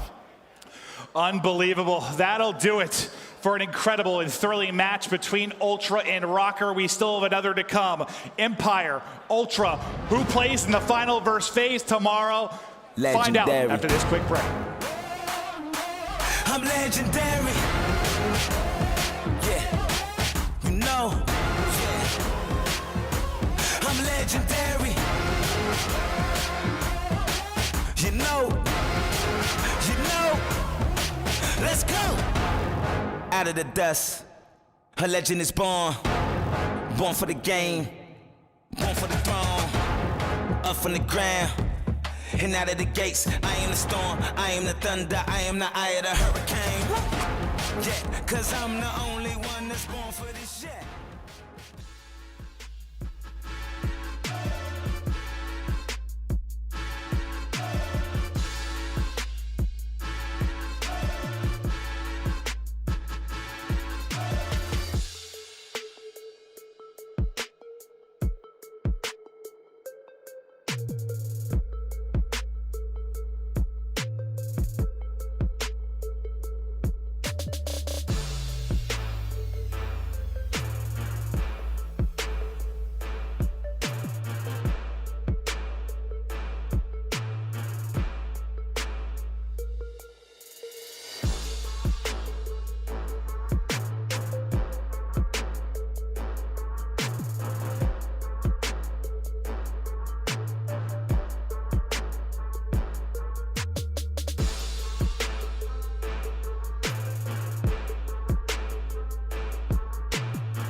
Call of Duty League is presented by Seany, the official eyewear for the CDL.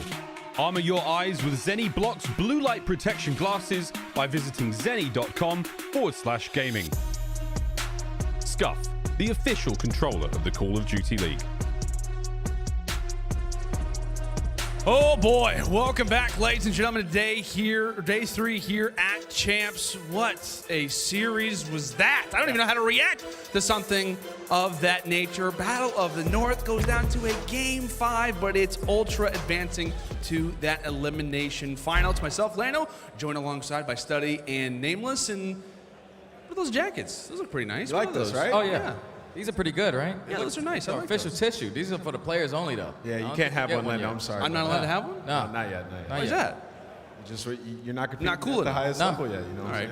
I'm I gotta say, I'm not the highest in league play. So I mean, if there was ever a question, it's definitely not me. But no, these are actually for the Scuff Team of the Year. The 4 players who happen to be in that category are in fact going to earn those very jackets. And you know what? It's actually time. It is time to reveal our Scuff Team of the Year. After the end of the 2021 Call of Duty League regular season, we asked you, the fans, to vote for your very own Scuff Team of the Year. A super team built with 4 of the top performers across the 2021 season. The votes are in, and we've got ourselves quite a roster. First up, it's Dashy of OpTic Chicago. It's been an up and down year for the OpTic squad, but regardless of the team's inconsistent results, Dashy still had one hell of a year. As OpTic's second AR, Dashy brought an immense amount of firepower to an already stacked roster. His dominance in the respawns was overshadowed only by his playmaking in the search and destroys. When it comes to making big plays in the CDL, even a split second of hesitation can spell your doom. But if we know anything about Dashy, it's that he'll never think twice about challenging anyone. Next up, it's Insight of the Toronto Ultra. The impact that Insight had on the Ultra's 2021 season was immense. While he didn't start playing for the Ultra until Stage 2, it was clear from his debut that he was a superstar AR that Ultra could rally around. From breaking the league S&D kill record in his very first match, to the countless series in which he led his team in damage and kills, Insight's first year in the CDL will go down in the books as one of the greatest rookie debuts in the game's history. Third, it's Simp of the Atlanta FaZe. Arguably one of the most consistent SMG players in the game, Simp's presence on this roster should come as no surprise to anyone. If you scrub through every map that Simp has played in his competitive history, you'll probably struggle to find more than a handful of bad maps from him. He's incredible at playing his life in high-pressure moments, and almost unparalleled when it comes to his game sense in Search and Destroy. And finally, our last player is aBeZy of the Atlanta FaZe. We've written so many jokes about how aBeZy is on every Scuff Team of the Week, so it seems appropriate that he received the most votes of any player in the pool. 2021 was a hell of a year for both of the Tiny Terrors, but the reason aBeZy got so much more of the spotlight than Simp this year is likely due to the difference in their playstyles. While Simp is generally the one hanging back and cleaning up kills, aBeZy is the one flying in first to force the enemy's attention on himself. It's a tough role to play, but considering the number of 3 and 4 pieces we've seen from this guy, we'd say it's pretty easy for aBeZy. And there you have it, your 2021 Call of Duty League Scuff Team of the Year. And there you see him, your Scuff Team of the Year, without a doubt. An absolute dominant foursome. I mean, look at those guys. Simp, aBeZy, Dashy, and Insight. That is a team to remember without a doubt. I mean, so many memorable moments, so many fantastic plays throughout the year from all 4 of those guys. Study, what's your reaction to the Team of the Year? Well, I think it's exactly what it needs to be, man. The Tiny Terrors 1 and 2, they are guaranteed because they are the best SMG duo that we have in the entire CDL. It's hard to match their pacing. And then as you go on, you got Dashy. Believe it or not, even though OpTic haven't really seen a lot of success getting top 4s, getting top 3s, he's been able to put up some insane stats. Sitting second overall throughout the entire year is absolutely nuts. And then our last but not least is going to be Insight, man. When you talk about that guy, you just saw what he was able to do there. But ever since entering this Toronto roster, he's just been a force to be reckoned with, and it's hard to not say his name there. Yeah, I think it's a great list, and we got 3 of these guys potentially going to be in our final here at Champs. And then, you know, you look at this list of guys, and you look at their stats and what they've done throughout the season. It's just been absolutely incredible. And then I love how they said that aBeZy got the most votes by his by the rest of the players in the league, right? And that's because a lot of them believe him to be the MVP, that guy who goes in and does the dirty work for the squad. It's a very hard role, and he's extremely good at it, if not the best in the world at that role. But there's one other thing that I want to do, and you know we dissed you for not ever competing, but we still got you a jacket, buddy. Yeah, you're part of the team, man. Look at this. I got my own jacket here. Bro, you've been killing it. Yeah, I gotta try this on now. Yeah, put it on, man. Make some noise for Lando, guys. He's killed it all year long. Come on, show Lando some love. Yeah, throw it away. Get it out. Oh, you gotta unzip it, yeah. I didn't plan ahead. I think we hear a few Lando chants out there. Here we go.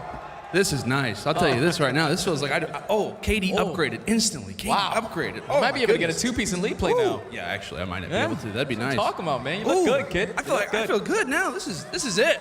This is the fit. I think we all need to get some, to be honest. That's just me. But oh boy, my goodness. So thankful to have this and to match you guys. This looks nice. I'm happy with this. Scuff Team of the Year. Great to see it. But folks, we still have some action to break down. As we said, Battle of the North, it was everything and more that we could have hoped for. When we come back after the break, we're breaking down some tape, and we're also setting up our final match of the day. Our elimination final is going to be a good one, and we'll have all that and more covered for you right after this quick break.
There you see the stage, the main stage, just moments away from having our elimination final take place between the Toronto Ultra and the Dallas Empire. It is going to be a wonderful, wonderful match, and we also quickly have to take a look at our bracket, see how everything is shaping up for the time. As we mentioned earlier, Atlanta FaZe, they are sitting, waiting. Who is going to face off against them on Championship Sunday? Is it going to be the Dallas Empire, or will it in fact be the Toronto Ultra? But again, Toronto Ultra coming off of a crazy Game 5, guys. I know we were in the green room chatting about this one. Already getting into the first hard point, it was Toronto who was dominating. And I don't know if any of us expected it to be as close as it was, but what a series, what a match that it came down to. So I know you took a few different notes away, specifically in Game 5 in that search and destroy. Yeah, the Game 5 search and destroy, I said it this morning. The way that they get the job done if you're Ultra has to come by winning a search. You couldn't beat these guys in any search besides this map. And In this round specifically, it starts off as a 4v4, but I'm pretty sure Attach opens up with that first blood, so now it's a 3v4 situation. Minnesota, they have everything that they wanted. They have forced all of Toronto to wrap back towards that A bomb, so B is completely open, but someone makes a play call to wrap this back towards Eskies, and this is where it really just goes downhill because Ultra are ready for it. Perfectly set up, and this is exactly what you wanted. They are able to find one kill, and you got to keep in mind that Standy is their bomb carrier, so that's going to be an easy 2 dead. From when it went from a man advantage to Minnesota, now it's in favor of Toronto, and it was just so easy. The teamwork from Toronto, those mid-game adjustments really came through in this game, and that's why they were able to clutch up. I mean, it just comes down to the amount of times a player got isolated over near the aim. Yeah. You know, Attach was over there. The adjustments did not come in for them fast enough, and Ultra, they were ready to go. I mean, this has been their map all year long, and you can see throughout this the different looks that they were giving them. Early on, I thought it was MajorManiak. He was just making so many plays, getting those kills, staying alive, doing his thing. But Ultra, in the end, they were able to get the dub. And I got to give a special shout out to Cleanex. I called him out to start the game today, and he had himself a hell of a series. The guy was going off. He was aggressive throughout this map right here. I think he was like 8-4 at one point, closing it out. Just going off, man. Yeah, some big plays coming in from the Great Dane himself. But as we said, everybody from the Toronto Ultra stepping up in the biggest of ways. As we said, they will move past the Minnesota Røkkr and I guess currently claim the title in terms of Battle of the North. That crown belongs to them, at least until we head to next year in Vanguard. But we're going to get too ahead of ourselves. We also still have one more match to close out the day. And guys, here are the maps and modes. We actually get the early chance to see how the map vetoes went, what the maps are going to look like. Garrison, Hardpoint, Standoff, S&D. We got Raid Control, Raid Hardpoint, and Express Search and Destroy. Quick reaction, guys. Any thoughts about this one? Well, I think it's good that it's not checkmate again because Toronto smoked them on that. Yeah, because, you know, looking at it, Toronto's such a good control team. Thinking about it like Dallas, I look at the series, I'm like, they have no chance when it comes to control versus them, but they might have a chance there on that raid. We've seen Dallas and Shotzzy, especially when he gets behind enemy lines, he can be an absolute nuisance. For me, I think this series is simply going to come down to the search and destroys. When these guys have mastered throughout the entire year, they played a total of 7 times. Toronto are currently leading that 4-3. And on the opposite side, it's also S&D. Right now, Toronto are up 5-4. And between these two teams, when you're talking about it, at least the way that Dallas played earlier versus FaZe, if they were able to take that search and destroy, that's why I feel like the series would have got a little bit more deeper into it. But at least right now, I feel like this is going to be that swing mode. If Toronto can come out, because both of these teams are phenomenal at hardpoint, but whoever can take that map number 2 is going to be huge, because I feel like Toronto are the better team in control. Dallas just need to show up in S&D. Okay, we've set the stage well. Now it's time to go ahead and make our picks. Nameless, we'll start with you, my friend. Are you going Toronto Ultra? Or are you going Dallas? I'm not. I'm going Dallas Empire. I think there's no way Crim plays worse than he did earlier today. That was one of the worst series I've seen him have. He's going to have to bounce back. The ARs are going to have to be strong in this one. Him and iLLeY both, they're going to take it 3-2. For me, I'm going to go with Toronto 3-1, man. Just coming off of a win like that, you have your blood flowing already. You know exactly what that momentum is, what the crowd energy is like, and I just feel like they're going to be super ready. They're going to be able to clutch up in their search and destroys and guarantee themselves that control. Alrighty, my friend, we got a split desk again. I'm going to be the decider. I'm going Toronto Ultra. We'll go Toronto Ultra in a Game 5. That's what we're going to rock with. It's going to come all the way down to the wire, which is all that we can really, really hope for. But, folks, it is going to be our final game of the day. Who is going to make it to our championship match, our final versus the Atlanta FaZe? We will find out right after this quick break. You know, I'm legendary. You know, let's go.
there is a status reserved for a select few throughout history. For those remembered for more than just a name, it's a title even kings die in vain for. Out of the dust, a legend is born. Born for the game, born for the throne. Time gives us all one simple choice. You can be forgotten or become immortal. You think he's done now? You think he's gonna stop here? You think you can stop aBeZy? Oh my God! Let's go! You have to get through Skies! His name is Caesar Skies Bueno, and he chose to invest in his game. I'm legendary. Clayster says he's been straight up the best player in the world. Why has no one killed him? To be remembered is not enough, because anything less than legendary is failure. Accuracy, though, they line up! They line up for accuracy and he wins it! Are you kidding? Accuracy with thighs! Notorious, victorious, I'm legendary. I'm taking the crown, that's why I came. I was born ready, I'm legendary.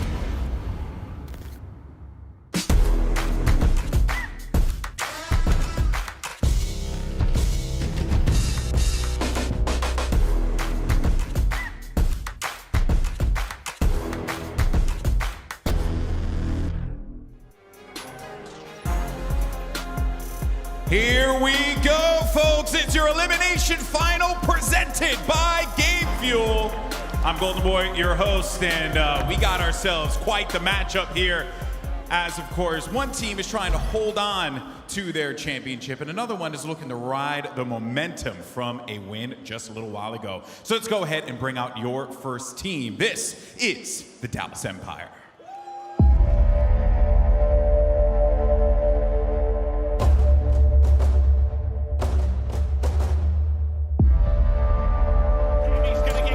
It's all on Insight, and he's done!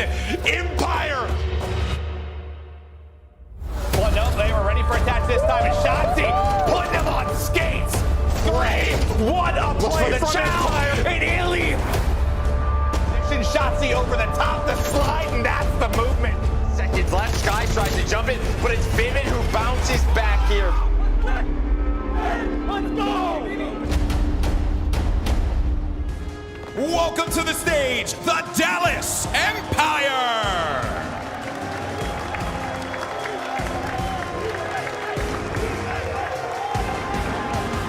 Coming off of a scathing defeat against the Atlanta FaZe, the Empire are looking to cling on to their title as the 2020 Call of Duty League champions.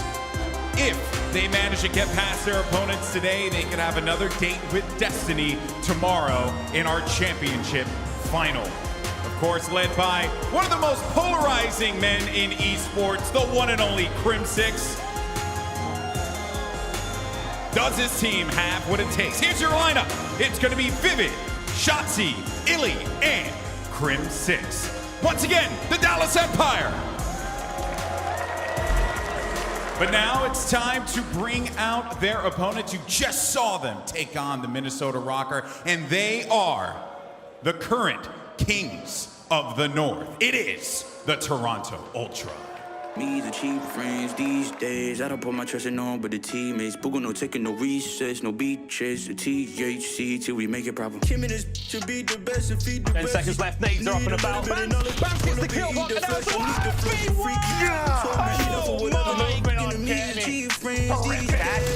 He's able to play his life. From Toronto all 5 in a row. Why is PaulEhx still alive? Why has no one killed it? Insight now to save the day. There it is. The trap's still set for the kill box. They can't get out right now. They go to the other side. Insight there with an easy 6. To be the best and feed the rest. Cause need a little bit of knowledge. The current kings in the North, the Toronto Ultra.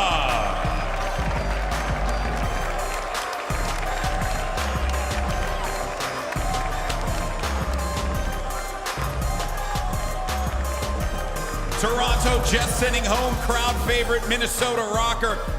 Let's not forget that the Ultra did lose a nail-biter against the Dallas Empire, and this is a rematch of our winner bracket round 2. Of course, for the Ultra, do they have the stamina to stay alive against a very game Empire? Your lineup is going to be Bance, Cammy, CleanX, and Inside. Once again, folks, the Toronto Ultra.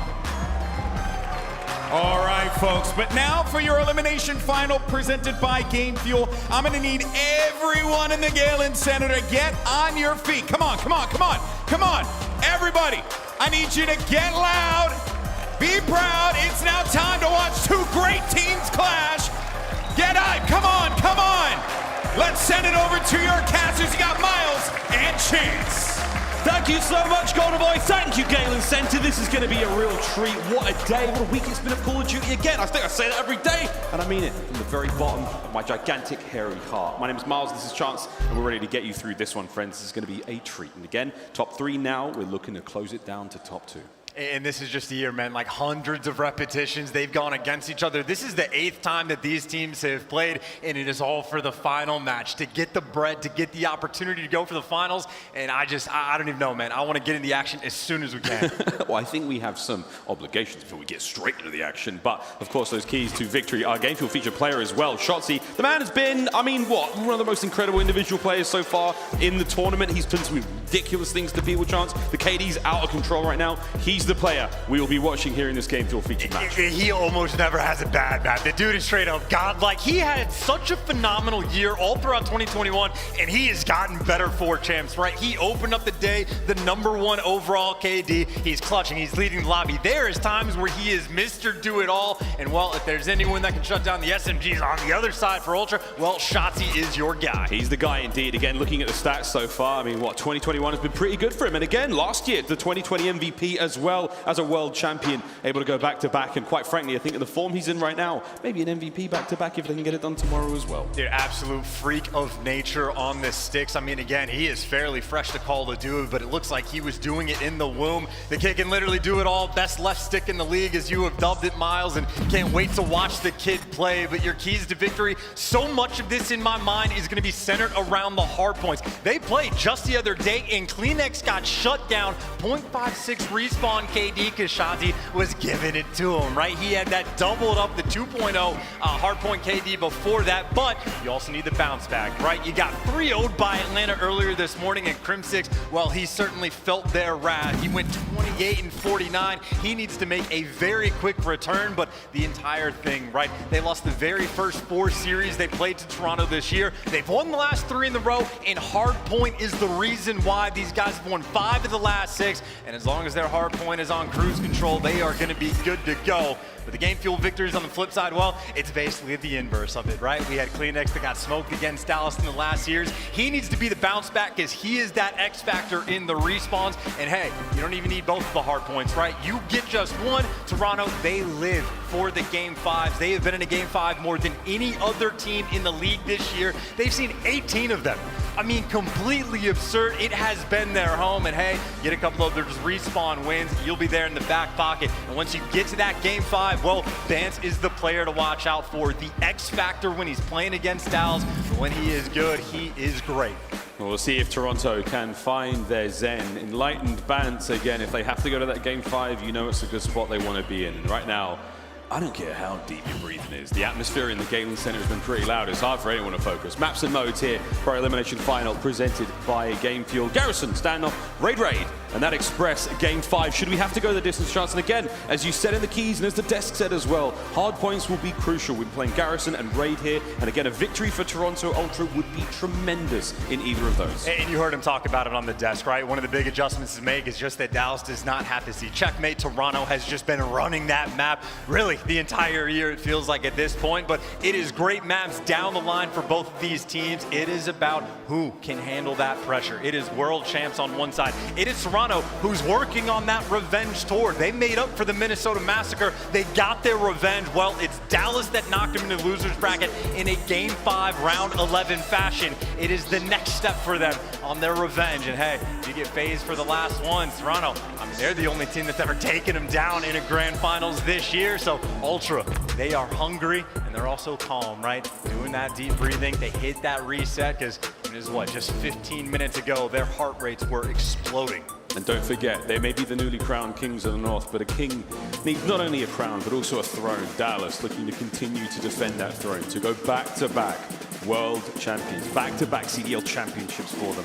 They have to make it to Sunday. And the last great undulation in that road for them now, it is Toronto Ultra. Here we go, Galen Center. Map 1, your elimination bracket finals, presented by Game Fuel. Let's get it. This is your guy that is going to see more engagements than anyone else in the lobby. Vivid, he lives for the action, but it is the opening break. Toronto, they are putting a ton of pressure towards the middle of the map, but for the moment, they are being dealt with. Empire inside the hill, collecting some of this time. The trades are in from iLLeY. And shout out iLLeY, man. He is inspirational once he is on point. He has had a wonderful champ so far, but you can't go out on Saturday. You need the Pope to step it up. Pope to step it up, and here we go. Forward into the hard point once again. Early time for Dallas will be theirs, and Kleenex, as sneaky as you like. The Great Dane had a brilliant showing against Røkkr, but now looking to find his way into that hard point. Not an easy thing to do. Spots an aid flying through the air, and a nice couple of shots. Whoa, a two-piece. iLLeY there, making his way now on to that point. And again, you've got rotations already set, locked down for the Toronto Ultra. Top side of the map, number 2, that's going to be Cammy in position for that one. Bans over here by top green, a power position to be in indeed. And so far, it ain't bad, but Cammy, he's got a couple of gunfights to win before the reinforcements arrive. A little bit of pressure there because you see a couple of the reinforcements in top green, but it looks like they're going to be trying to push around the map. You see a couple of those Empire players working their way through bricks, but they are falling one by one. Toronto, they get the clean wipe. Vivid falls as well. Shotzzy, the first one forward, he's gone. Ultra right now they're putting on the pace. 40 seconds left on this hill. They're starting to push so far up the map. If Empire start falling now, you're going to start spawning out, and Toronto might start running the show. Ban's trying to find every possible kill he can, and he will. What a shot onto iLLeY. Insight now, making the other side of the map safe, and the flanks are all covered. You can still pick up that time, and there's 30 seconds remaining on this point now, and Ultra, again, in a premium position to get the remainder of it. Again, have to think of rotations for next. There's an awkward gunfight taking place in top green, and it's your Game Fuel featured player trying to find the kills there again. Shotzzy on a 2 spree right now, looking to push it ever further. But again, eyes on the next hard point. Lower right-hand side of the screen. Bance was trying to get involved. iLLeY says no, and now the play continues. Dallas looking to pull this one back. And we just know Toronto, right? A team that makes very few mistakes. Well, you go into a money hill, they effectively get that full 60, lock it down. That means Empire, they have to play at their Sunday best as well and make sure that they secure their own money hill. Shotzzy able to pick up 2. He's looking for some scorch. Give him the next one, and he gets the artillery. Oh, there it is! Shotzzy on a spree right now. That was 4 kills back-to-back, but that's a 7 spree for him. And wow, what an unbelievable string. And Crim getting involved as well. Hard point in the hands of Dallas Empire. The lead goes their way as well. I'd love to see if Toronto can pull this one back. Let's go for a listen in with Toronto Ultra. Play together. He's on the head. Play together front. I'm playing tools. He might push front. That's his weak. He might push front. He stuck me. Fuck. He's pushing out front, iLLeY. What's following me? You see me underground now? We're gonna spawn. We're gonna spawn back. We're gonna spawn back. He's out long. He's out long. One's been tanked. He's on the right side, Heady. Tools. Yeah, tools and tools. One's long as well. Vivid, that's long. One's a tools. One was MP on. Shotzzy on P4. One shot. Come down. Wait, one's top green. Listen, iLLeY top green and Shotzy's fucking on time. Head up here. One super top green. Top green. Top green window right now. Top green, Crim. Absolute top green, bro. Crim. iLLeY's one shot. His top cat just crossed. I'll go left here, Swan. Take your time. Might be you. No, let's go left. Come left with me, Toby. Yeah, well. One's rails down. There is plat. Tell me. I don't see you. Top green. Still front plat, man. From gold, iLLeY dead. Rails, one top green, Crim. Top green, Crim. He's on grey box. Left side mid, Ben. He's here, mid tanks. You went right side mid. Shotzzy dead. Mid. Wait, I'll kill him. Top green as well. Top green really weak. iLLeY is 2. One left side, one right. iLLeY dead. One more top. Team killed, yeah. We're gonna flip. I pushed our green, by the way. He's killed me on spawn.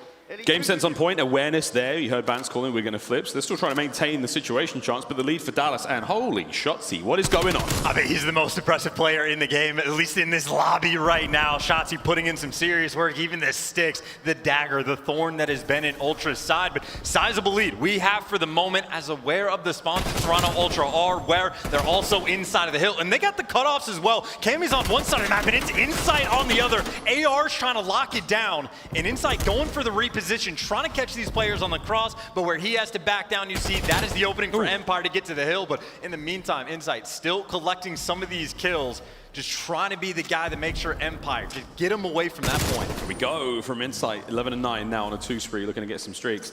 Can he get it done?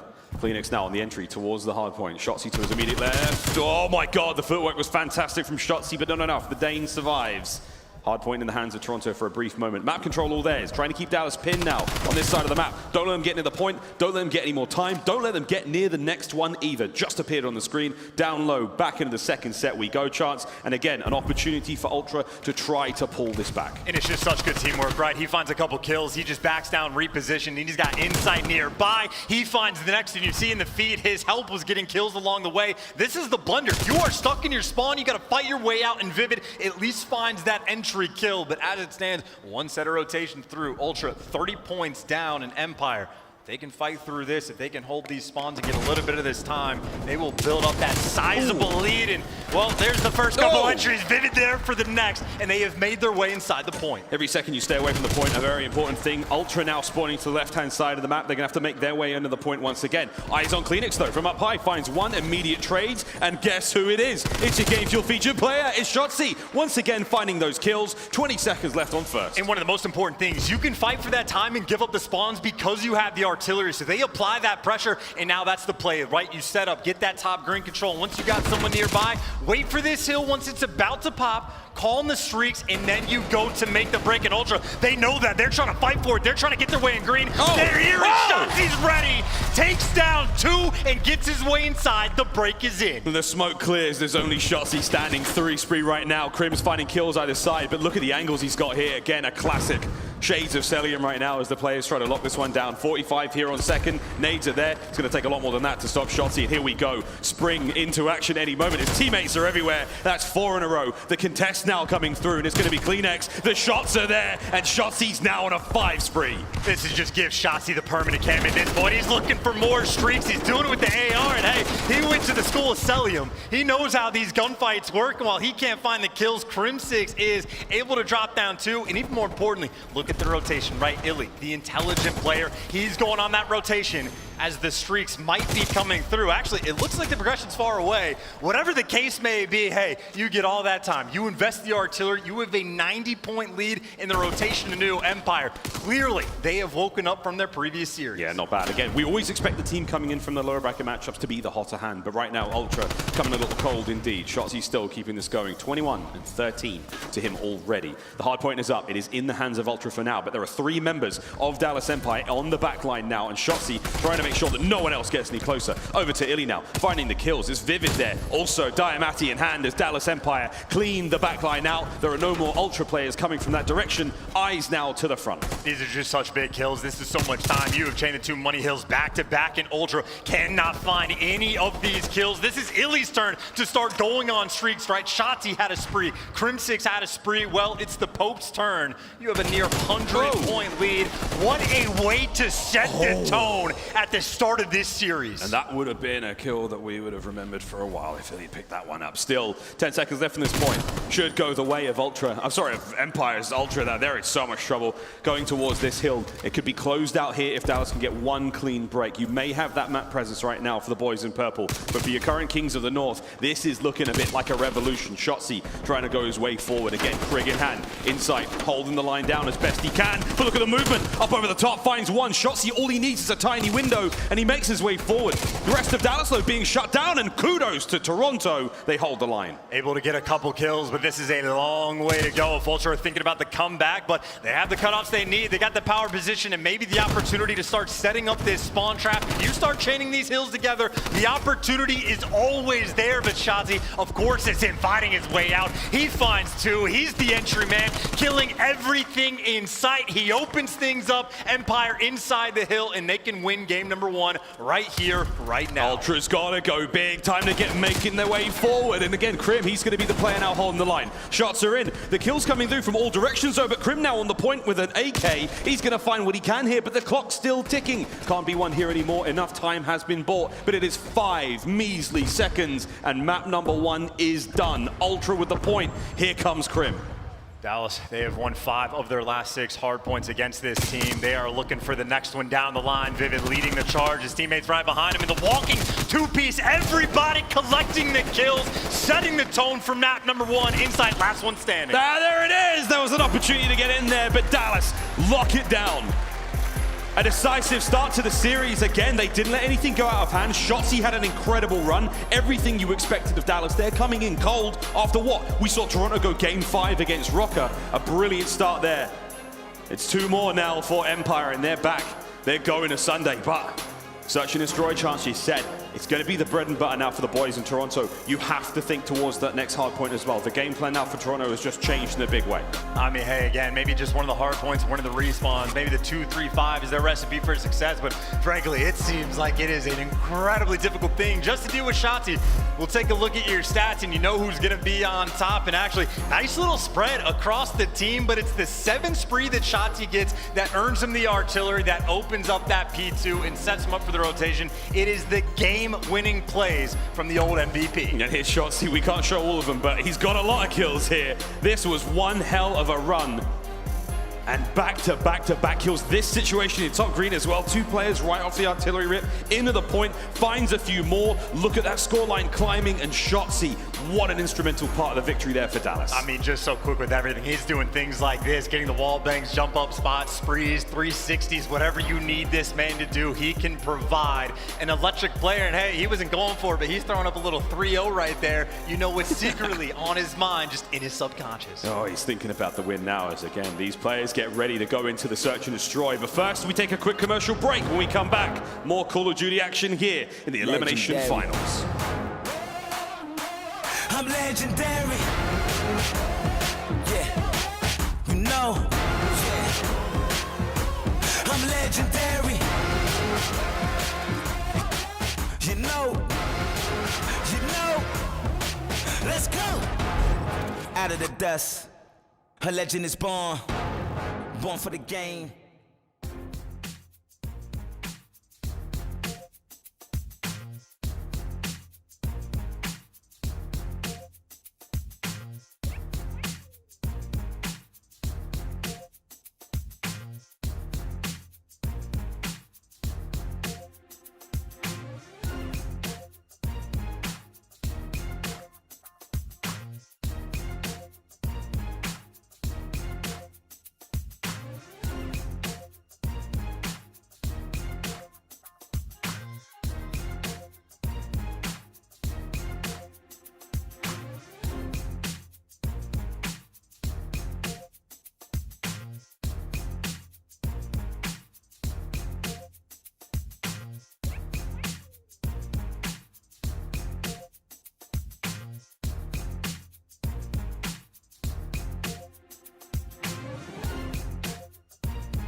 what I'm doing. Hey, getting right to it. Yeah, the money is talking, I'm flowing, it's coming in just how I drew it. Yeah, you know what it is. Hey, we doing it big. Look up, there's no limit, no, we cannot settle for this. I've been kicking game, Bruce Lee. You ain't in the game too weak. Make them feel the pain too deep. Tell them get out the kitchen, you can't take the heat. Yeah, can't stop, nah, won't stop. Yeah, it's been on live. You don't believe it, just watch. Ladies and gentlemen, welcome back. Your elimination finals brought to you by Game Fuel. Dallas Empire up by 1 so far, with Ultra coming out a little flat to start things off there in the hardpoint shots. I don't know how much it was them starting out flat versus Shotzzy just coming out hot, right? There are just times where he has those games where he can do whatever he wants, but the earlier series against FaZe, it seemed like Shotzzy was the only guy playing at certain times because, well, frankly, Crimsix just not super present, right? That 0.57 just respawn KD for both of and iLLeY. He was putting in work. I was looking at the stats in the damage category, but the team as a whole, I mean, again, they just got slapped around, right? But game number 1, they had that bounce back. They are ready to go. And it's not just Toronto that has revenge on their sights, right? You are looking at the previous world champs, the opportunity to go back to back, the opportunity for the MVP to get that title back as well at champs time. Towards standoff we go. This is what, the 8th time that these two teams have met up throughout the year. Empire have won the last 3 in a row. They have had their number. What we saw just a few days ago, it was a Game 5, round 11. That is the difference maker. Almost every single search and destroy they've had pretty much this entire year goes to a round 10 or a round 11. It is always down to the wire. Who is making those mid-round and mid-game adjustments? Both of these teams are animals. Who's with me? Who's with me, Galen Center? We ready for a good game? The front is full of beams. Oh my God. What about you guys over here? That's what I'm talking about. Let's go. Search and destroy. Standoff. A fan favorite, a classic. All the way from Black Ops 2 now into Cold War as we travel through this, what, Call of Duty multiverse now. Captain Price doesn't seem to ever age. Like, that's been a long-running joke forever. And, well, I mean, one thing tries true, that Champs always delivers goods and surprises. And here we go, Ultra Empire. Map number 2, right into this one. Chance bomb in the hands of the boys of Toronto Ultra as they make their way forward. Make their way forward. It is a full stack, and well, the nades out first thing. Dude, if you take down Shotzzy for the first blood, how much easier this round might get. But a lot of ways, they still gotta go. More players to find, and honestly, at this point, they're just slowing down the pace. Those trophies start to quickly come into play, and they are just waiting for these flanks, right? Waiting for Vivid to end up behind them. But with no flank action coming through, Bance and CleanX starting to make moves. Forget the flank. We're going to go right through the flood, but Vivid! Oh, wow! Okie dokie. Crim finds another, and all of a sudden it's on Cammy, but Vivid! Oh, wow, what a round! Nah, Vivid getting in the mix. You take down Shotzzy for the first blood, but instant with the snap on the next guy and the reads as well. I mean, this is one of those guys. His stats when he is on point, straight up bonkers, the things that this guy can do. He is the most accurate player in the league. He has been that way since day number 1. Vivid can provide and he giveth in round number 1. Now Empire have their turn to attack. Vivid made his professional debut way back at the LAG and OGLA home series many, many moons ago, over 530 days ago, and he blew our minds then. He's trying to do it again now. Dallas Empire now on offense. Shotzzy slips sliding around. He's in a 2v1 situation, it feels like right now. They're throwing everything in the kitchen sink at him, and finally a bullet from Cammy's going to get it done. CleanX does get a bit of retribution there, but Vivid is still going. He's still on a spree right now. That's 4 in a row. There, finally brought down by Insight. 3v1, Crim's all alone, 1-1. That is that hard read, that stack towards the middle of the map. It was, what, 2, maybe 3 players that it took to take Shotzzy down, but as soon as you get him, well, the opening's there, and the reads after. CleanX nice and ready for the gunfights, but it is very much get that middle of the map control, and you have so much access to the rest of the map. Ultra able to pick them apart.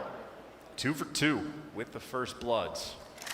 It's just about making sure you get that conversion. They took their time the last go around on offense. It was the nades that find the opening over towards A, but obviously this time, make sure you kill Vivid. He was a menace in that first round. We'll see if Lightning can strike once again here for the youngster on the team. Nades out. Trophies here though to save everyone's day. Big iLLeY fans in the crowd. As forward they go, and again, A-bomb site seems to be the target for the bomb right now, but you do have Shotzzy there on the defense. Cleanex trying to clear out the middle of the map. Again, draw some of the aggression towards B, but it's not going to happen. 1 minute now, chance to play with. A move's got to be made. And it looks like they're moving over towards Finesse Central. Actually, never mind. They're now quickly wrapping the bomb site back to Delhi. iLLeY's here, though. He is ready for it, and maybe a couple mind games getting thrown around. Not too much information, a couple pop shots coming through. Bance now, he's got the angle, but it is just a back and forth. Meanwhile, Crimsix, he has found that first blood. The first blood. Meanwhile, in the back alley, it's going to be Cleanex now versus Vivid. The timing could be incredible here, but Cleanex, he's looking to find the two. There's the gunshots. Will iLLeY peek it? Cleanex, will your patience prevail? What will it be? Is now he was looking to breach and clear. 25 seconds cut down. It is a 4v2. Ultra haven't found much here. They've managed to get players on towards the A-bomb site, but there's a sneaky Shotzzy, and oh my god, he nearly kills Insight. Bomb now making its way forward. Clock ticking. Here come Dallas. An opportunity to just swarm over this site, play trades, get the kills. Insight trying to do everything. He's going to land these shots and force these players back, allows the bomb to be planted, and Crim, what are you going to do? Make your way forward, find a kill, but Band's there with the trades, and it is over. Vivid will get the defuse. And he gets a ton of credit as well. If he loses that gunfight to Insight, all of a sudden Insight can then turn around and help out his team. We just watched these guys play this map. They clutched a 2v3 in that almost exact same situation against the Minnesota Røkkr, but Vivid, he is there to shut him down. By the way, this is one of those maps where Crimsix, one of the first blood kings, he loves him some standoff. He's been doing it for a while. One of the most experienced standoff players in existence. Trading rounds once again, as we see so many times throughout this tournament, Chance. It's been one hell of a spectacle. Expecting again Ultra to have the advantage in this mode. A win here is essential for them to tie the series up. Dallas, he managed to blow them away in that first hard point. Vivid especially, 6-1. Shotzzy did all the hard work in that first one. It's like, it's cool, dude. You can put your feet up. I'll take care of us in search. And this is actually two players hitting quick. Bance in the back. I was going to say he is tagged up one shot very quickly. Forced to reposition, but he did his job. The double flank not coming through on offense. But still, that fight for the first bloods. If you remember Ultra, they stacked up the middle of the map on defense. This is why Empire taking their time to clear it out. You know Insight is going to live behind this tank and not forced to back down just yet. It is 3 players trying to work this B-bomb. But it is so difficult to try to get this thing down. You gotta take care of the man in Delhi. He's forced to back down, and look, they're making moves, even with the bomb in hand. Shotzzy, this is a delicate balance. You cannot drop the bomb here in this situation. You need to find the kills. Bance, he makes exactly the same play. Flanks round, manages to find something. There's Shotzzy at top of the Delhi. He's gonna see him call them out. Here comes Cleanex from up high. The Great Dane finds 2. Crim, last player now, left alive for Dallas. It's a 4v1, 4v3. Oh, Crim! He put up a fight. But Ultra, off the back of a brilliant flank from Bance, take the round. And times it perfectly. As soon as we see those Empire players starting to go in towards the Brown, Bance, he knows the timings. He finds his way over, and this is a couple times where both of these teams trying to work their way over towards Delhi. That is not a bomb site that is easy to work with. You need so many kills to come through before you can get it down, and Empire in that round, not able to find any. Tied up now at 2-2. Back to the attack. Toronto Ultra go. If there was any time, they could just go for a heavier A hit. Toronto, they're thinking about it. Here it is. Ask and you shall receive. Insight with the coverage over towards mid. Nades from Crim, up and about. Any information? Plenty. Saw the trophy land. 1v1, Cammy versus Shotzzy. No stick. Cammy wins the fight, gets away scot-free. 4v3 now, and again, bomb planted. Dallas got to make the move. Top of the shop sits inside. Crimsix now trying to do what he can to take care of him on the bomb site. The fight goes down. Cleanex now. He's going to go 1v1 against iLLeY. iLLeY on the bomb site. Here's the fight. This is a crucial one, and he stays alive, and Cleanex finds number 5. But there's Crim making his way forward now. Finally brought down. The numbers too great from Ultra. They take the round. And one of those rounds earlier against Minnesota, the Ultra had very similar, right? They get the bomb down over towards the A-bomb site. And well, what do we have Cammy do? He was laying underneath the truck earlier. He gets caught inside up top, gets caught top market as well. They make the adjustment. Cammy plays a different position. They play it a little bit safer, and it pays off. Also, does not hurt when CleanX is getting kills like that. Smooth like butter as Ultra. Now that 1 round advantage. I don't know what the Danish word for butter is. I'm sure it's very fun. Shotzzy, our featured player, is sitting currently on a donut. And I don't know what the Danish word for donut is, but I bet it's fun too. No fun though for Shotzzy. He's vivid. He is doing the heavy lifting right now for Dallas Empire. A slight lead now with that life advantage brought about by Crim. Let's see what they can do with it though. Spans a little too eager, not quick enough on the trigger, and Shotzzy gets on the board. On the board, that's a nice one for him to get. And again, Crim puts in work for the first bloods, but you're in a 2 versus 4. You got to start making plays, even on defense. Cammy's looking for 1, but you see insight. He's going to get caught. It's all up to Cammy for the 1 versus 3 and the ace. And he gets dropped immediately, taken down. The back and forth game we have, this is how every single Ultra and Empire Search and Destroy goes. But right now, I'm just thinking about those first bloods. Ultra, they might have 4 of them, but occasionally it is Crim, the only one for Empire that's able to strike and get them. But when he gets them, Empire, they execute. Ultra now on offense. 3-3 tied up. Search and Destroy has been as tense as you like today. Unless FaZe is playing, in which case it's kind of just wildly exciting.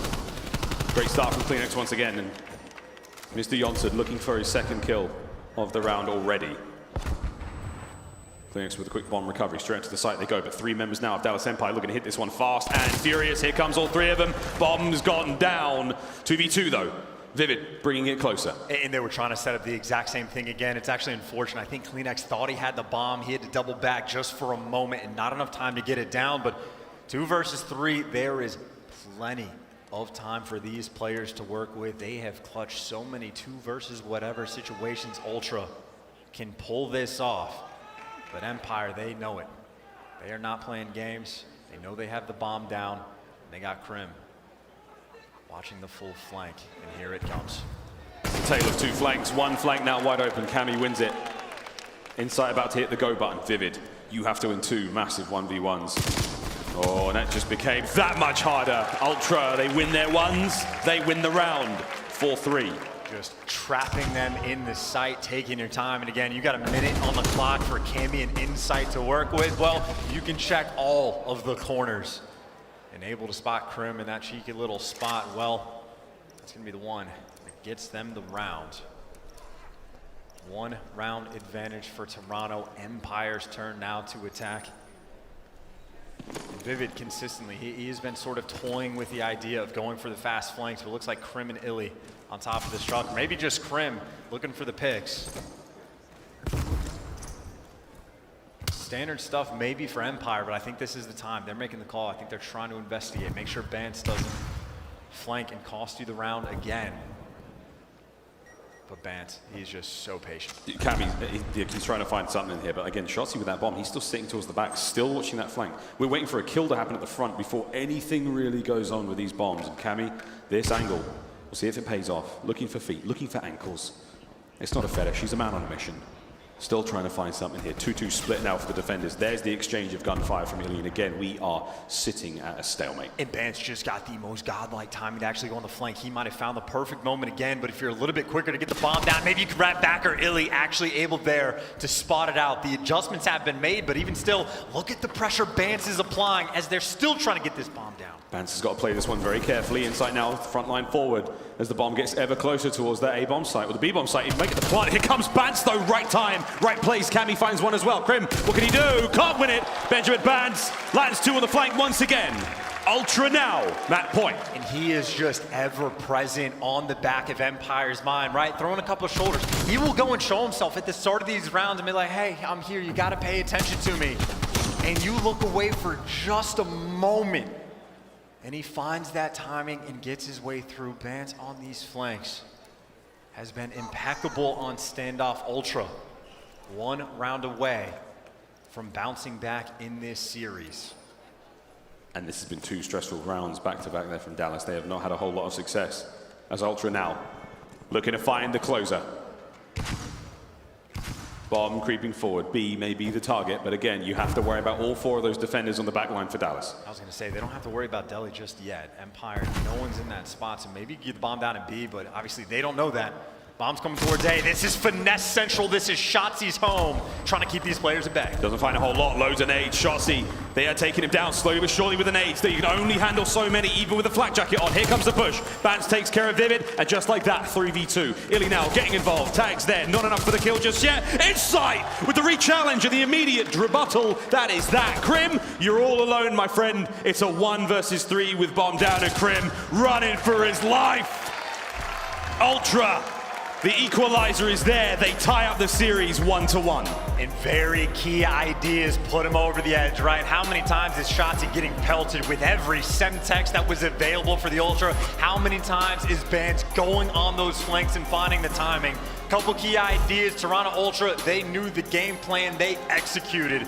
Not just Kleenex for the 10 kills he had, but everyone across the board really put in some work and insight. Feet up, big chillin', 4-4. As again, the Semtexes, the coordinations, and most importantly, those first bloods. Toronto Ultra just went above and beyond to get that win. And it's a moment from round 3. This was Vivid's kill on the Kleenex. We wondered how it happened again from the observer's POV. It was slightly different. This is what Vivid saw. The tiniest of moments, the smallest of windows, and he slayed him out. You can see the frustration there. Kleenex lines himself up for maybe a 2-piece there. Could have been a much more safer search and destroy, but alas, Ultra, they walk away with a victory there. They tie us up. We are 1-1 going into control. And Ultra, well, controls maybe the respawn that they need, but so much left to play. More to play after this break, friends. When we come back, more COD. I'm legendary. Yeah, you know. Yeah. I'm legendary. You know. Let's go. Out of the dust, a legend is born. Born for the game, born for the throne. Up from the ground.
The Call of Duty League is presented by Seany, the official eyewear for the CDL.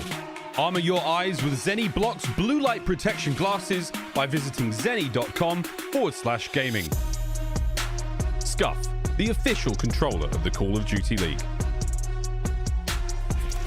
Ladies and gentlemen, welcome back. Don't forget that all weekend long, and especially on this Tune In on Championship Sunday, for a chance to receive Vanguard beta codes and a sneak peek at Vanguard multiplayer. That's right, friends, the next game this Sunday, bit of a sneak peek. Also, XM4 Weapon Blueprint, can't wait to break GAs like big time in league play running that gold bad boy.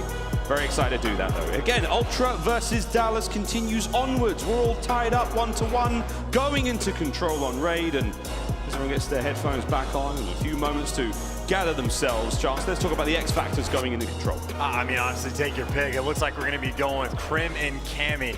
A couple flex players on one side, and well, you see how bad it can be in some of these losses, right? A 0.76 and a 0.58 on the flip side. Crim, I mean, hey, when he's winning, he can be the hard carry in that regard, but those are the AR players. We're gonna be looking to go after it.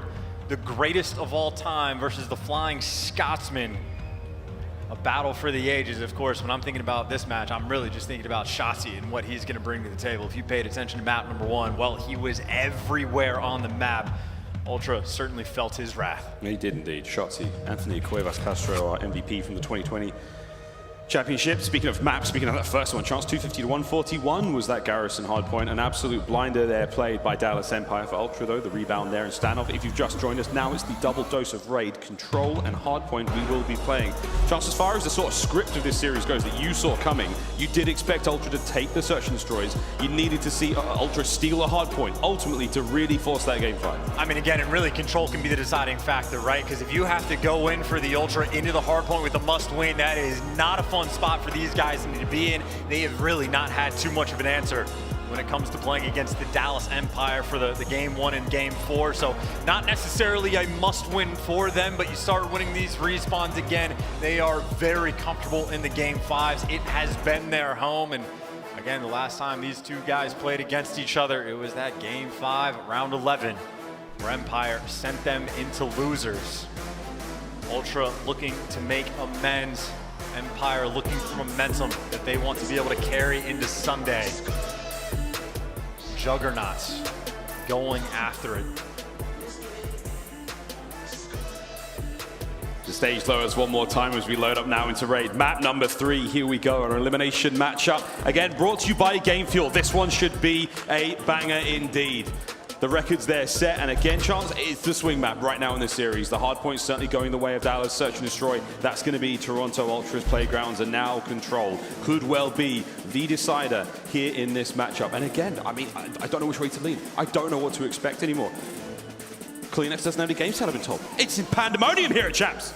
And this is honestly one of those moments, right, where you're just thinking about the pressure. This is the end of the year for one of these teams here in this match. And you have one side Crim, right, the veteran player, all of the experience in the world, like one of the ultimate veteran guys that we have. He's the GOAT. He is the literal GOAT. He can dish out that advice to his teammates. Treat iLLeY like he is his son, and hey, we are working together. On the flip side, well, it's Vance, your longest tenured player, doing the same thing for his team. And Ultra, really, not just when they brought Insight on their roster, it is when they started to like calm everything down, take it map by map, start doing the meditation, the breathing. That is the type of mentality that helps you most in these moments. And we've heard it in the listening in map number 1, right? It is the biggest match of some of these players' careers, and they are calm as ever. The communication is key in Ultra. They have been machines. You think of the duality of man, you think about how complicated people can be. Like Ultra have such incredible composure when it comes to like difficult situations, very clutch in the game 5s. Yeah, they still had that 5-map reversal at Major 5. Isn't that something? Isn't that wild to really like put together? And it's not even like it was in their head, right? Because they had the bounce back just moments ago, so they can flush out anything that is bad for them. But we're looking at the Empire, and if I'm guessing who the observers are looking at, actually it's Vivid, maybe Shotzzy, who knows, but it was Shotzzy putting him on skates in the hard point. The SMGs, if you can shut down the SMGs on the side of Ultra, you're gonna have a good time. And it's CleanX though. He's the one that strikes for the first blood. He is sprinting forward. He's got 2 players to shoot in the back. iLLeY though, he's ready for it. Gets the 2-piece of his own. iLLeY, one hell of a shot, and Shotzzy at range there. Cammy had a Krieg, that went down bad. And now you have to make your way forward. Over towards the B zone we go, and you're going to see Dallas Empire get their first few moments there. The clock has been stopped. 1:05 on that one. And the segments towards B starting to close out, and there are a lot of Dallas members over there. That's 2 of them. Can Crim hold off the push? No. He gets brought down. Shotzzy finds one. Trades are there. 1 segment of B gone, but Ultra will survive for now. It's just a swarm of Vivid, maybe alive inside. God. He gets taken care of as well. Ultra swarming on the defensive end so quick to make sure that only 1 tick is going to go through, but now we go back to the standard. Slowly capture this A point. Shotzzy, of course, is picking up pieces. He's able to find 2, and he's already pushed out back Laundry. And you can already see it, right? Vance, he's turned, worried about the flank. Shotzzy, when he is in your spawn, you have to be incredibly concerned because look at what they're doing, right? Just leaving the 1 guy at A to stop the clock, and they have all the time in the world just to start going for these kills. They already have a 6-life lead. They're trying to run it up. Now make it 7. Cammy gets immediately eviscerated straight out of spawn. He didn't stand a chance there. There are 16 lives left for Ultra, 20 for Dallas Empire. Straight over back towards B we go, and again, A, they haven't quite captured it yet. There are 2 segments gone. The drain's starting to happen now and again, making that as safe as possible. Toronto have got to try to buy themselves some breathing time. The relentless aggression now from Dallas, and Shotzzy in particular is a 4 spree, nearly a 5. He's playing for streaks. He's been everywhere on this map as well, and now the streaks might be able to come through or at least get that much closer with the points secured. And again, I'm just thinking about that life lead that they have. 6-man advantage in 1.5 minutes to work with. Shotzzy looking for his next kill. He cannot find it. Cammy there to shut him down. The trades are immediate though. Dallas still keep themselves composed in that situation. Everything's all good, and that kill on a Cammy is massive. You basically have an open field now, and most of the members of Toronto Ultra are on the other side of the map. They've got to find those kills quickly. They're all spawning back Laundry now, and who's that? iLLeY once again cleaning them up before they barely get their laces tied back into the game. Hey, and this might be it. They got bodies on point. You got iLLeY, the cutoff man. He might get dealt with, but the second tick of progression is almost going to be through. Shotzzy though, he's on the point. He's by himself, and he gets dropped again. The swarms on defense are there, but none of this matters. It is 3 lives left. Empire, they played it so well in the kills department, letting Shotzzy run free. Last man standing, 1v12 for Insight. I mean, we'll just see it in round number 2. Empire, the ferociousness, the setup, leaving that 1 guy on A, stopping that clock, and buying Shotzzy all the time in the world to find these kills. And how many times do we see Cammy, poor guy, spawn up a basketball, get killed a half a second later? They could not break free. Once or twice, sorry. A masterful display so far from Dallas Empire. The offensive round goes their way. Now we switch sides. We'll see what they can do on defense. But that was a great start. Not a bad look whatsoever. Dallas now on the defense. We can see Ultra now attack the zones.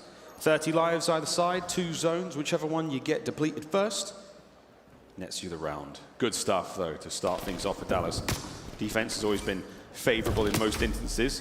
And for now, Vivid proving just that. An early kill goes his way. Shotzzy with a very, very fast flank. 1, 2. Whoa! What the hell was that snap? Okay, son. Sheesh! He just went a different game. He get banned for that. That is just the quickest snap that you're going to see in quite some time.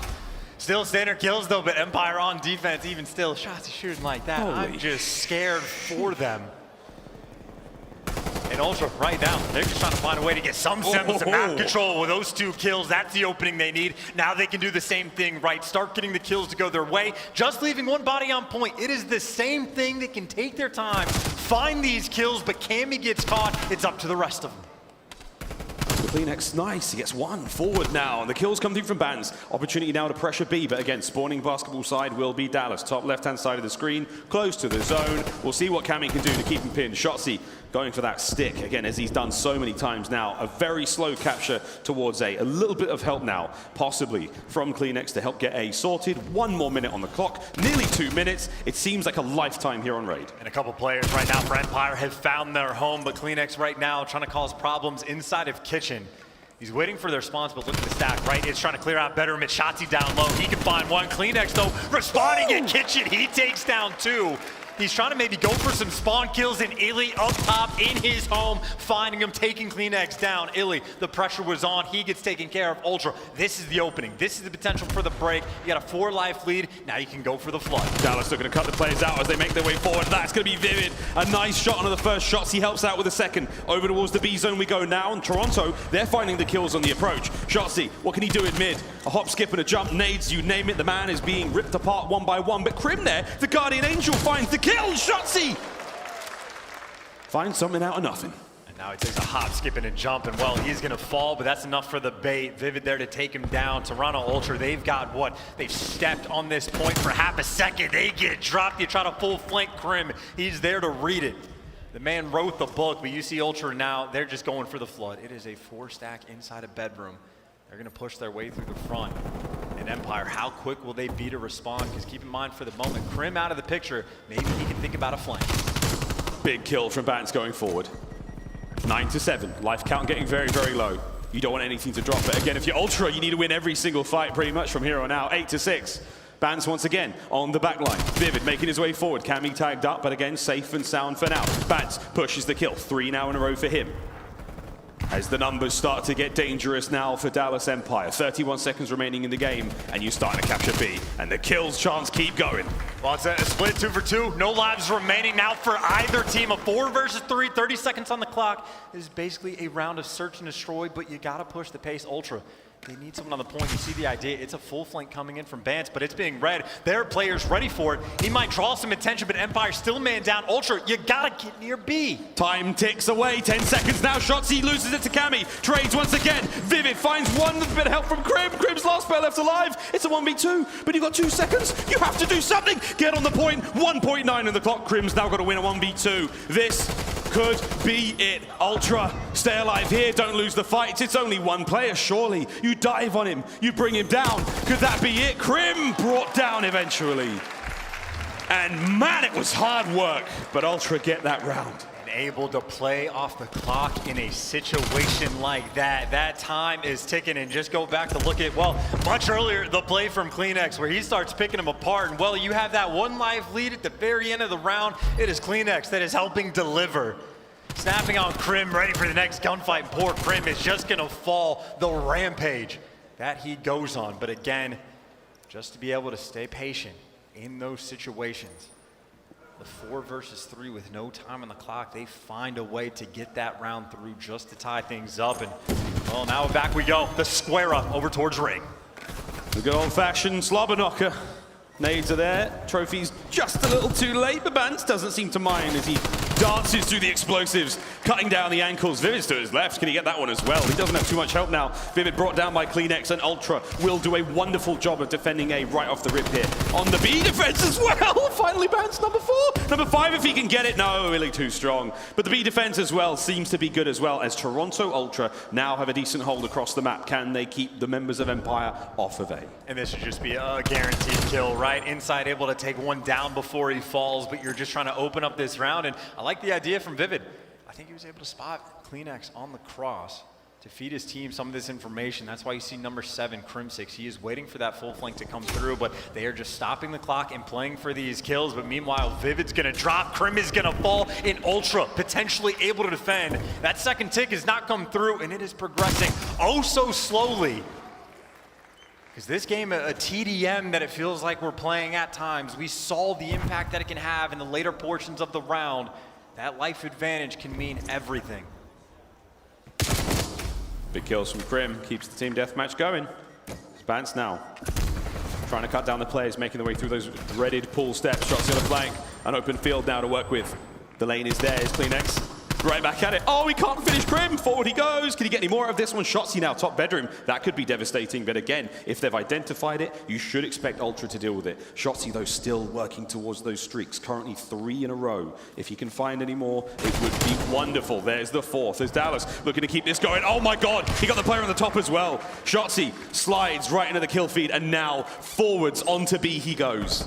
And they have no idea that Insight got there. He can only find one. Insight gets 2. He finds his way into Tiki and strikes it just the right moment. And now you might have a little bit of opportunity. All these players coming off spawn. Empire so far away. Insight making moves, the timing on his side. Now you're back in bedroom on defense. This is where they want to be. Insight tagged a bunch of players up top. He's got some help, but it was Shotzzy that was nearby. Tied on lives, less than a minute off the clock. Empire working so hard just to try to get to this point. Oh, and the crossfire there, the firing squad of Dallas Empire cleans up those defenders on B. Now they can make their way forward, but mid-map completely covered by Ultra. Insight's timing, very unfortunate. Oh my God, that player got right, he's right next to you, and he's got both of you now! Vivid! Two-piece right off spawn, 23 and 16 overall, and now you go on to B. The capture continues, and Vivid, blessed by the COD gods. This is what you love to see, your SMG inside of kitchen, inside of money. There's the first, the next one, right around the wall. He gets the call out, he knows it's there, and he finds the kill. There's number 2, and look at the control, the point's nearly there. Stack it and try to take it down. Bance, the only one that can make the play. The contest is in, Bance finds one. iLLeY looking for the trades that he cannot get. Benjamin Bance, the hero for the moment, but you see, no respawns remaining. Only 4 left alive. 3 left alive now as Bance finally falls. The remaining members of Toronto Ultra have to go forward. 25.1 on the clock. Is there anyone there to contest? There's a contest. Shotzzy turns him inside out. And Dallas Empire now. Map point. And you talk to any player, things are different when you're scrimming online. You're willing to ego child more, you're playing a little bit quicker. Things slow down on LAN. It seems like even more so here at Champs. Both of the teams doing the same strat, leaving one guy at ring, slowing the pace down and just trying to work around that life advantage. Empire 2 for 2, that they just have so much time on the clock towards the end of these rounds, and they just can get all these kills, build up that life lead. And it makes it that much easier because Vivid and Shotzzy running the show. 50 kills combined. And on the flip side, a couple players right now suffering. Cammy 12 and 25, he can't find anything. A team kill comes through an Empire on defense on point.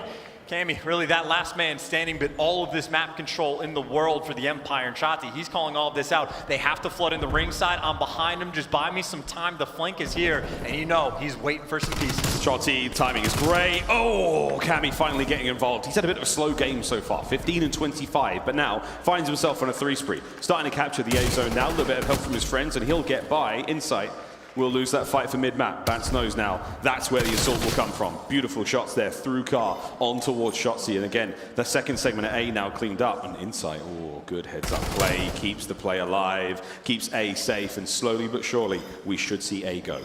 Getting Cammy the hot hand right here in these rounds is the operation for Ultra to get back in this game. 8 points secured, plenty of time to work with. And again, the theme of this game, it's felt like, has just been that life count in the final moments. And it is currently that 4-life lead.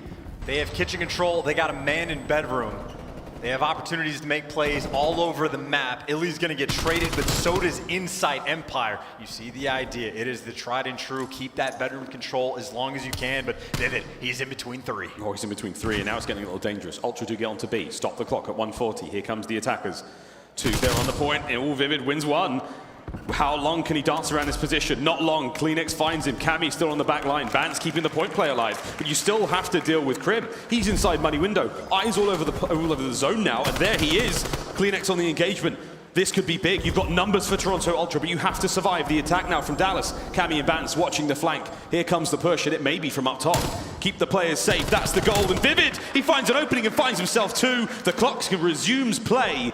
Cammy and Bance, though, they stay alive on the back lines. Oh, and he just got streaks as well. The man that needs to get hot just got streaks. Talk about a way to get back into this game. 6-life lead. And if he can get the cruise, that is the dream for the round 5. But Ultra still need this one.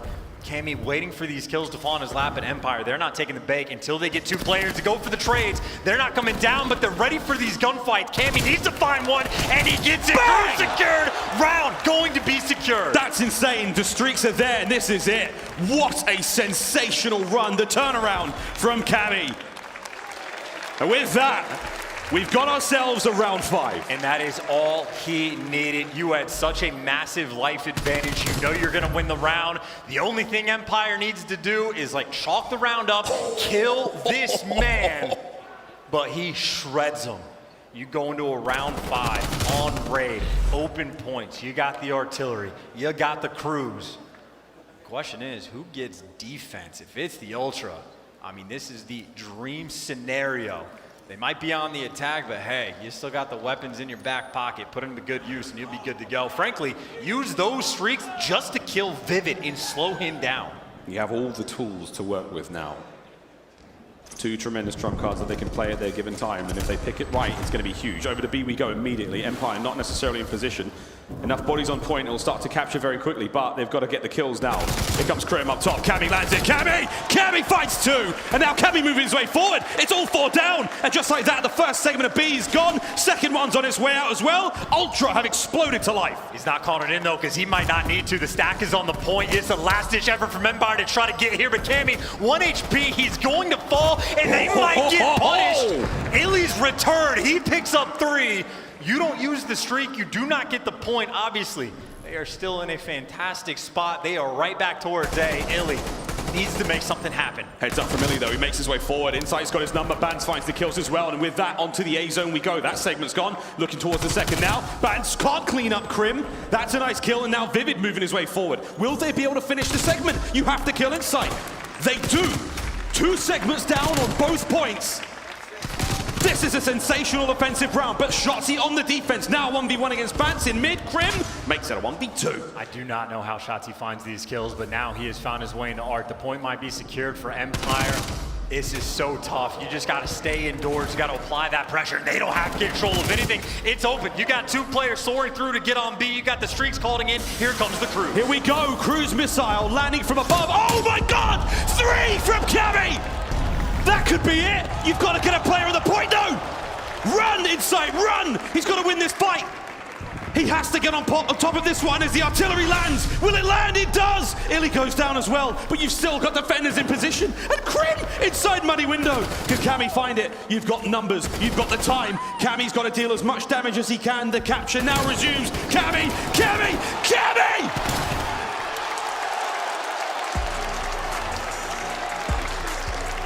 What a game of control that was. I cannot wait to see these stats. Cammy, 12 and 25. He was double negative at a certain point in that game. He picks up a quad with the cruise missile, uses the artillery, and then does it with his gun.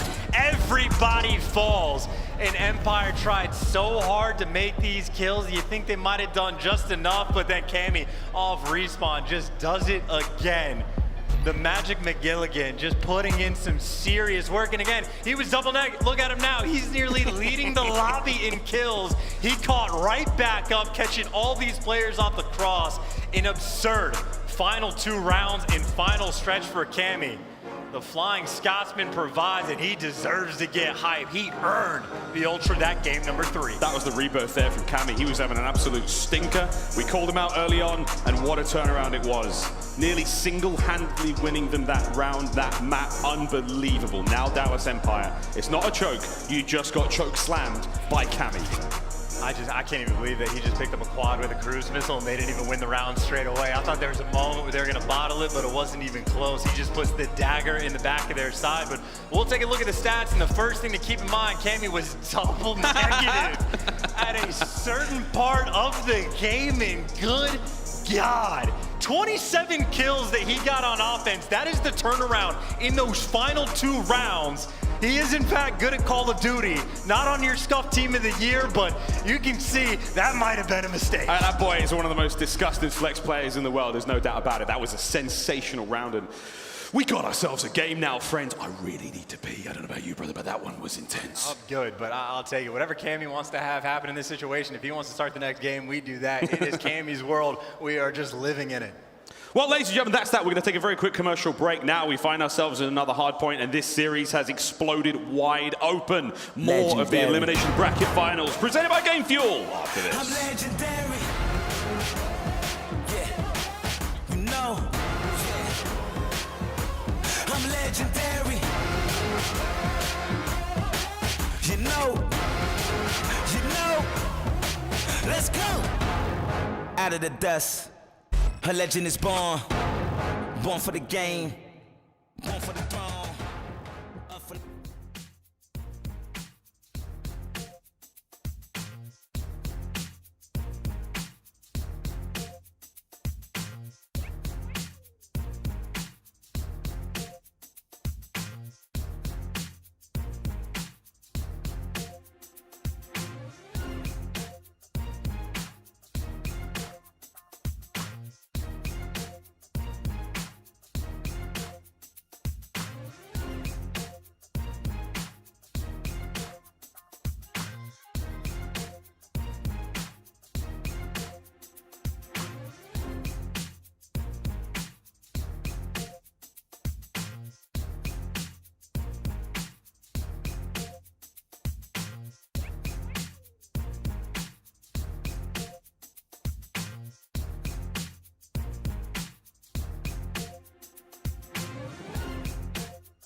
is a status reserved for a select few throughout history. For those remembered for more than just a name, it's a title even kings die in vain for. Out of the dust, a legend is born. Born for the game, born for the throne. Time gives us all one simple choice. You can be forgotten or become immortal. You think he's done now? You think he's gonna stop here? You think you can stop aBeZy? Oh my God! To be remembered is not enough, because anything less than legendary is failure. Accuracy, though, they line up! They line up for accuracy and he wins it! Are you kidding? Accuracy with thighs!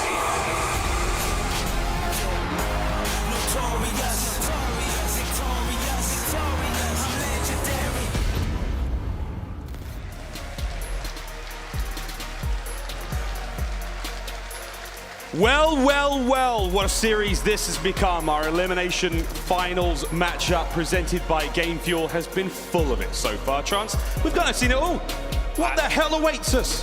Dude, I have no idea at this point. That is 2 back-to-back maps where someone just making those heroic plays on the side of Toronto Ultra. Is the flanks from Bance earlier on, and it is Cammy just doing godlike things in the control. And I think one of the themes we said, right, or Empire have caused so many problems for the Ultra in the hard points, but now the path is clear for Ultra, right? You win one, you win the series, you find your way to Championship Sunday and look to take down FaZe once again for the Empire. They need that old reliable hard point against the Ultra just to see that game number 5, where both of these teams have found their home 18 times this year.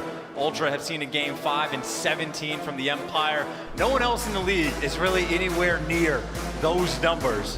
But for Ultra, of course, they just want to shut it down here on Raid on their map. They're looking for revenge, and right now, maybe it's not even needing your own SMGs to pop off. It is the Cammy versus Shotzzy show. Vivid is certainly in the mix, but you see the records. Both of these teams certainly have plenty of experience on this Raid hardpoint. And what a map to continue this saga on. Toronto Ultra are now 1 map away from making it to Sunday, to Championship Sunday. Atlanta FaZe waiting for them there, but Dallas, you bet they want to go back-to-back. They want to get themselves back into the driver's seat. And our Game Fuel featured player, Shotzzy, he may be the player to do it. We've given him enough love so far, and with good reason, and what a start this has been. Shots ahoy, they're going to get themselves into that hard point and get that opening time.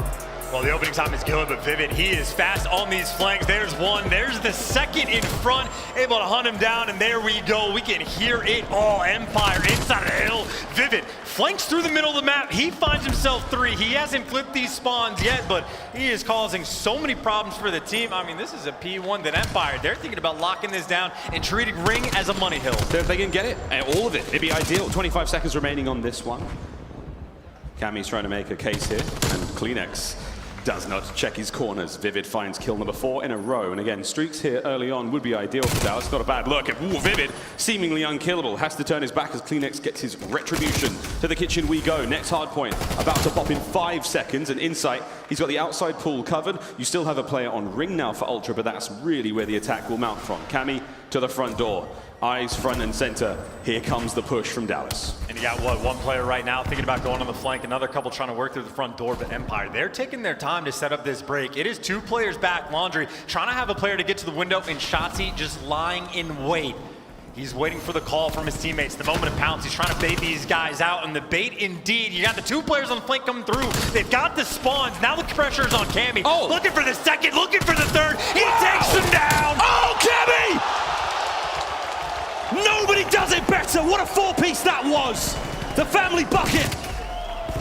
As he gets his fill, Shotzzy comes in, finds himself 2 more, but my God, the pace hasn't stopped 1 bit since that control. Bro, you get 4-piece like that and somehow turn it into you getting the scrap time and you still win the rotation. What a wild sequence of events, but Cammy gone clearly still hot. But look at the players from Empire. They lose these gunfights, they fall, and it's look at the parallel spawn to spawn out. So Shotzzy out of the picture for the moment. The gunfight's inside the hill. Ultra come out on top. Insight found his home they have the hill. And this is a run it back from the last time they matched up in Winners Bracket Round 2, and it was not very good for Ultra, but the pace certainly different here. Dallas, though, chance. They have to make the break here. This is it. Last chance they've got here in the competition to stay alive. They need to force the game 5. I think it's about time we go for a listen in with Dallas Empire.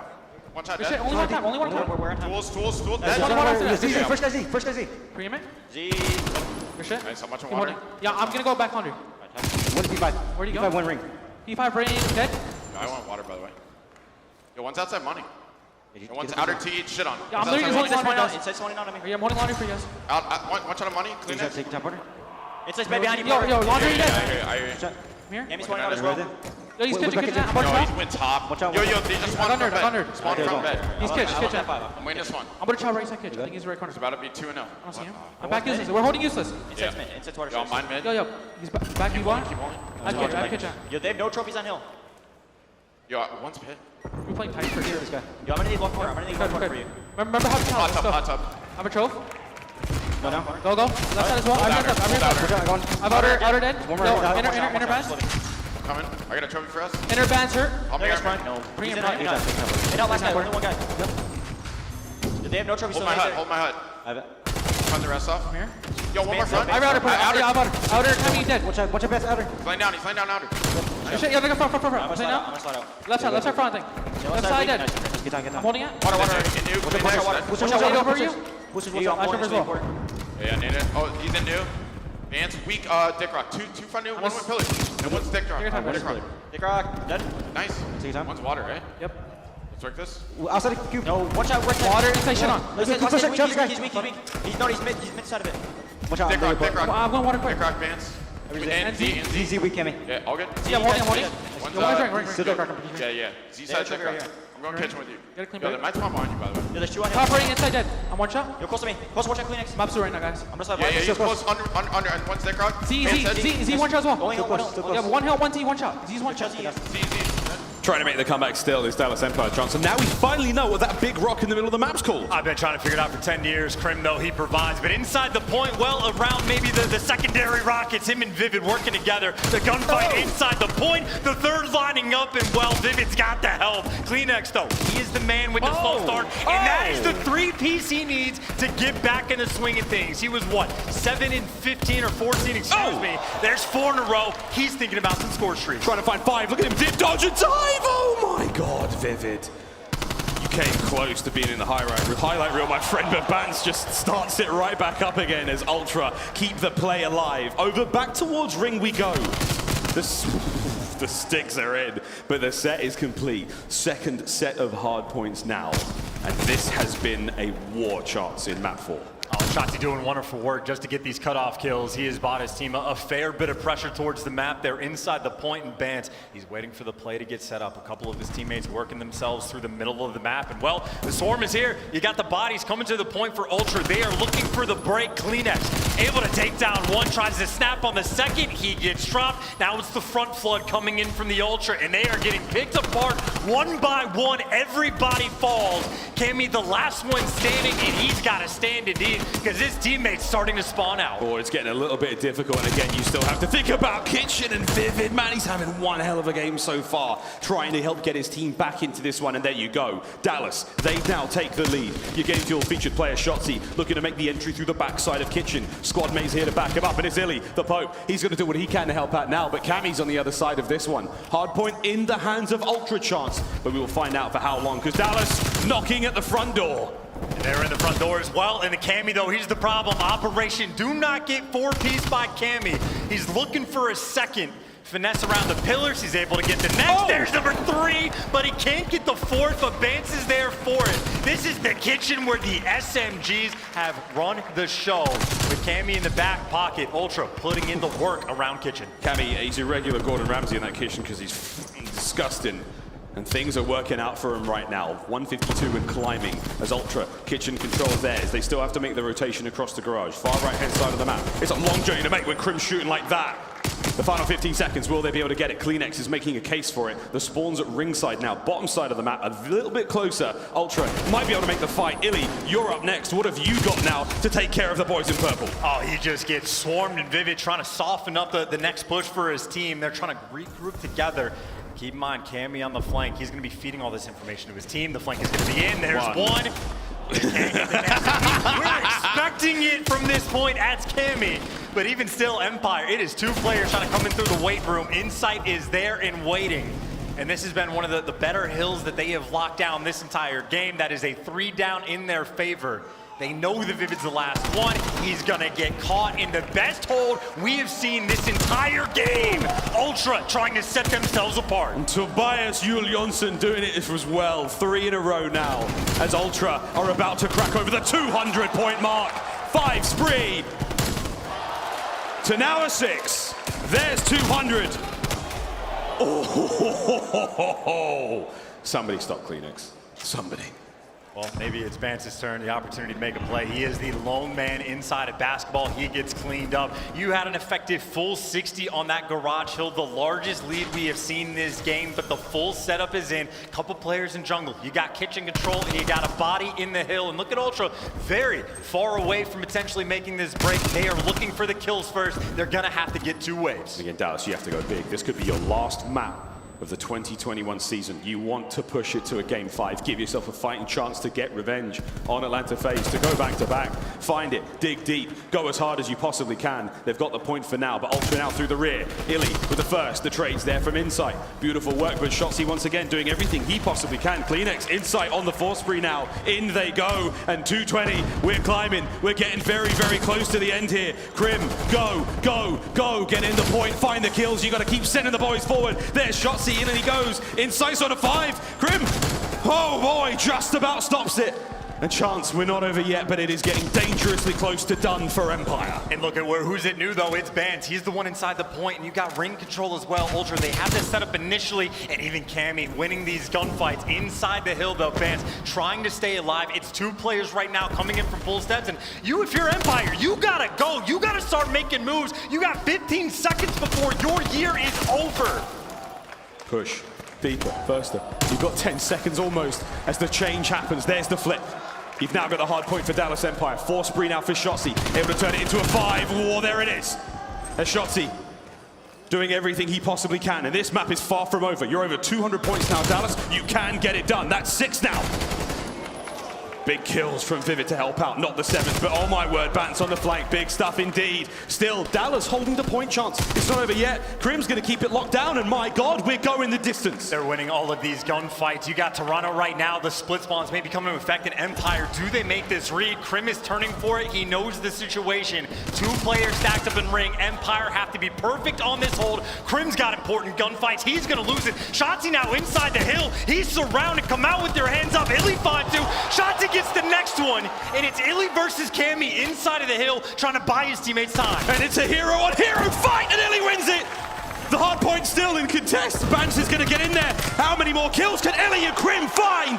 45 seconds left in the point. Plenty of time for both of these maniacs to contest over, and it is far from over yet. We are witnessing a breakdown, friends. 10 seconds now for Dallas Empire. They've taken the lead. Ultra, you've got to go, and it's Cammy at the helm. Tim with a spear. He drives forward. Oh my! It's far from over. Here comes Crim. No! An open field. Bance, the foot race is on. 5 seconds for the win and counting. Here come the streaks! And oh my God! We go back again! The pendulum keeps swinging! It is a non-stop war on the point! And now, we got a game 5!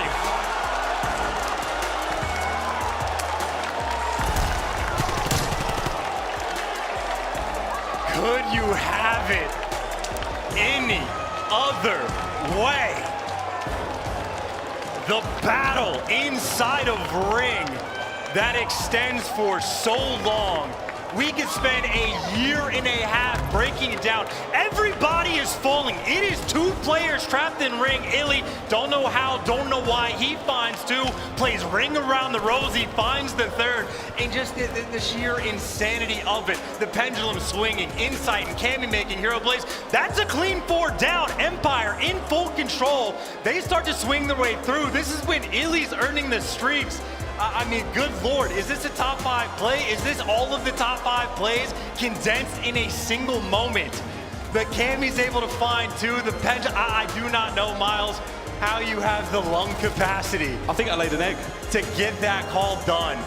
And even Ultra just sprinting into the gunfight. Shotzzy finds two. It is just insanity. We got to hear the comms in these moments. I don't know what the hell that little bit of insanity is, but Empire back against the wall, 40 points down, whatever it's gonna be.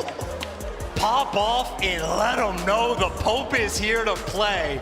Shout out, you have iLLeY. it any other way, bro. We are going to a Game 5 tournament and season on the line between these two teams.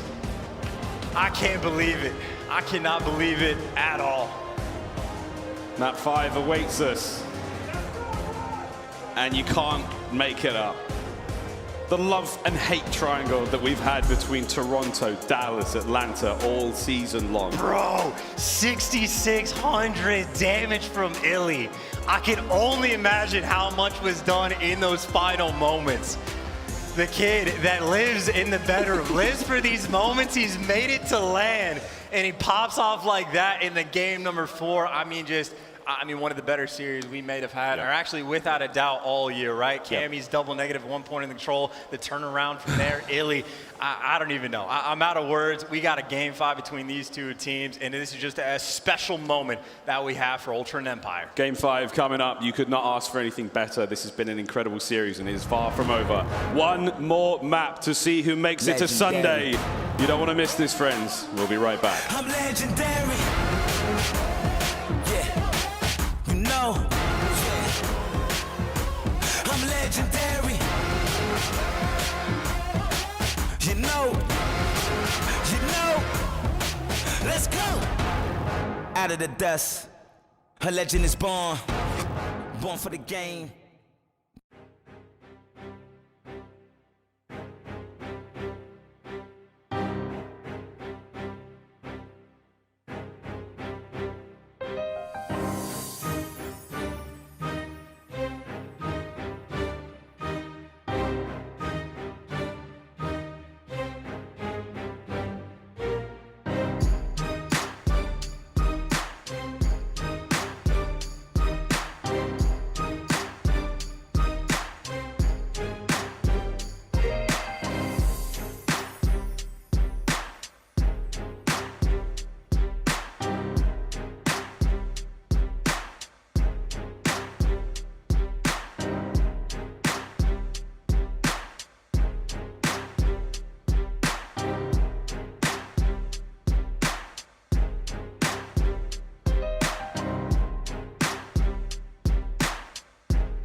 Boy, oh boy, what a slaughter that was of Cammy on a bit of a tear now.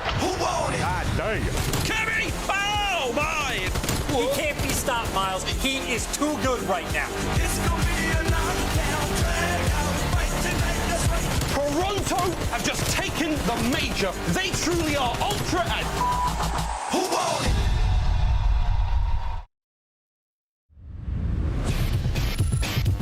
Dallas Empire have smashed the gates open. Vivid! What a brilliant three-piece! Oh, it's a shot punch! Oh no! Once again, they saved the day. Game 5, here we go. A more fitting end to this series there could not be. This is going to be a banger. The fans are ready. A lot of fans have basically, turned sides. You've got to get someone involved now, and here we go. It's Express. It's a showdown. And CleanX and iLLeY, they have been exceptional so far. The X factors for their teams in the Search and Destroy. And look, that is a wild X factor for the Gap, but that's just because when he wins, he dominates. Honestly, for both of them, when they win, they dominate. iLLeY reminding everybody that he is a world champion. And really for Ultra, I mean, dude, their fans, whoever, they have aged 10 years in 2021. Easily. I mean, that game right there, Marky B, if we could get a heart rate monitor on Marky B, just the fluctuate, I can't imagine the amount of stress these players are going through right now, all for a game 5, for a round 11, the last 2 times that these guys have played, the decider, and we're going to Express to make it happen. I do not know, I do not have the right words for the situation. This is where the job gets difficult. Of setting up a moment like this for the players, it is insanity after a game like that. It will be heartbreak for whatever team loses this one and for all of the fans involved. And we thank you again for watching. Galen Center, thank you so much. You have been outstanding. But here we go to Express to decide it all. This is a $350,000 map right now. Sheesh. Teams. And obviously, the opportunity to get even more on Sunday. The battle that they are getting ready to go through. Words of wisdom being passed through the coaches, fellow helping out where it can, Marky B and crew. Giving the words, telling them the strats, making sure the game plan set and ready to go. But if we have learned anything throughout this series, we are looking for the guys to step up and make the big play. It's been Bance at times. It's been Cammy for like a 2.5 minute straight period in the control. Is iLLeY towards the end, and everyone has stepped up to the plate and had their moments. And in Search and Destroy to decide it all. The stage is set. The curtain is rising, and we are ready to begin the final map of the day. The final map of one of these teams here in the 2021 season. And the 2 teams with the most Game 5 experience in the game, and it is aggression from the Empire on defense, really just from round number 1. They are thinking about potentially this fast flank as that bomb is working itself towards A, but who is it? Vivid and Shotzzy. They were working together for a moment. And I think Empire, they are setting up, I think, for the rotation battle. They don't have information.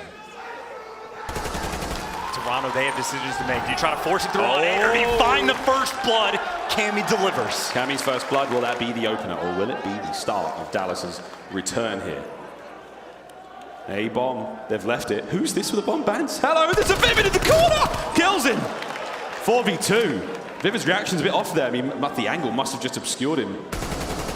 Crim now from the top catwalk. He's got a lot of work to do here to try to cover this site alone, and he's being very ballsy about it. Forward he goes. Shotzzy now springs from the train. And what a position to be in. Oh my, nearly caught the cheeks of that player. Cammy from above, that's it. Shotzzy now on the 1v2. Don't count him out though. This could be an interesting situation. Oh my, damage dealt. There is 15 seconds to work with. You got it, the bomb down. And it's Ultra with the kills. And again, that is one of the benefits for Ultra, able to calm themselves down, be prepared for the slow game, right? You get the first blood from Cammy, they don't rush into anything, they take their time, they find the flank, they found the Vivid in the corner. And Vance, after making that read, they get that first round. Empire's turn now on the attack. What do they elect to do? Going to be. Insight's already there with a lot of tags. He's done a bit of damage, but they're going to get themselves up towards that bomb site. Vivid, he's going to be able to plant this one, I think, without any contest. But Ultra, here they go. It's going to be a straight up 4v4 retake. We have seen this exact scenario countless times throughout the year. How will this one differ? Bance gets that first blood. Toronto 2 for 2. That is the start of the retake. And well, Cammy, he knows, just wait for your teammates. Everybody repositioning. You got a standoff between Insight And Shotzzy. Shotzzy gets the gunfight. The response is there. A couple trades coming through. Vance, he's looking for more. Finds his second. iLLeY trying to pressure Cammy, but Cammy, oh my god, he finds that kill somehow. Shotzzy finds himself 2 more. 1v1. Nades are there. It seems to be Shotzi's nemesis, and Bance versus Shotzzy now. Ring around a Rosie. Time. Run. Get the defuse. The best left stick in the league finds the movement to stay alive and jukes him out at the final second. Just the gift, that extra 0.2 seconds, that is the type of play that sets Shotzzy apart. Finds the big 2 and he delivers. We'll take a second look, right? iLLeY, he falls down, but his teammate's there for the trades. There's number 1, the Gunny for number 2, and it's a good thing he was weak. And again, just that little dip, dive, and dodge. Right over to the side just to tie things up. Every little detail counts. And keep in mind, right now, 2 for 2 on the first blood battle for the Ultra. They've been able to find a Vance, big reason why, 4-1. Once again, they're going towards A. And with that stun coming through, the information might be there. Empire, you got a couple players, now they're starting to make some moves. Quite a broad spread. For those of you wondering what's happening in that last round, you need 7.5 seconds to defuse. It was not going to be there. 1 second.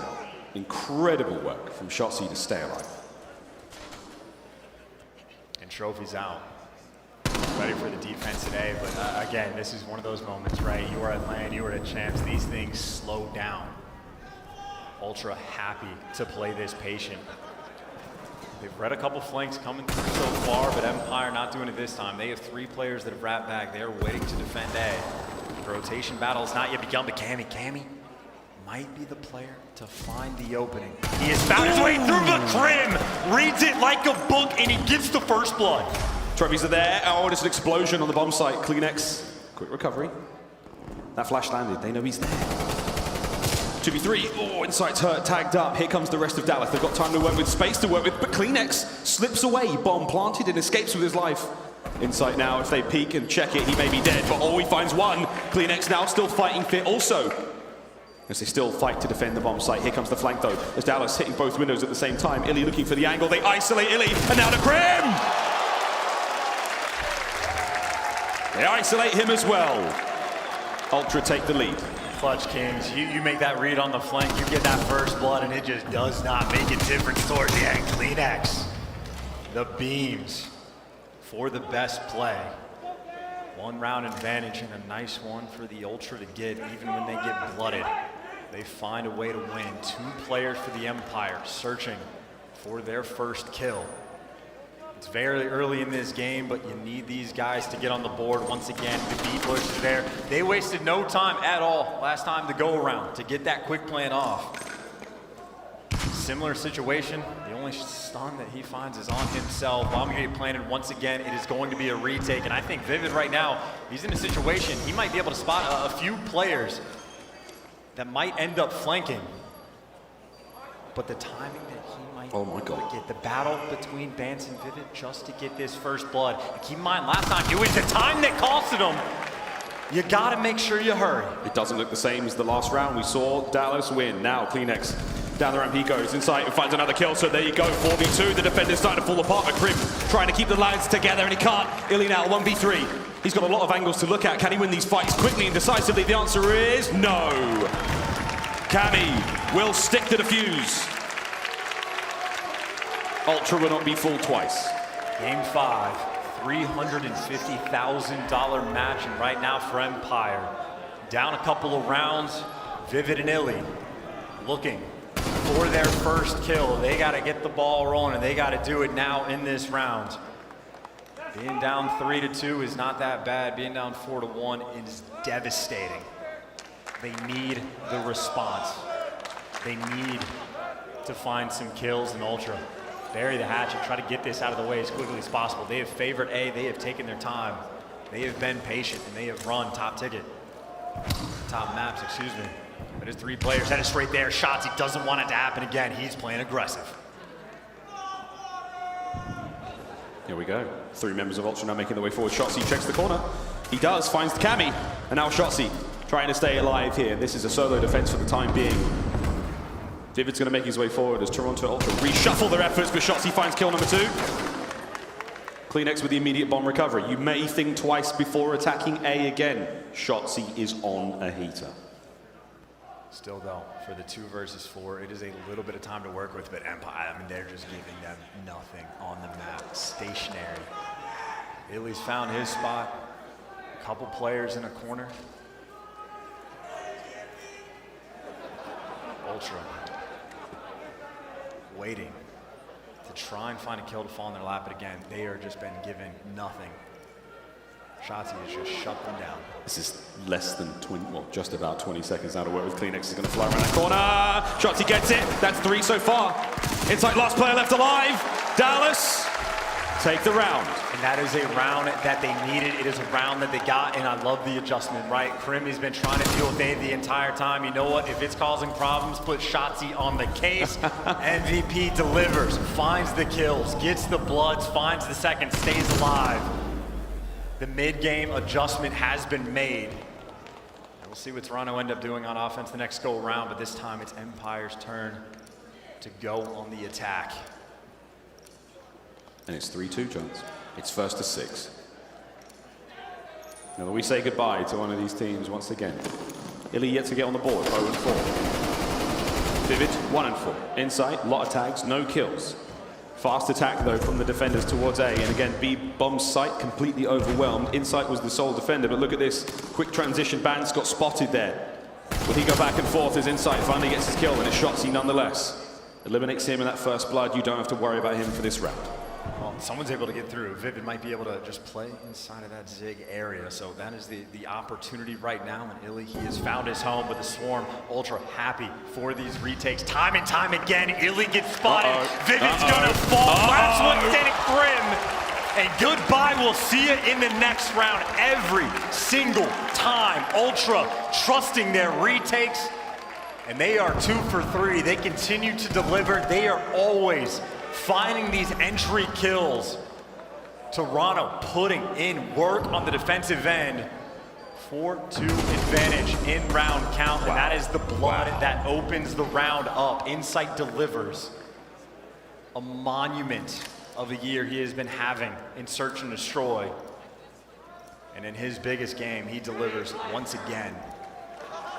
Ultra always going over towards this ace site, and it looks like they're doing it once again. And Shotzzy, he's not there this time around. John's Insight still making the greatest case for Rookie of the Year so far, it has to be said. I know many fans on Twitter agree. We'll see if he can't keep it going here. Ban 6 and 3. He and Insight certainly leading the charge in the kills department for Ultra, but now a slow push towards A, man. They've been burnt so bad here before. Insight playing it very quietly there at the back at 6 and 2. Waiting for those kills. And again, look at the defenders over towards B though. If Ultra do decide to commit, there's a lot of corners being covered right now by the Dallas Empire. This could be disastrous for them. iLLeY yet to get on the board. This could be his opportunity to do so. Shotzzy trying to make his way forward. Oh my God, it was one more bullet and Insight was a dead man. Once again though, it's still about that bomb, right? It's over towards A. Crim is taking a couple shots. They know the situation is Vivid gets the call, but he cannot get the kill. First blood for Ultra, the bomb is planted. Look at Shotzzy and iLLeY. They are hunting, they are trying to find these players, they're aggressive, but they are just a little bit too late. Ultra, they get out and they're safe, but look at what the play call is. Keep the players at bay. iLLeY, he's doing it, he makes the call, and he gets the defuse. Empire, they can't get the kills, but they can get the bomb. Do you have any idea how difficult it is on land to get a ninja defuse like that? iLLeY pulls it off. And that is around Empire. I mean, again, it cannot be understated how important it is to make sure they are nipping at the heels. And again, if you cannot get the kills, you get the bomb. iLLeY 0-5, but that round, you forgive him for all of it. Search and Destroy superstar in his own right. That was how he made his come up in the scene, and right now proving his worth. 4-3. We go back to it, and again, Dallas, they have pumped the brakes hard. They're not making much of a move here. It's a 2-2 split still. Looks like B may be the play. The rest of the team's now committing. And they've just got retaken to B so many times. I think they're waiting for these players on the Ultra to start to work their way through on the flank, but For the moment, no one is biting until that bomb plays. Ultra does not make mistakes. They're not going to bite on anything just yet, but the bomb does go down. But it's number 5 and number 7, Vivid and Crimsix. Responsible for the flank, but Bant again finds the opening kill. This is part of the map, dude. You know, you come over here, you know Ben Bance is going to be on the flank dealing the damage, finding those kills, and he does the same thing. Vivid in a different corner now. Here comes the slow and steady approach. Bance, will he get him again? Oh, Vivid finally learns his lesson. Now inside. Up close and personal with Shotzzy, leaves him a little parting gift. He won't be falling for that one. Here come the nades. Less than 20 now to work with. 3v2. Dallas trying to stay alive here on the bomb. You got to make something happen here. Cleanix overwhelms the side. Vivid gets put on his back. There's the defuse, but the kills come through. And Ultra, they are now 1 round away from making it to Sunday. They got revenge against Minnesota. Just an hour or so ago, it is the Empire that sent them into the loser's bracket. 1 round away from making amends. And they have been outslaying them just to a ridiculous degree. iLLeY still looking for his first kill. And Empire, it is the same setup that they are going with. Ultra have been picking them apart in these situations. They are taking their time once again. That bomb slowly working over to the look at Empire. I mean, it's a complete stack towards A, but the bomb, that's not where it is. They have this for free. They are playing them like a fiddle. Bomb planted, 4 versus 4. It is now the Empire's turn to try to retake this B bomb site. This could be the end of their year. Empire have to win 3 straight rounds to stay alive here, to eliminate Ultra. They have 30 seconds to get one of them done. Time not ticking in their favor. Bance slowing him down. Inside finds iLLeY. Cleanix finds Vivid. Inside will take care of it, and oh my God, it is done. Toronto Ultra. The Kings of the North. There will be no worry for them, as they have now taken care of the Dallas Empire. No throne to be defended. The Kings, they've got their throne, and now they've got a shot at taking the crown tomorrow. What a sensational series that was. As 1 by 1 the members of Dallas fell, and you saw the shock on iLLeY's face. Dallas, their year comes to a close, and in an emphatic fashion. And Ultra just so clean, so well prepared. And what kept happening in both of the search and destroys, it is Benjamin Bance going on these flanks, always applying that pressure and finding the kills wherever he needs to get them. So many first bloods in that game 5 that he is able to deliver. And in spite of what happened in that game 4, they hold strong. Their mental game, so good. And now the Ultra. They've faced FaZe in a grand finals before. They are no stranger to this situation. They have made it to Sunday. And Cameron McGilligan, oh my God, that game number 3. Just one for the ages, just to help get them to that game number 5. The sheer insanity of it all, but again, Ben Bance right there. 3 first bloods and across the board. Well, we're all looking at the exact same thing. It doesn't need to get said. Toronto, congratulations. They have made it to Sunday. They're off to Sunday, and this, the final moments, and man, it was not an explosive finish. It was typical Toronto. It was wonderful teamwork. It was a coordinated effort. It wasn't that flashy. It wasn't as wild as Map 3's finish was. They didn't have to dig into any sort of soulful reserves. They didn't have to push themselves past their human boundaries. All they had to do was do what they practiced all year long. An unbelievable finish, an unbelievable day from them. And I mean, the faces tell it all. It is pure elation from Toronto, and for the Empire, their year now comes to an end.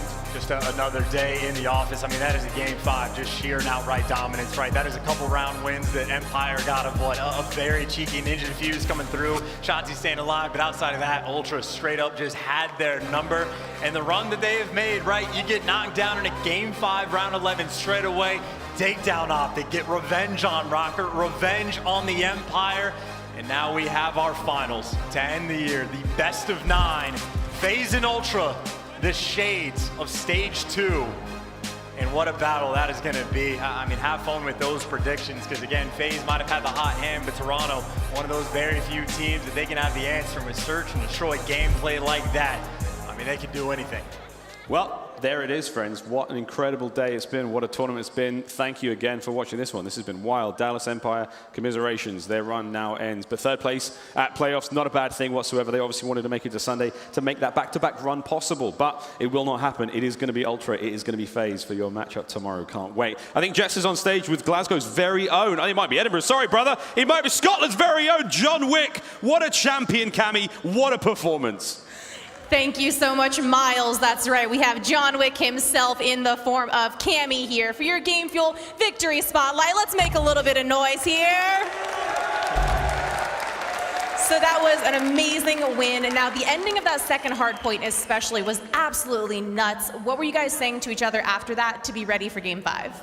I think honestly we just had to calm ourselves down. That game was proper hectic. Obviously the ending was an absolute mix. So we just had to take some deep breaths, relax, and then we knew we were the better S&D team, so took our time, and then last map, well, we looked really good. You pulled it back around. So you and FaZe have been the best 2 teams since stage 2, so this is going to be just an epic matchup. I mean, how do you see this matchup? Obviously, they've beat us quite a few times this year. We've had one on them, but you know, we just got to play our game. We match them really well in S&D, so I'd say it's honestly just about taking respawns off them. And yeah, we'll just see what happens. So finally, I've asked Bance this answer, and we had to bleep out, or I'm sorry, I asked Bance this question. We had to bleep out his answer. I've asked Insight this question, so we just want to make sure, do we need to get the censor bleep ready for you? Are you gonna curse? No, I'll be fine. Okay, good. So if Toronto is, fill in the blank, if Toronto Ultra do not win the title, blank.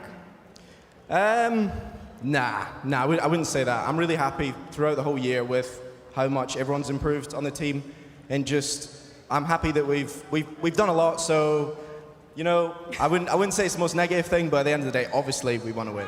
So if you don't win the title, you're still going to be super happy? Yeah. I don't know about happy, but we'll just kind of take it on the chin, and obviously we've improved a lot, so. Well, that's a wonderful attitude to have. Thank you so much. Once again, this has been your Game Fuel Victory Spotlight with Cammy. Back on over to Miles and Chance. Thank you so much, Jess. Cammy, what a class act, man. Really, what a true champion. And again, for that entire team, we've criticized them to no end, of course, for that tremendous reverse sweep Major 5, but now their mettle has been tested, and they will go to Sunday. Chance to take a championship. They'll be the only team to beat FaZe in that scenario. Can they do it again? We will find out tomorrow. Mate, what a day. Before we get to us, let's talk about that scuffed player of the game. And we're giving it to the man on the stage himself, Cammy. What an unbelievable run he had in that control. And look, he said it in the interview, right? They can go toe-to-toe with FaZe in the search and destroys. It's about winning those respawns. And if you are making plays like this, well, that's the factor to try to take down a respawn win. Just an absurd turnaround that this guy has, right? He was double negative through the first few rounds. And, well, that's the reaction by the end of it. Most damage in the lobby, completely takes over Cammy. Again, you bring out the fire like that in the grand finals, Toronto Ultra, I mean, they can have that trophy in their sights. There you go. The trophy's down in their sights, an opportunity to get it done. And that's it for myself and Chance here at the CDL playoff. Mate, it's been an absolute bloody joy. It's been a treat to be back. And again, the Gala Center, you've been unbelievable. Especially that guy. Really down. Yes, we came on. God. Well, ladies and gentlemen, that is it. Our elimination matchup is done, and now our stage is set for that Sunday matchup. We'll see what happens tomorrow, but for now, it's over to the boys at the desk. It's Lando, Nameless, and Standy to break that one down. I'm legendary. You know, let's go. Out of the dust, a legend is born for the game, born for the throne. Up from the ground and out of the gates, I am the storm, I am the thunder, I am the eye of the hurricane. Yeah, cause I'm the only one that's born for this shit. Cause I am mythic, I was made for this shit. They feeling the rumble when I make you quake. Out on the earth, up from the bottom, onto the top, making it shake, yeah. I'm taking the crown, that's why I came. Cause I came to reign. Know the name, nothing can stop me. I can't be contained. I was born ready. I'm legendary.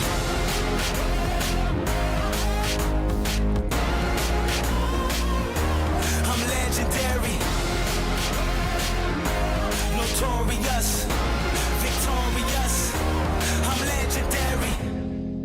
of stone, history's made. I came to rule, I came to play. Out of the rubble, and out from the dirt. This is my rise, this is my time, this is my birth. This is my legacy, I'm made for this shit. This is my moment, I was born for this shit. I make it rumble when I show my grit. I am the raw, I am the real, I am the strong, I am the great, yeah. I'm taking the crown, that's why I came. Cause I came to reign, know the name. Nothing can stop me, I can't be contained. I was born ready, I'm legendary. Yeah, I'm legendary. I'm legendary. I'm legendary. Notorious, victorious. I'm legendary. I'm taking the crown, that's why I came. Cause I came to reign, know the name. Nothing can stop me, I can't be contained. I was born ready, I'm legendary. Yeah, I'm legendary. I'm legendary. Notorious, victorious. I'm legendary.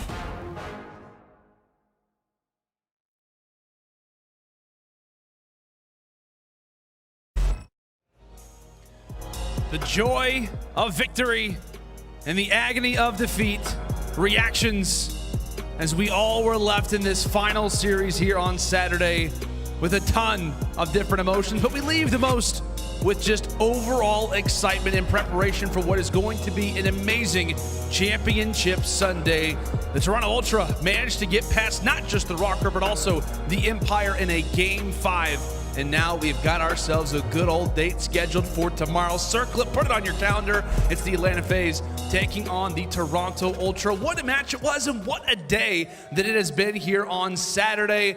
Oh boy, I mean, what, we started off the day thinking, hey, what could happen? We got 3 matches. What's really gonna be going down? Who's going to make it to Sunday? And now we know exactly who that's going to be. Lando, Studdy, Nameless here to break down the rest of our day and set you up for tomorrow as well. Before we do that, let's go and take a quick little gander at our Pick'em leaderboard. We've been doing this, I guess you could say all weekend long, and let's see exactly where everything stands for right now. 38 points. Seems to be the number to beat right now. We got Omega at the top. I was trying to see if myself happens to be on that list, but Dallas Empire. I had them making the finals. So that's just not happening for me. But also, folks, you guys can feel free. Predictions are also open tomorrow for the championship match now at sparks.callofdutyleague.com. So if you haven't had the ability to do that, you can still have the option to do so. All right, guys, reaction to the game that we just witnessed, Dallas Empire versus Toronto Ultra. What a game it was. What a way that it started off. A number of different highlights, a number of different amazing moments. Stud, what'd you make of it? I couldn't believe it, man. That was an unreal series to just be sitting here, because we were sitting in the green room like, all right, it's probably going to be done in 4. But Dallas were able to clutch up that game number 4, force it to a Game 5. So we're sitting here watching it, and the energy's just insane. But I said it this morning, at least I said it this afternoon, the way Toronto wanted to come out and win this series had to be through the search and destroys. They came out and got both of them there, and they were also the better control team. They walked away with that one as well. They didn't win any hard points. That's something that they had to fix on, but just the way that they performed in search and destroy got the job done today.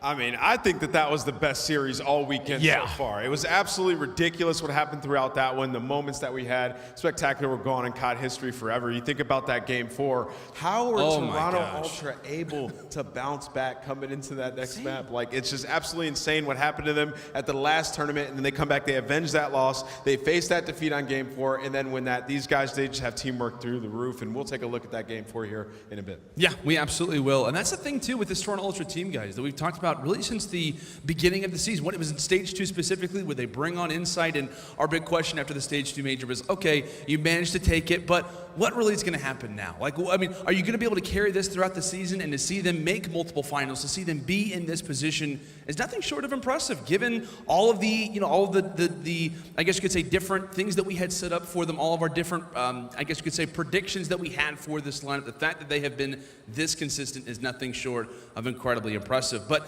we also want to try to take a look at this search and destroy nameless. What we're going to take a look at it round 8 from, I think it was game number 2, right? Yeah. We'll take a look at that round because that is how Toronto get it done. It's always on the retakes or bans, getting a nice flank up and through. This is what these guys are so good at. And you can see this round, Dallas, they were trying to send 2 players on the flank to go around back deli, and they didn't bite, right? Like, so Dallas, they take their time, they rotate back to Brown, and you look at Bance. This is the guy. He's always confident, so he decides to end up pushing that, right? Takes his time, takes the long route. He trusts his teammates because of how many times they've been in this exact situation. They're holding 4 square. He has insight inside of the deli. He takes some shots here, but he's still confident that he can get that time. He gets up, through, and around green. And at this point, there's 28 seconds left on the clock. Dallas has to start moving. They got to start making some decisions, right? So essentially, if you look at the minimap, they trap them with Bance getting around towards green, and then Bance has all the time in the world to get that kill in the back. So he gets iLLeY. The rest of the players on Toronto, they converge around mid-courtyard. They take them out without them standing a chance the entire round. And I just want to give a quick shout out to Cammy, man. Like, what they were able to do in that control, that was that swing mode. They needed to win that control because obviously their hard point was lacking a little bit, but just to go in that control, he's basically the first 2 rounds 12 and 25. Yeah. He turns his game around and goes 33 and 29. That's insane. That's 22 kills and 4 deaths only. The guy was just a man on a mission because when a guy like this goes off, it's just going to be so much easier because he's been one of these guys all year long for this Toronto Ultra roster that's just an MVP candidate for a reason. He shows up in the big moments, and he did it here today. Oh, he absolutely did. What, I mean, he started off 12 and 25, ends things out 21 and 4. That's wild, man. Unreal numbers out of Cammy. And I know there was actually one time where I was talking to Clayster last year, when obviously Cammy was on this Toronto Ultra roster, and he said, just wait before this guy really starts to erupt, and nameless he did today. Yeah, absolutely. I mean, that's extremely hard to do, especially on a map like Raid, right? When you have that AR, when you can get up close and personal and still get the kills, that's when you know that a player is truly special. He picks up the streaks. I mean, the guy was just going off. He was just going off, point blank, period. Yeah, he absolutely was. Having a wonderful performance. It was a team effort from the Toronto Ultra today, as now they are set in our championship match against the Atlanta FaZe. It's a match that we've seen before, but boy, have the stakes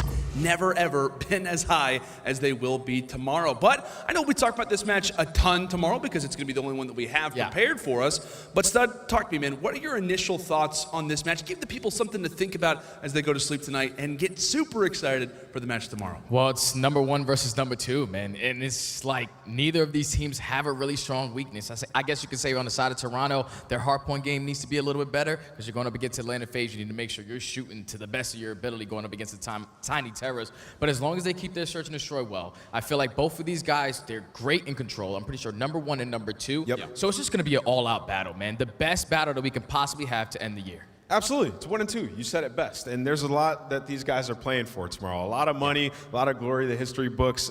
FaZe trying to start their dynasty talk. If they win tomorrow, they would probably enter that conversation, at least right now. And you look at Toronto Ultra, they're trying to play spoiler. They beat them once, and they have an opportunity here to get a ring. You may never get that opportunity ever again in your COD career, so it's going to be special. Yeah, absolutely. It is set to be a very, very special championship Sunday tomorrow, and we cannot wait to see you there. But before we do close out the show, we talk a lot about analysis on this show, but we got another little segment just to show off a little bit more what it's been. Miles, it's been, well, I think it was Clint. It was Clint the other day, and now look at that. Who is this? Oh, happy birthday, Haley. Happy birthday to Haley, my wonderful There it girlfriend. is. She's been supporting me along the entire way. Couldn't do this without you. Love you. Absolutely love it. Happy birthday to Haley, and I know it's not easy to drive Nameless around. Maybe a little bit of a backseat driver, Stud? A little bit? Nameless backseat driver? A little bit. A little bit. A little bit. It can be from time to time. But folks, also, one thing to be excited about is that beta codes are going to be released tomorrow as well. So be on the lookout for that here at Championship Sunday. Oh boy, tune in tomorrow on Championship Sunday for the chance to receive Vanguard beta codes as well as a sneak peek at Vanguard multiplayer. Guys, we've been seeing all kinds of different news, some speculation about it, and I cannot wait for that title. We can't get too ahead of ourselves because obviously we still got one more match of Cold War. Just to think about that, it's crazy. I feel like the season has totally flown by, but folks, we have one more match and one more day of some good old Call of Duty here for this season. It's going to be a fun one. It's going to be a great day for the entire production team, talent team, and staff here at the Call of Duty League. This is Landon Lado Center signing off for the final time, saying thank you so much for tuning in, and we will see you tomorrow for Championship Sunday.